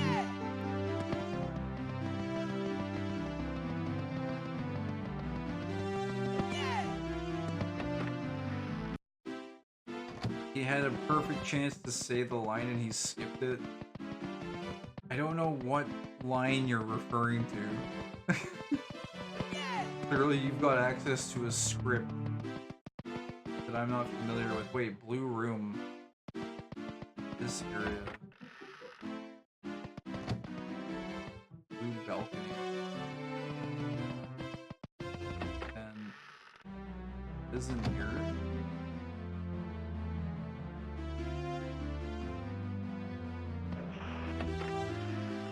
No. This isn't the right way. So we found the way back to weird ceiling.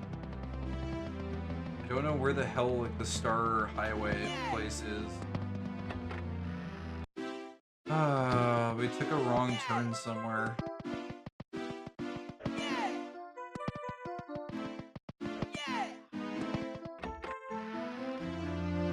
Do you think beans are W or L? They're probably a W overall. They're a cheap source of protein and fiber. So, a W in my book, I think. I wanna go. Actually, the peach painting is probably the best way out.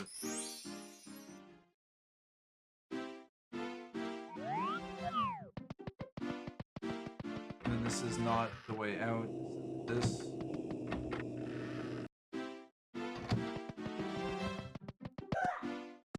Oh my goodness. And then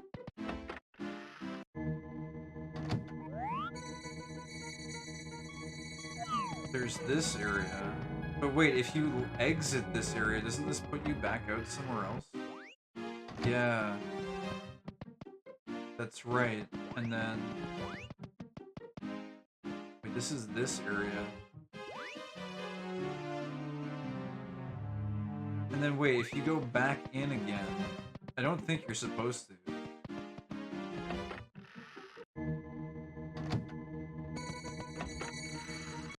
No, then you're in this area. And it's... not here.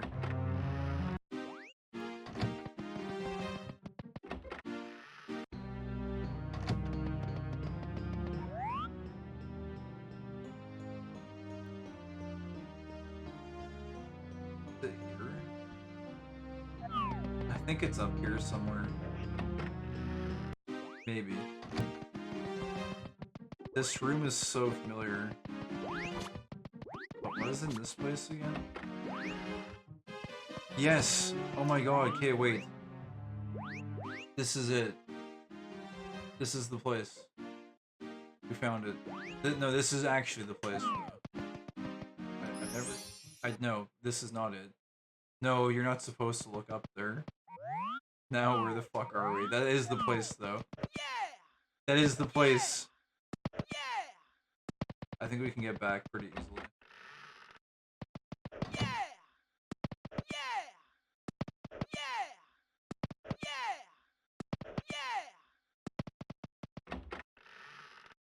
Oh, right, this one. This place is so... I think there's, like, some meaning here. Presenting the newest masterpiece from the Magic Koopa squad. This painting can sense the thoughts of any observers and change accordingly. It can present you with your wildest, most desired dreams or inhumane nightmares beyond what any man should have to experience. It's time to explore. Okay, guys, be careful what you're thinking about. It will come true. Maybe not right now, but at some point or another, it will manifest. So, thinking about the beans, there will be beans. Alright.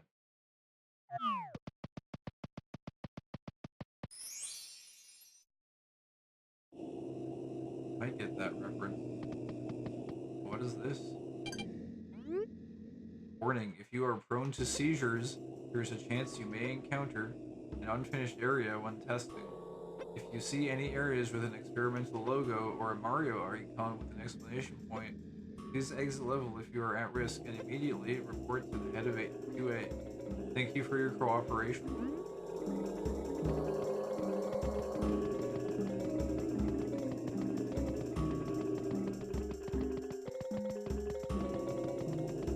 Fourth wall break, immersion ruined.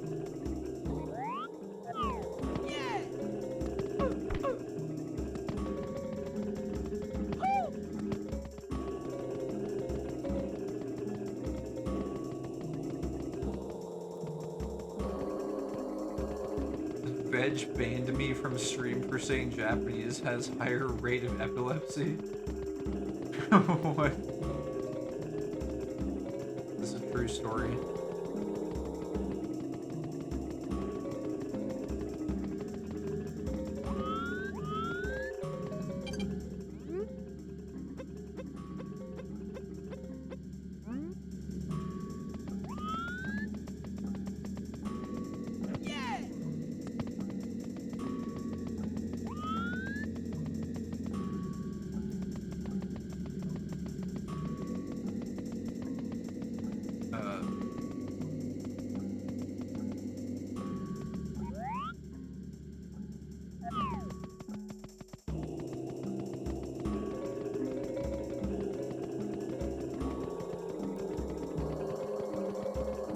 fuck are we going? Yeah.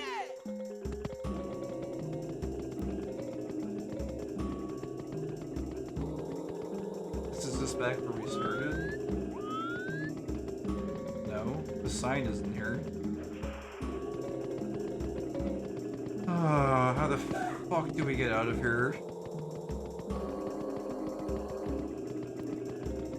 I don't know. I don't know if I've ever actually been in this area before. I don't know what this is. Is Shadow Mario gonna come out and have a fun time? You say bean? Epic chat reference. I seriously have like no idea how your mind works. Yeah. Where do these comments come from?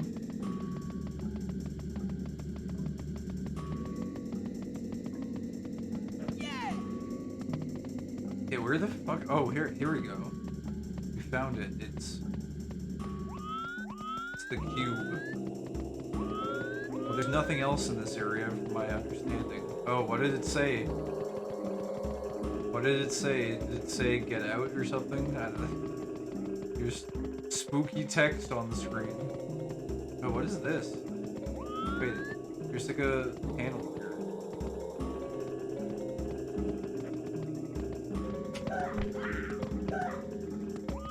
Is there anywhere else to go?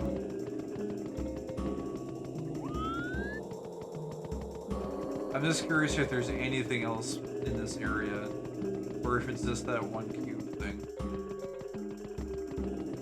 They come from you, we are the same. I mean, you're not wrong. You're just reinforcing the consciousness theory.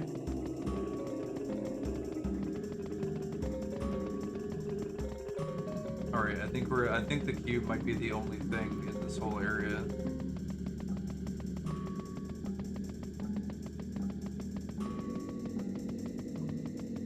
Although, to be fair, I haven't really explored the center of this area too much. I've kind of just been, like, skirting around the outskirts. But if we go generally back to where the cube is, I guess we can interact with it now and see what it does for us. Yeah. He's going to spend the next 20 minutes trying to get back to that box. I know where the box is. Just you wait. Box is exactly where I think it is. It just so happens that it's 20 minutes away. I have a rough idea of where it is. Where it should be. I think.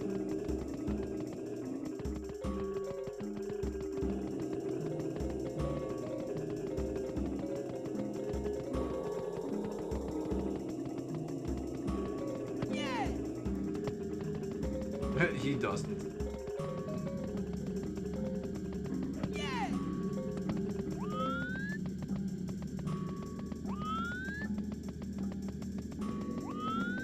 Yeah.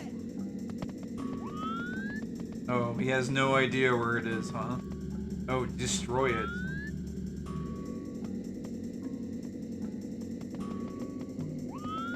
It's all warped now.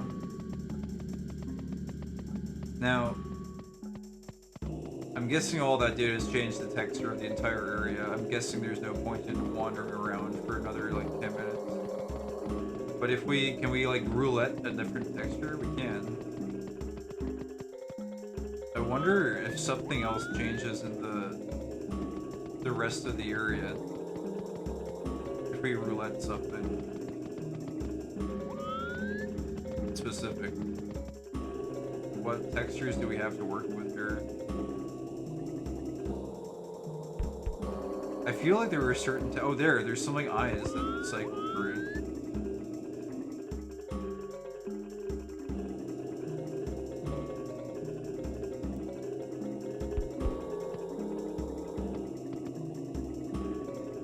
Oh, I missed them.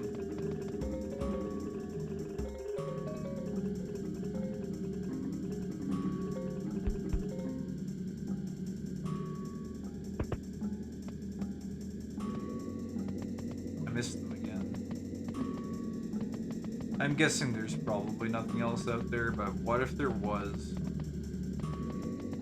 What if something spawned for a given texture? I wonder. I don't think it would though. Let's just destroy it. But how should we destroy it? Ground pound? Punch?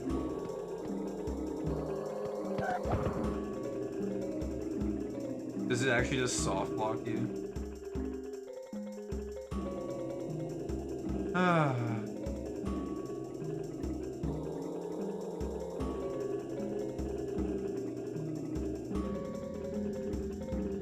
He broke it wrong. Ah. I think we have to just quit and restart it. I wonder if it's saved.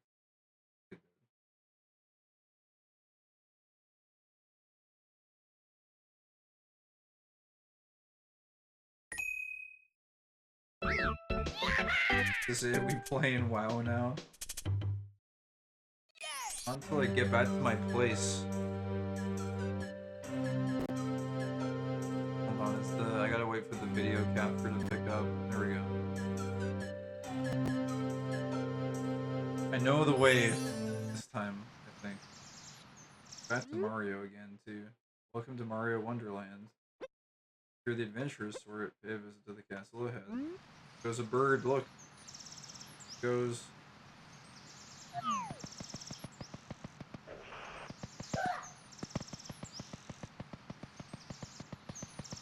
I think you can actually just go in the front porch to get to where we want to go. Actually, wait. No, you can't.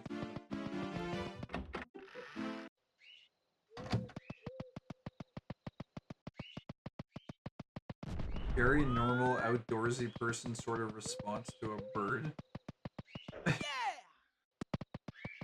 What the fuck? What is this weird, like, indoor touch grass implication bit that you have?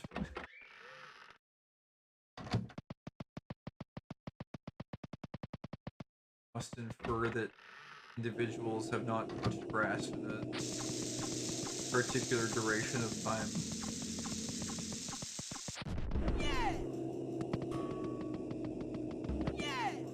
Sure, your people have their own equivalent of grass where you hail from. What the fuck are you talking about?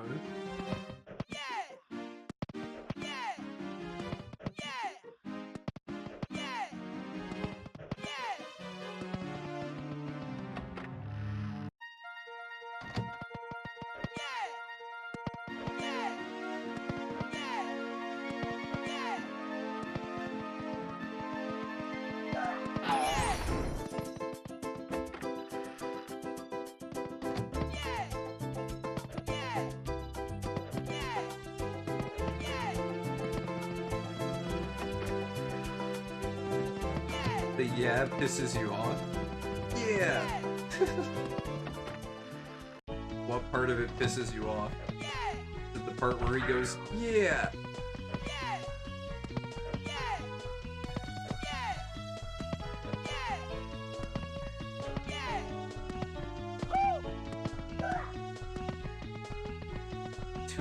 In a row, 2 streamers I follow who stream like 3 times a year, stream specifically on my birthday. I feel blessed. Is it your birthday today? Was this a pre-calculated response that you were anticipating? Yes? Well, a happy birthday, Bench. Congratulations on surviving an additional year around the sun. What will you do on your next pass? Wait, this is not it though. Where are we going? No, we're going the wrong way. Why are we going this way? I don't know why we went here. Oh god, not this shit again.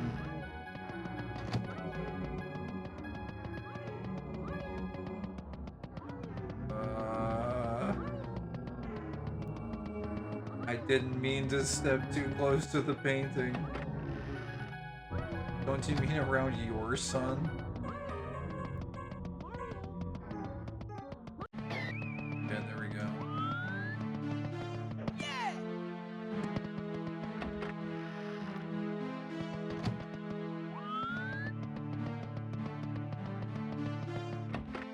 His unrestricted enthusiasm.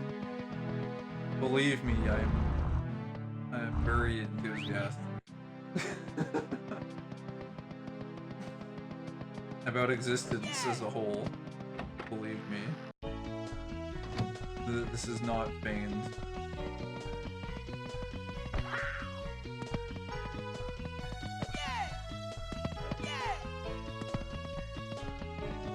Bowser room?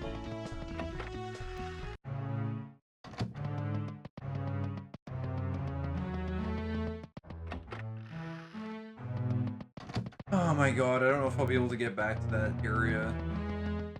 I know roughly where I'm supposed to go, but...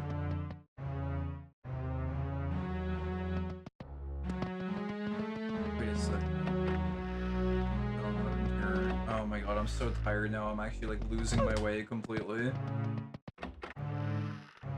Bitch, why can't you just act like a regular boy? Immediately gets irritated when a comment vaguely genuine is posted.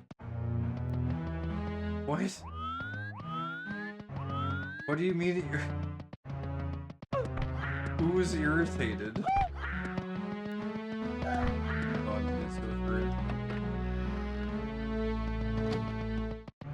If I'm irritated, it's probably at myself and or at the game.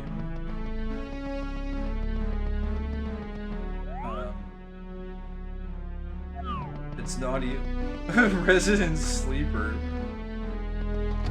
It's... Honest to God, I can't even remember 5 seconds ago. It's your birthday, damn, that's crazy, bro. That is my sincere reaction to most birthdays, actually. I'm sorry. I wished you a happy birthday. Would you like me to retract it? Does it need to be more enthusiastic to be sincere?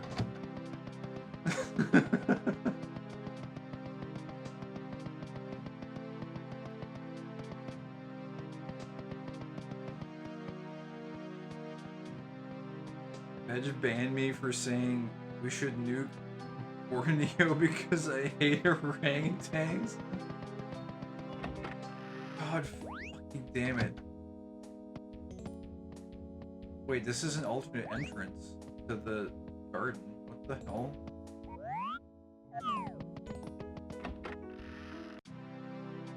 There's an entrance to the garden from the library?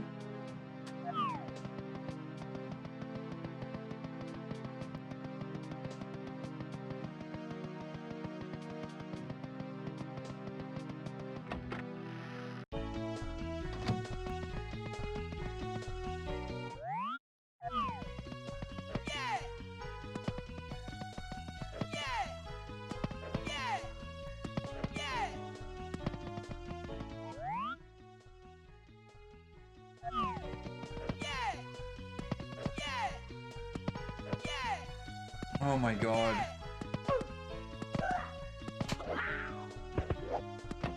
This is an ultimate entrance. Me when I go to the 50 bucks lady boy, not to the 20 bucks one. What the fuck are you talking about?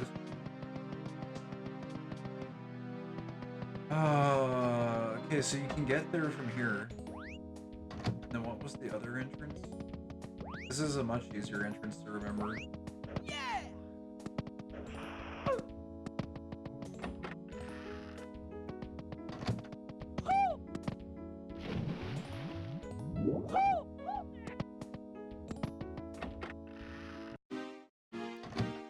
It's like 12:30, I need to be sleeping soonish. You mean consciousness needs to be sleeping soon? Here, this area. Okay. This. Right.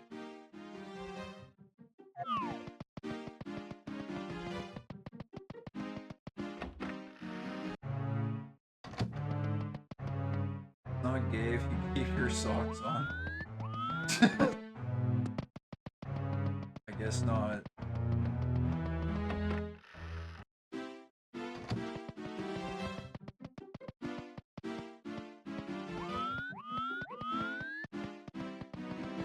I don't even know where we're going now. Can we go back upstairs from here somehow?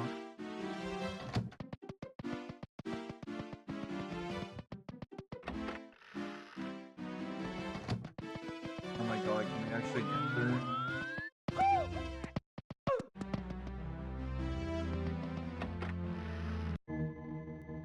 Okay, wow, we actually made it. And then from here, we go in here. And then from here, you go left. Oh no, I'm murdered. Sorry. Not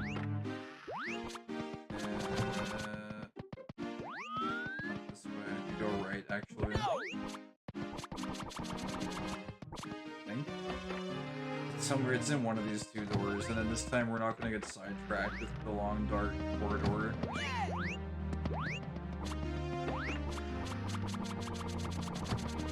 What the hell is this room? Yeah, okay, this is not it.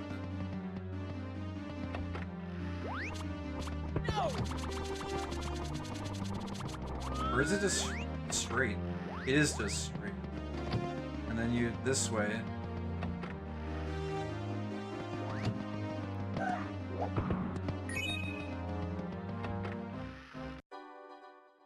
Oh my god, I finally made it.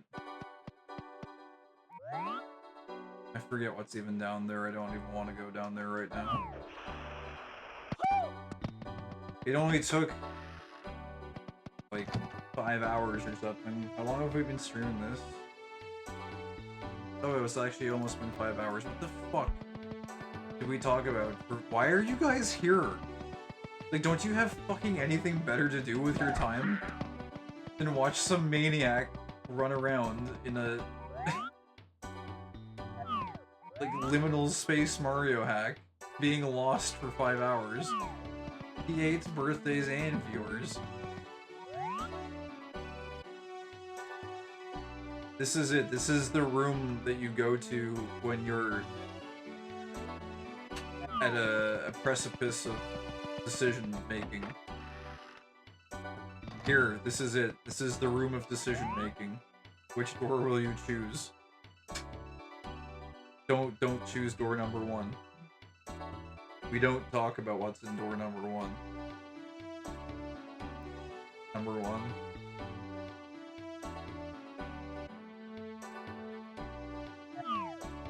4 is my lucky number. What if you looked at the stars, though?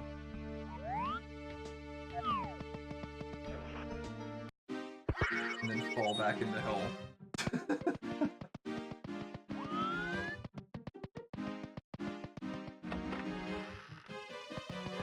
The door you entered through. What's he doing? I'm finding my way back there again. What is this guy's game plan?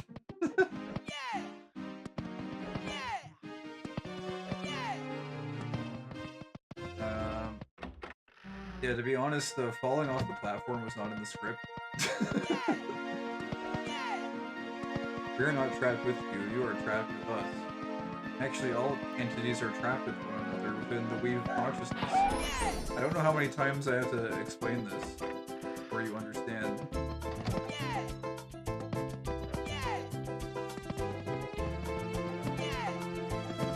The viewers are like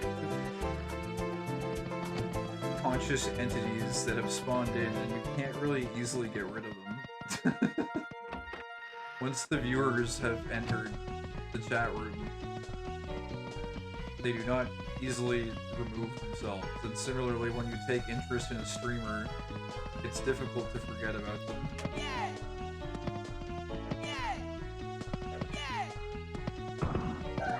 It is a self-offering entity. So we can get back to the garden this way, which is super easy. And then from the garden you can get to Bowser area. I'm like remapping the entire way of how to get to this star choice room area. Because this is so much easier to remember. I probably won't remember it the next time I play it. But library can equal garden. Then we go this way, and then there is like a weird way you can actually get back up into the regular castle if you go this way. It is like surprisingly normal, actually. Was it? Oh god, was it this way? Oh no. Oh no. No, it was this way. It's in here, I think. Please.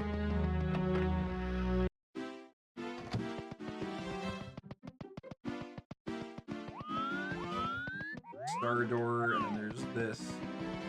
We don't need to go that way, we just go through the star door. Yeah, and then we're in like a normal basement. Which leads to like normal area here. And then we just go up here and then do the enter, re-enter. And then we're here, and then we go straight, and then we're at the decision room.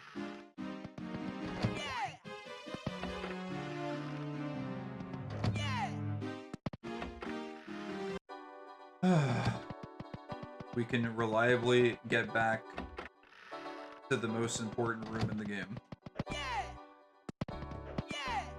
You know these rooms have stored memories in them as well, right? But only for the people that were present during the previous sessions. Like, I'm pretty sure if we go into this room... But I'm actually... Are you sleeping, Reg? You were there. You remember this one, I'm pretty sure.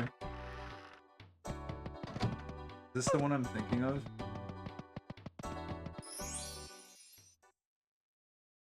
Yeah, you remember this one? The River of Pooh Brown? The Pooh Brown stream? You were here, you remember this. You were present. Not this level. Cleanest river in India. Oh my god. Reg, do you remember that stream? That was like 3 years ago? Do you remember it? See, Gabagool remembers it. Yes, I do remember that. Yeah, see?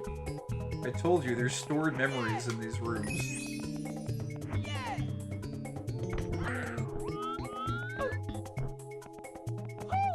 Oh, how do we... Oh yeah, you can... Can't you climb this? Yeah, you can. You spent like 2 hours here for some reason. Dude, we've spent like 50 hours in it. Why did he like double ledge grab? Well, I guess that saves us the problem of having to find an exit.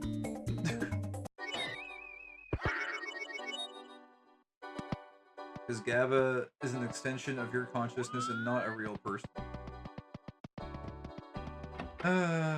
Everyone is an extension of everyone else's. Yo, but what if this piece of grass means something? Okay, that did nothing, but what about...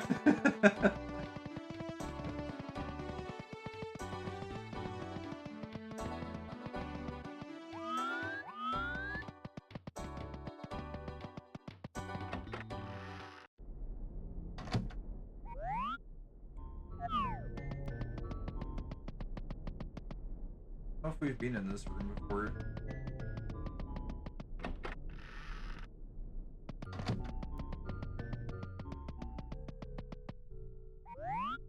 Bomb-on?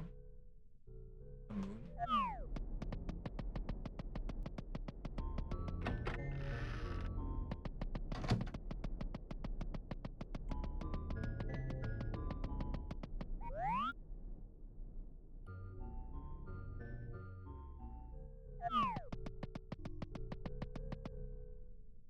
What is the point of this game? Just because it's wacky? I have watched run around empty room for 3 hours. The ROM hack equivalent of a fidget spinner. There's no loot boxes or microtransactions. There's a toad with no face watching.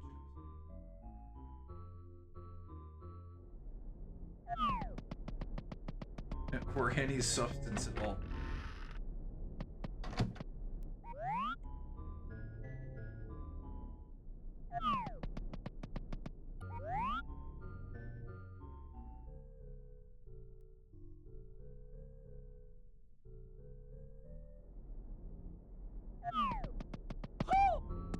Well, we found our way somewhere new. But also, unfortunately, I should probably be ending pretty soon. But we have new tech to get back here. There's a new pathway that is like extremely more convenient to remember. Veg talking trash, even though he never works on his own hack. How are those 2 points even related? I related them by bringing them up. Fine, see you in 8 months. Well, I mean, holiday gaming season is coming up. Wait, can I talk to that? No.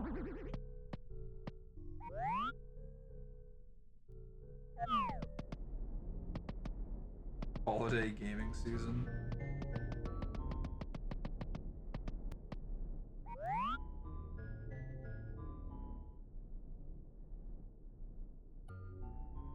An interesting animation for a toad. How often do you see a toad simply standing there, doing nothing? That well-known season, the holiday gaming season. He just reads it and doesn't elaborate. You know, it's that one time of year where you can actually take a block of time off and just play video. Because it's the only time of year where you can do that. Are you gonna play Ellen for 20,000 hours this winter again? Possibly.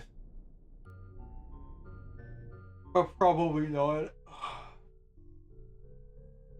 Remember to buy your decorations for holiday gaming season. No.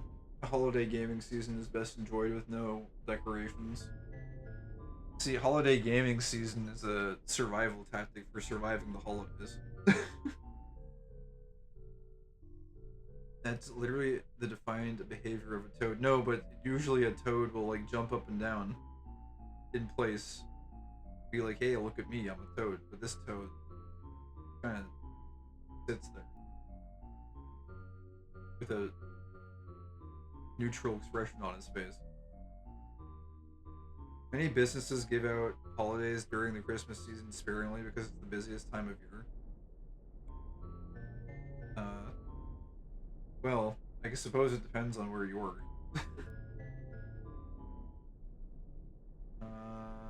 It's a form of hibernation. Every day is holiday for me because I traffic Ukrainian women to Dubai. Oh, I see. I think Vibe is taking his pre-sleep purple drink. No. See, in a lot of industries during the holidays, the CEOs are like, well, I'm taking time off and I'm not going to be around doing anything, so if you would like to take some time off, now would probably be a convenient time to do so. So I usually end up banking time off for that time specifically. Book off like 2 or 3 weeks.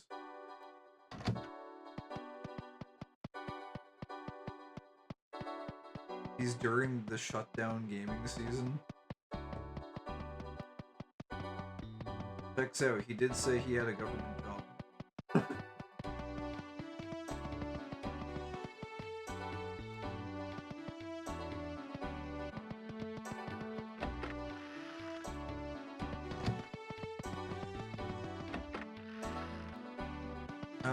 was this one?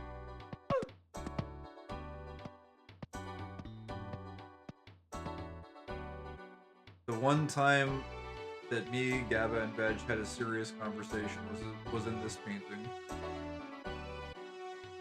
The singular one time. It's forever trapped within the confines of that dimension. Never to be re-explored again.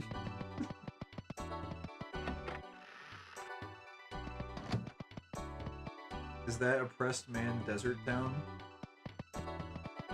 Yeah, I think that's the one.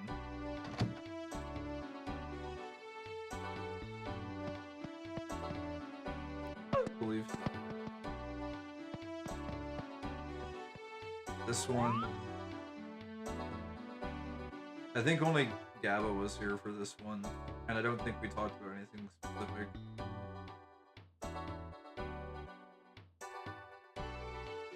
We had several serious conversations.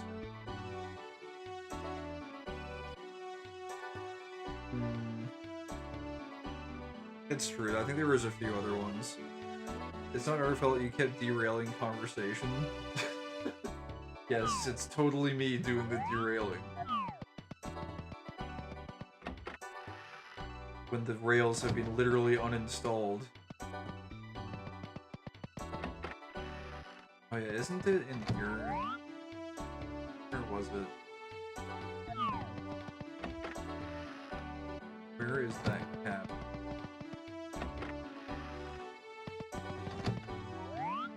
Ah, there it is. Yeah!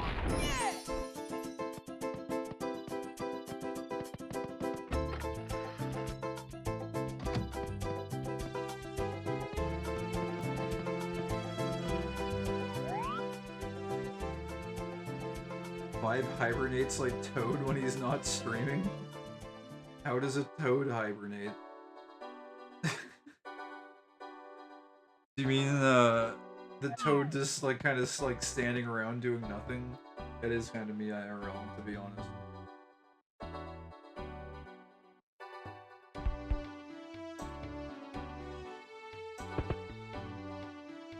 Toads hibernate under leaves or they burrow often.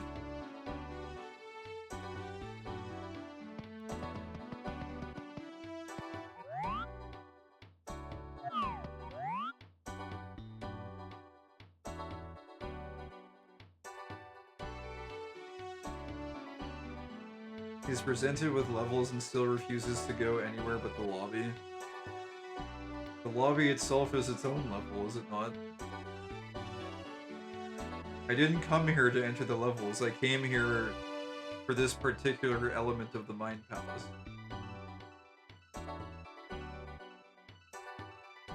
That's all this game is a Mind Palace. That's all really most games are, is a form of Mind Palace. Most people use them as a form of escapism. To enter some sort of routine behavioral pattern that elicits a desired response. But you can use them for whatever you want to do. Ho ho ho, but don't you see, technically the bathroom can also be a bedroom if I put a bed in it, no?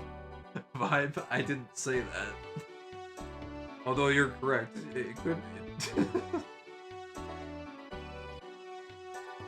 Also, you know, any room can be a bedroom if you choose to sleep on the floor.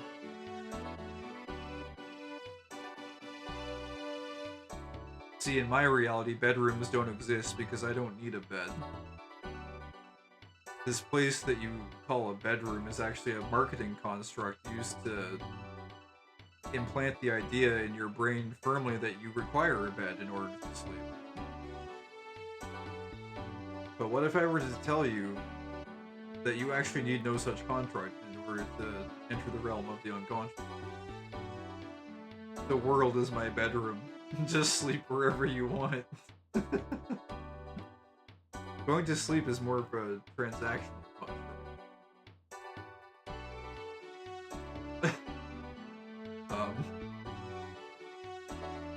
For a socks, a shoe is a mansion. What?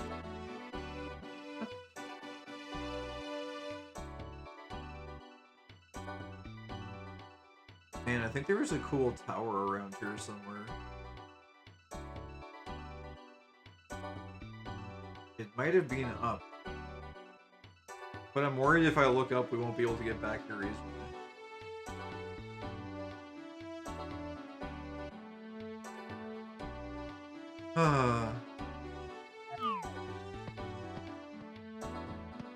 Well, I'm gonna go brush my teeth before he goes on 2-hour tower hunting arc. What if it's a 2-minute tower hunting arc? What if it's up there? Anyways, yeah, you go do that, Veg. I did it. This is the tower. It was actually a 2-second punt.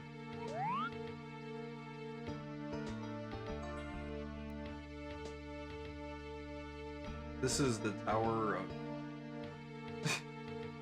I don't know. The Tower of Truths. Red coins. It's true, there are red coins. We do have the wing cap now also. I don't even remember where we got the wing cap, to be perfectly honest. Straight up arguing with his dad that he absolutely isn't going to be in the shower for 40 minutes this time.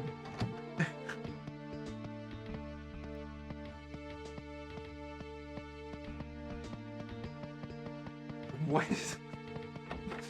Where do these comments come from? That's right, they come from me. No, I missed the elevator. Yeah, I would have said if I missed the elevator.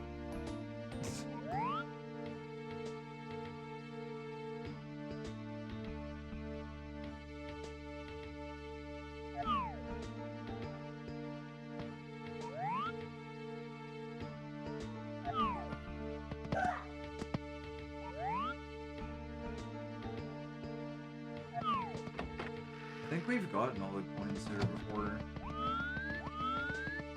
Yeah, that's right, we did get them all here before. I think Young Station was with us when we got them. Young Station dipped in for a brief moment, I believe. It was me, Gabagool, and Young Station.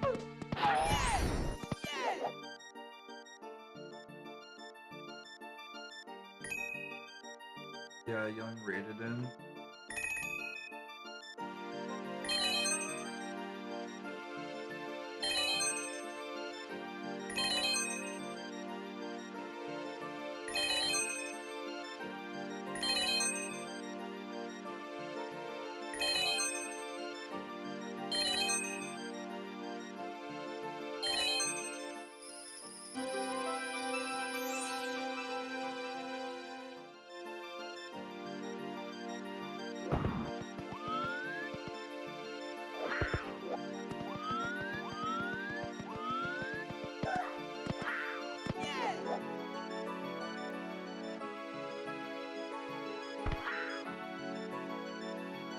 Alas, we tried to fly too high.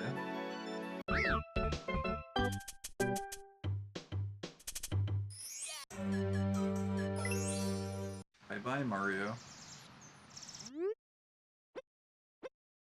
Welcome to Mario Wonderland.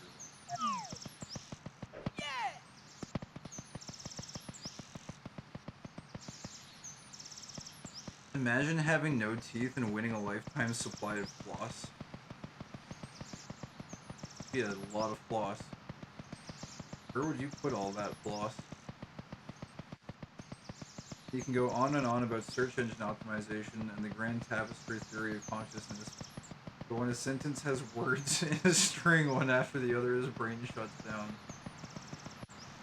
You see, Veg, the thing about me is I'm not very much invested in the physical reality that we find ourselves dwelling in day to day. I tend to prefer to find ways to distance myself from it as much as possible.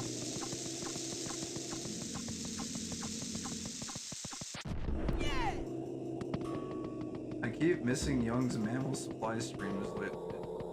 Bye bye, Mario. Imagine winning a lifetime supply of teeth. years ago. I would make a floss hammock and put it in the bathroom and offer guests a chance to rest in the bathroom floss on. Well, since it would then have a suitable form of bedding, you could also accurately and aptly refer to it as the bedroom, could you not?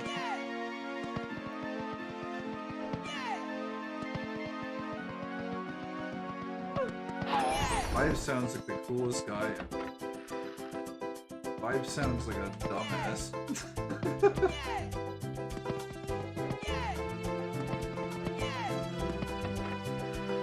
You should probably avoid hanging out with that guy if you want to retain any of your remaining brain cells.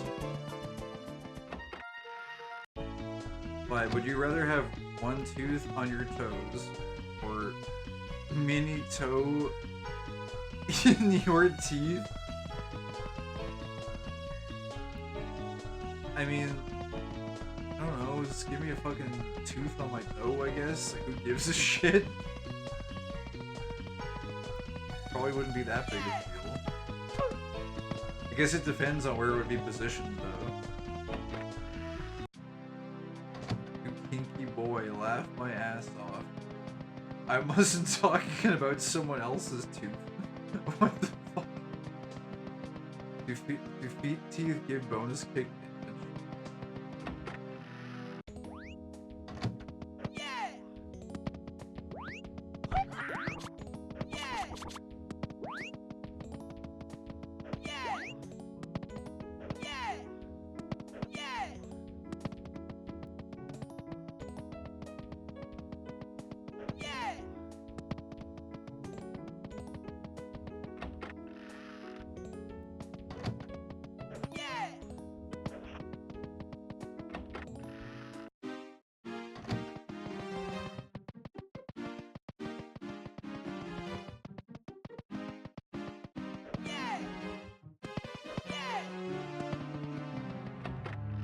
Would you have to brush the toe tooth?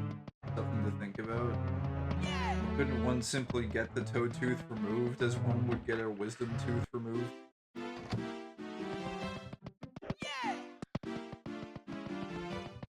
Could one not accomplish this?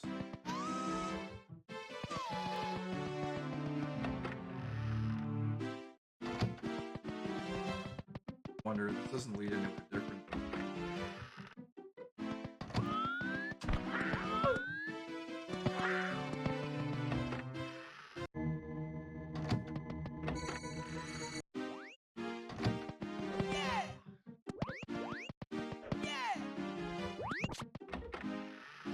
Here we go. We've memorized a much easier way to get back into this place. That was a great accomplishment.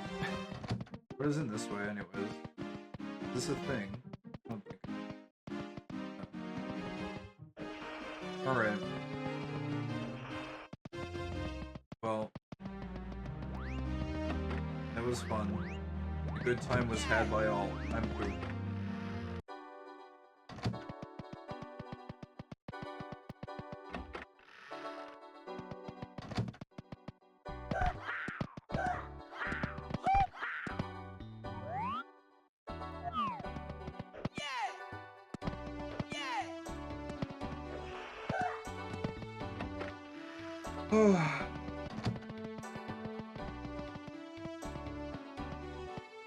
Wait a minute. Oh my god. They're upside down.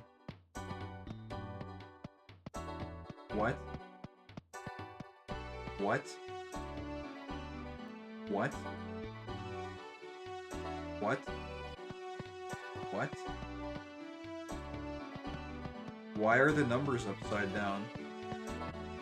What? Just rotate the screen. No, but this is actually big though. They weren't upside down. How did we break this?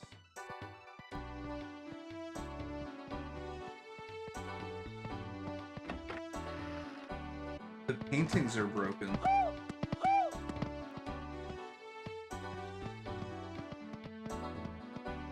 They still work. What? You see, sometimes autistically revisiting the same area over and over again leads to interesting results. Wait a second, I want to check something, if it's possible. I seem to recall this happening once before, and I could never replicate it. I have to know if... Look, even the star is upside down.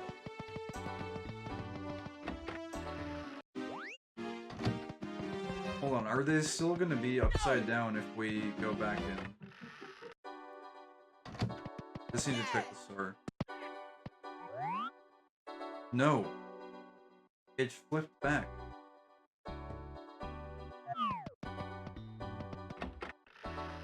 Maybe it's a random chance of it happening.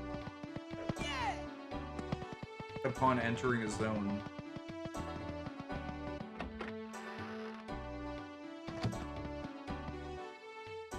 You're not upside down anymore.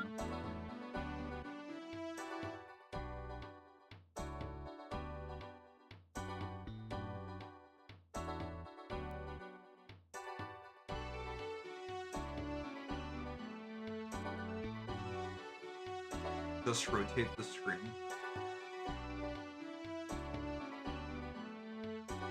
I just turned my phone around and they were right way up, if that helps. Oh my god. Autistically revisiting the same places over and over, expecting interesting results is the definition of insanity, the Matrix. This is a ROM hack, sounds are off as well. It's the forbidden release from 2005. It was developed in partnership with Game.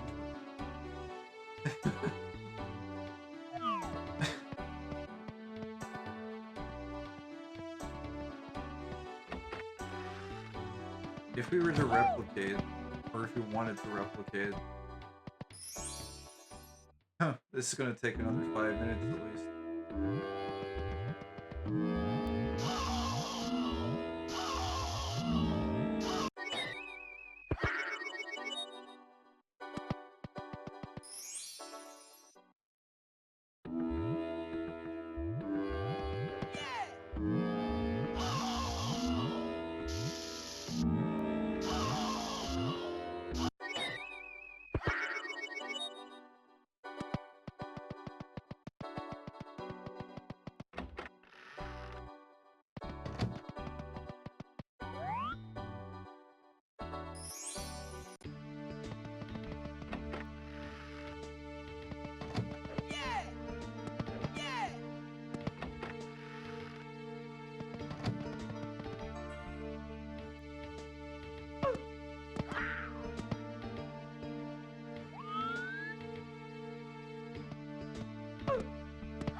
The chances that it replicates are extremely low, I think. I think it's like a completely random low chance of it just happening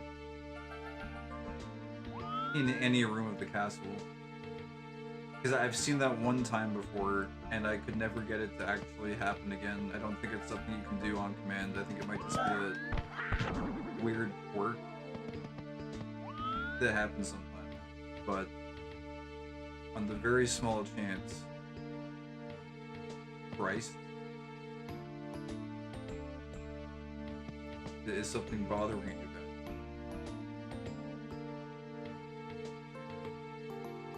Is missing the jump an exploit? Yeah, it's it saves time.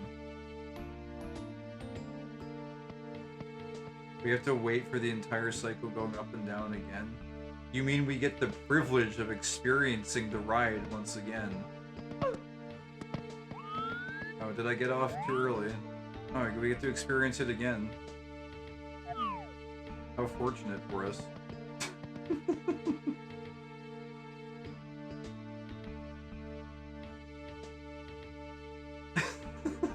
I think 5 might be a meta troll.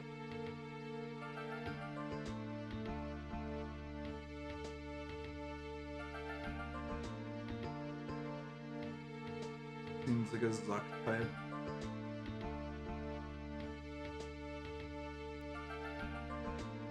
think I might be familiar with that guy. Possibly. Possibly, maybe.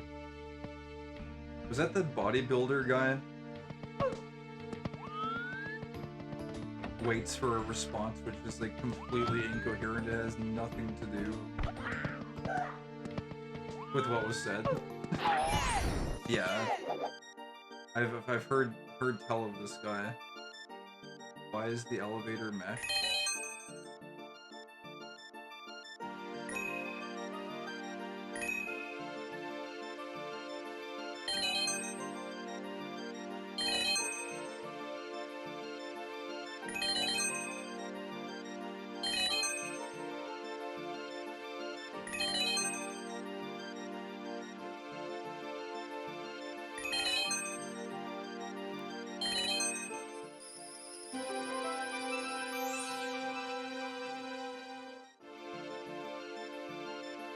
Hey, we actually made it this time. Oh, there's no ceiling up here.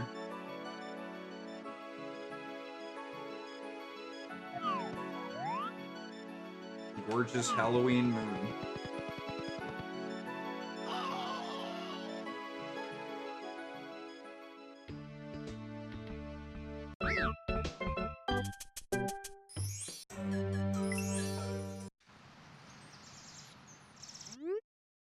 Welcome to a Mario Wonderland.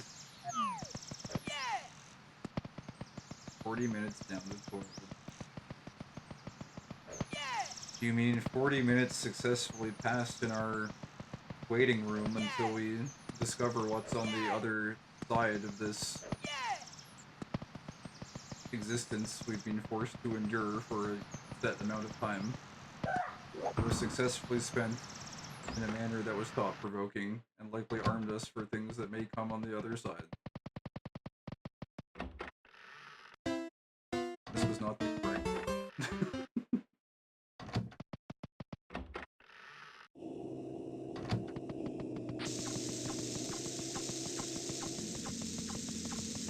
Hayes says set amount of time because he's not quite familiar with Earth units of measurement yet.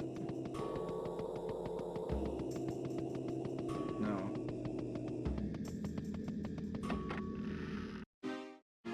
It's a set amount of time because it varies from individual to individual. I can speak. I can spoken.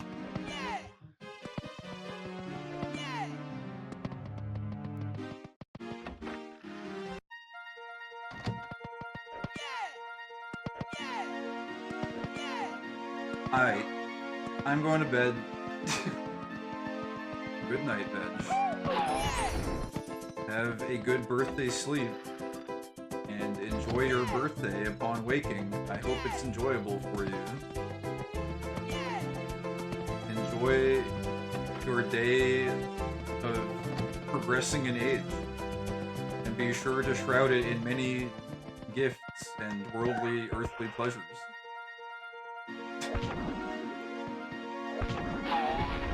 The sardonicism is just dripping. I don't even know what that word means. But I'm sure it's accurate.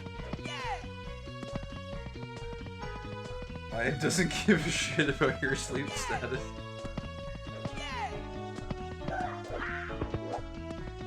Room temperature IQ. Likely. Means you like sardines.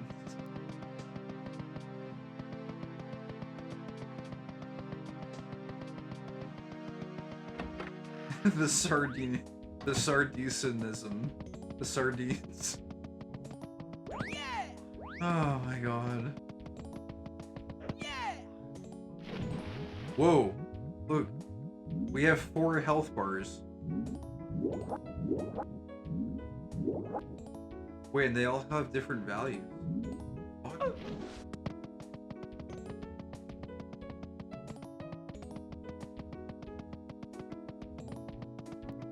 Where the fuck am I fucking going?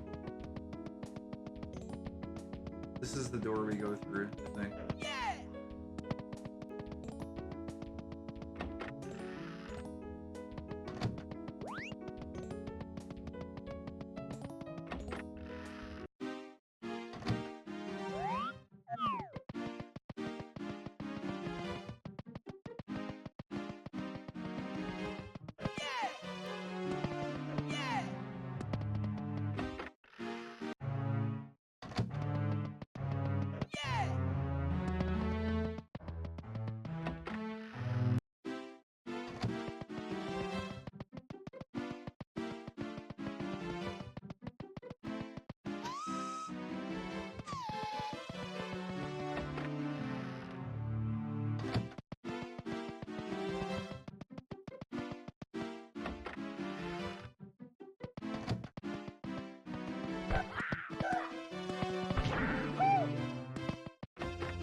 sardines.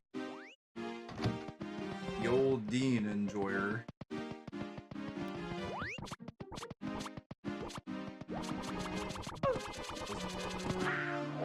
No, it's forward.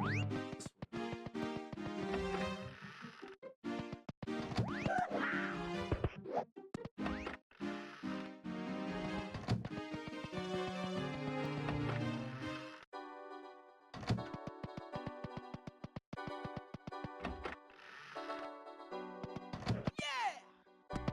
Yeah! Yeah!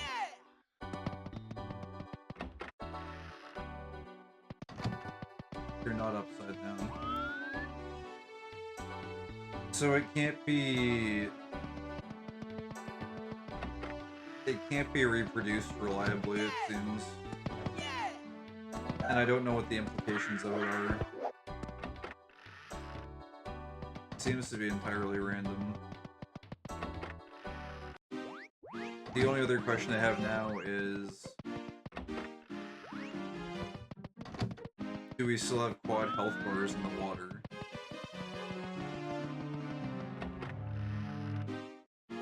Anchovies are sardines for people that can't face reality. Why the hell is sea cleaner popping?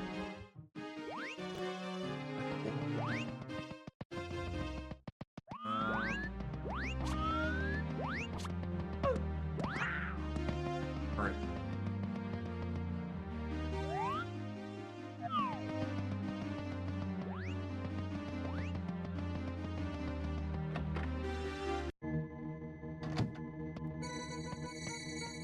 Oh, wait, I don't think we can easily... It's not super easy to go back to a room with water, I think.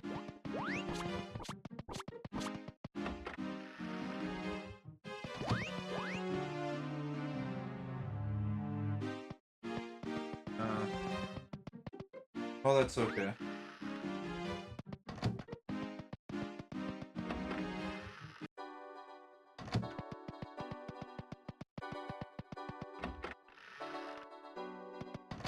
Yeah! Yeah! Yeah!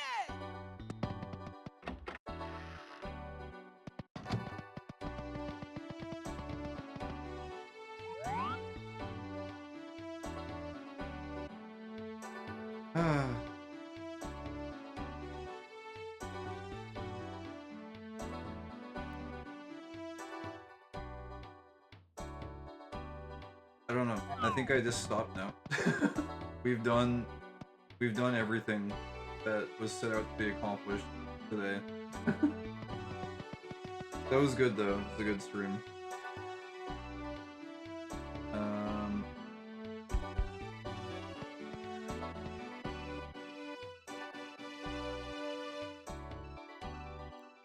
I don't think there's any remaining thoughts to be shared. The B3 has been 313'd. Yes. I guess thanks for hanging out. I don't know how you guys have the time to do this. I don't know how I had the time to do this. But it's now well into the morning of the day after Halloween, so I suppose Halloween is officially over. So that was nice. Thanks for hanging out. We should do this again sometime. I should try and defeat the nothingness of my existence, maybe by combating it with doing a thing sometimes. That might be a thing to consider. How does one end the stream exactly? I don't know. I guess I have to hit the stop streaming button.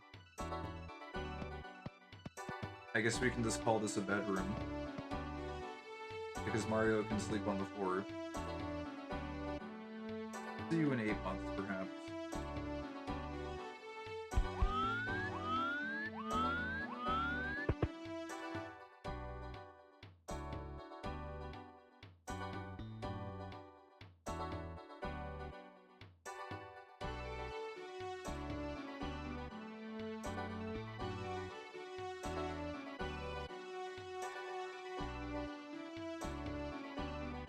I tried so hard to not face the one door, and the camera just like slowly revolved around to face it.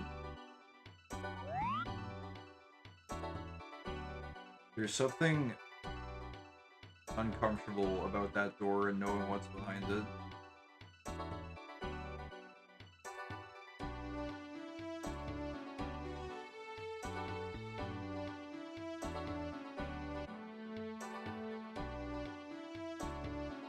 I guess we all have to walk through that door at some point or another, though.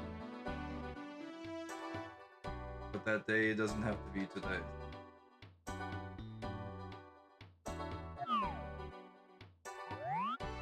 For today, maybe somewhere between the entrance door and number 2 would be good.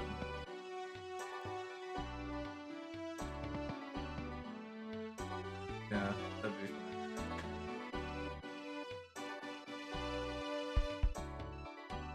You push the end stream button, I think. Good night, Mario. Good night, Mario. We are all Mario. We are all going to sleep now. BGNW in the chat.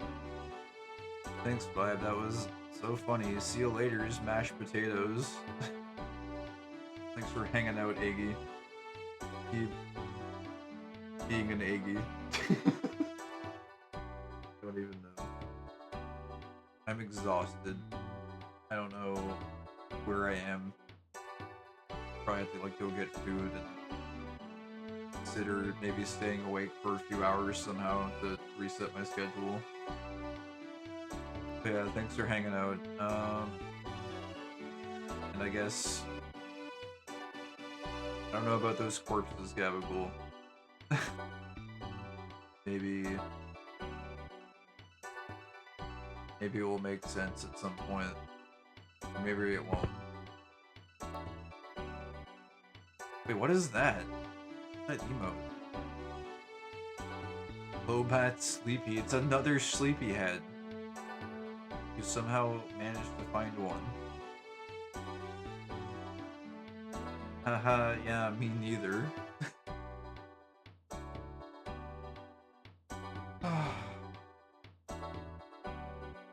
I'll have to ponder it for a while. That dream.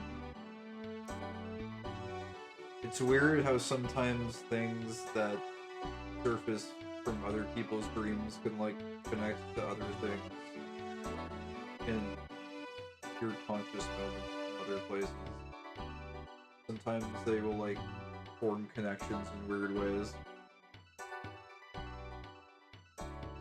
Interesting though.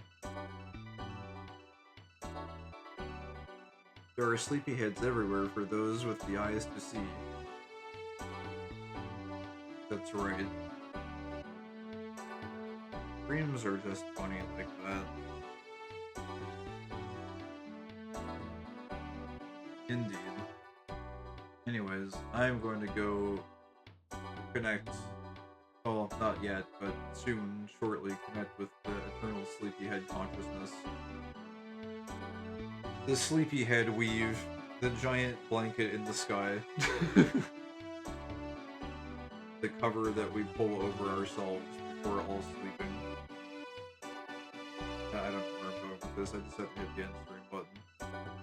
But yeah, thanks for hanging out, and I will see you guys at an undisclosed time. Perhaps it will be soon, or perhaps it will be not so soon. But yeah, bye-bye everyone. Have a good rest, and happy Halloween. Easy.